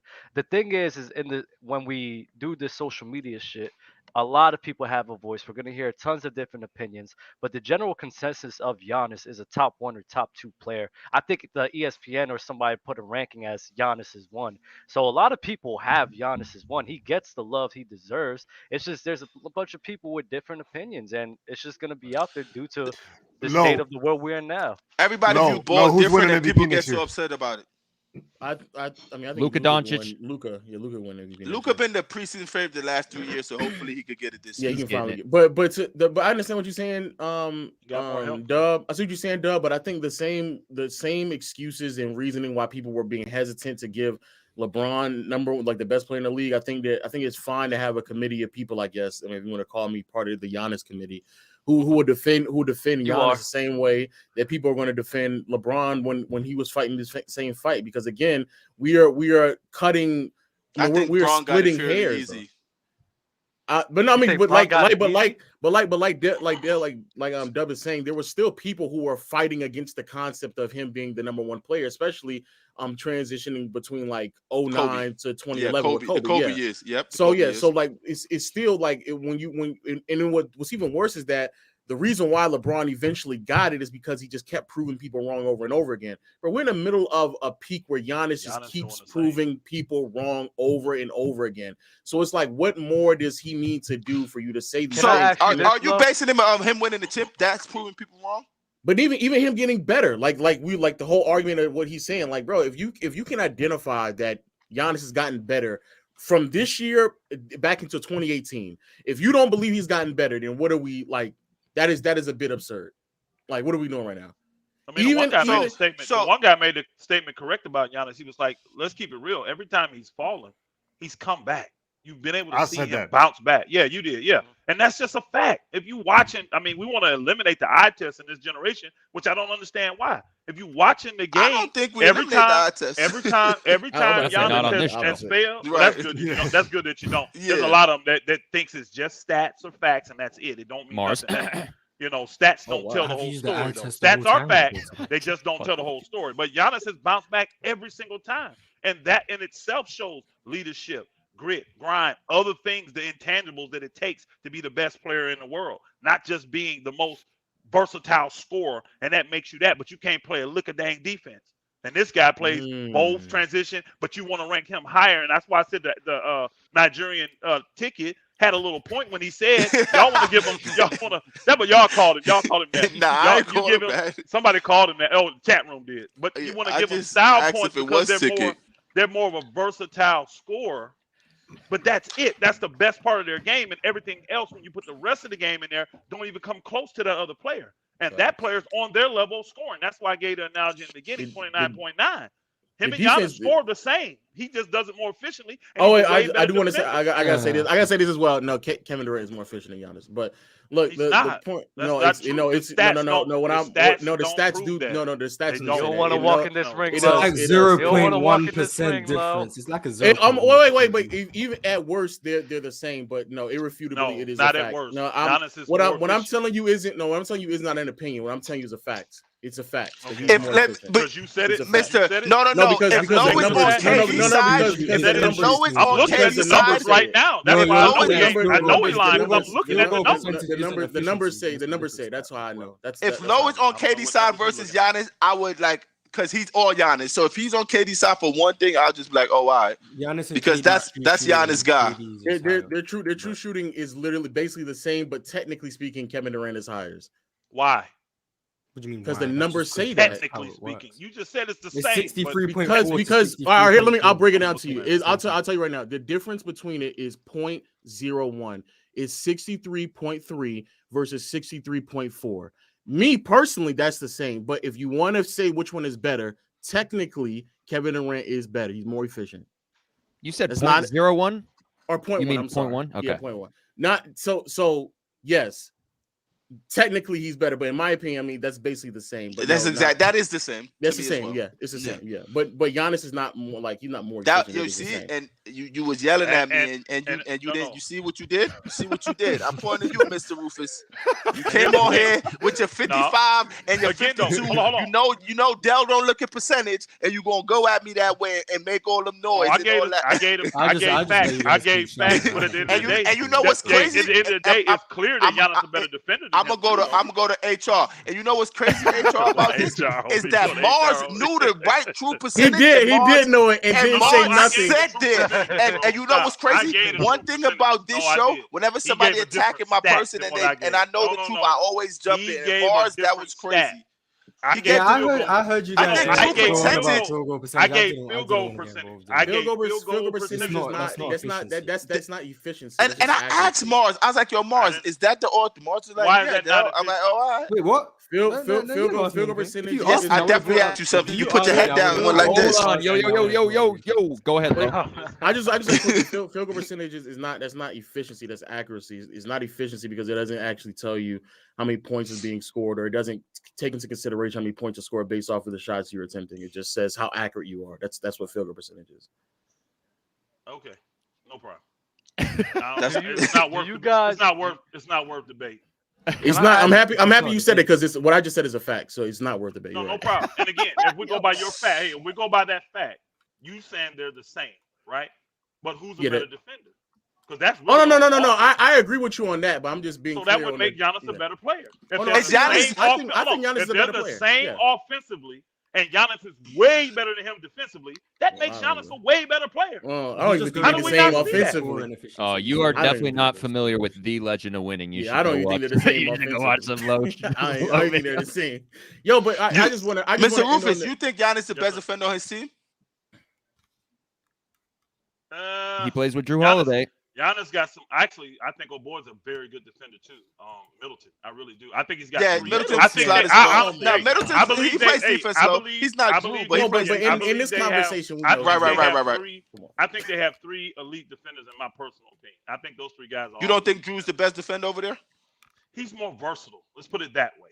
He's more versatile. Drew is. He's the most versatile defender they got. Because hold on, I've seen Drew guard the point and move all the way up and push a power forward out the lane. I've seen it and consistently do it. So he's the most versatile. You say the same thing about Giannis. Hold on. He's the Giannis don't. He can't consistently guard the one. Again, but this is what we doing with Giannis. You just sat there and said he pushed the power forward. So now all of a sudden it's him guarding a power forward. Let me finish. Just because he's not as versatile as Drew doesn't mean he's not elite, bro. I started off by saying we got 3. Giannis is in that 3. No, they're both versatile. But I think Jalo, you think Giannis guards a guard as like Giannis can't stay like I think Drew. He can't stand what Drew does pushing out the big. What Drew do pushing out the big is the same as Giannis on a guard to me, basically.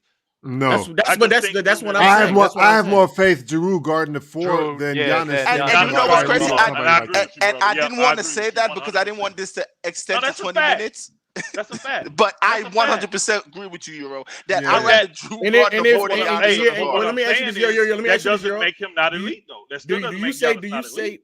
Do you say that because of the era we in? Because it's much more difficult to defend guards such as a Luka if Drew Holiday has to switch on Maxi Kleber. So which one? I mean, obviously that would make more sense. Yeah, right? Of course, it's the era, but both of them play in the same era, so it's like no. But what I'm saying is being able to be versatile at the guard and switching on a power forward. Doesn't have the same offensive. But but look, Lo, the same power forward you're talking about that's who Giannis is starting on. That we're making him the supreme defender. So is it bad that Giannis is starting guarding these power forwards? My argument isn't Giannis on ball. My argument is that he has the ability to affect the game defensively in a possession more so than anybody else is on that floor. That's my argument.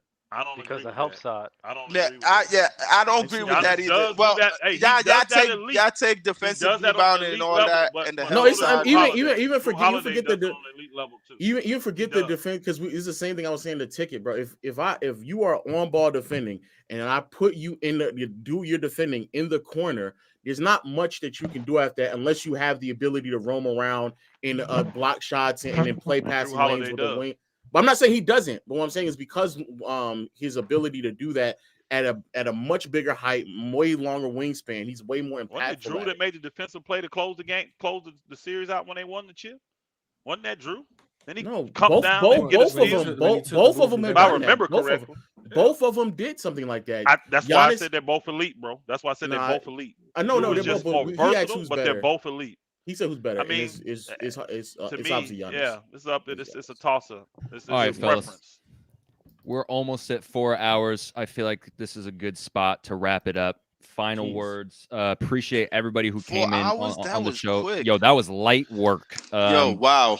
I said it before we even brought him on. I knew that Elder Rufus was going to be my favorite guest of all time. Mr. Rufus, I love you with a passion. I can't wait to see you next episode. Man. I love you. Yeah, you got to come back. You're for sure. I need you with Ticket and Fat Joe. Okay. No problem, bro. The dude. I'll leave. I gotta bounce anyway. Just stop hating on Giannis, bro. I'm tired of this Giannis hate. He continues to prove people wrong. He continues to improve. The shenanigans and tomfoolery that people have to discredit Giannis. I'm about to go to that bar right now to get a Shirley Temple. I don't think people are hating on Giannis. I swear.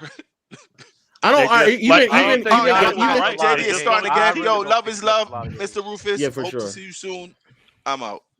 Yeah, even if you want to say like most people are, I understand that, but I just think that people are too vocal on some of the things they're saying, and it don't make any sense. But I thank y'all for having me on as always. I'll see y'all if I can next week or whenever else y'all doing it. When do you do it again? When the next show? We go every Sunday and Wednesday at 9 a.m. Pacific, 12 p.m. Eastern Standard Time. I just have to rip off these super chats before we actually sign off. But Elder Rufus, if you need to bounce. All right, no problem. Yes, sir. All right, guys, let's all leave JD to read the super chats alone, all right? Let's get it. Nick Dawson. Sugar Daddy Nick clears fake Nick. I agree. Uncle Tito. I'm just playing. Uncle Tito, Fire Jacket Euro, and Stop the Cap. Dell. JoJo, Yes, what sir. about Russ in Houston? Sorry that we couldn't get to that while we were actually arguing this. I tried to pop this up in the middle of the argument so that we could at least see it. I knew I wasn't going to get a word in when you sent that. I also put this up when they were discussing it because I know, again, I wasn't going to be able to get to it. Pat Riley and Spo would get Westbrook to play right.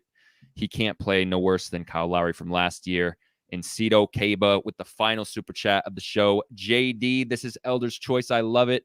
Today was amazing, man. Make sure you comment, subscribe to all the things. We appreciate y'all. We'll see you on Wednesday. Mars Euro, anything? Footy tomorrow? Oh, yeah.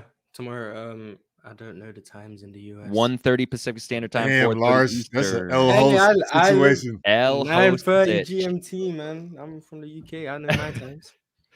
Fire.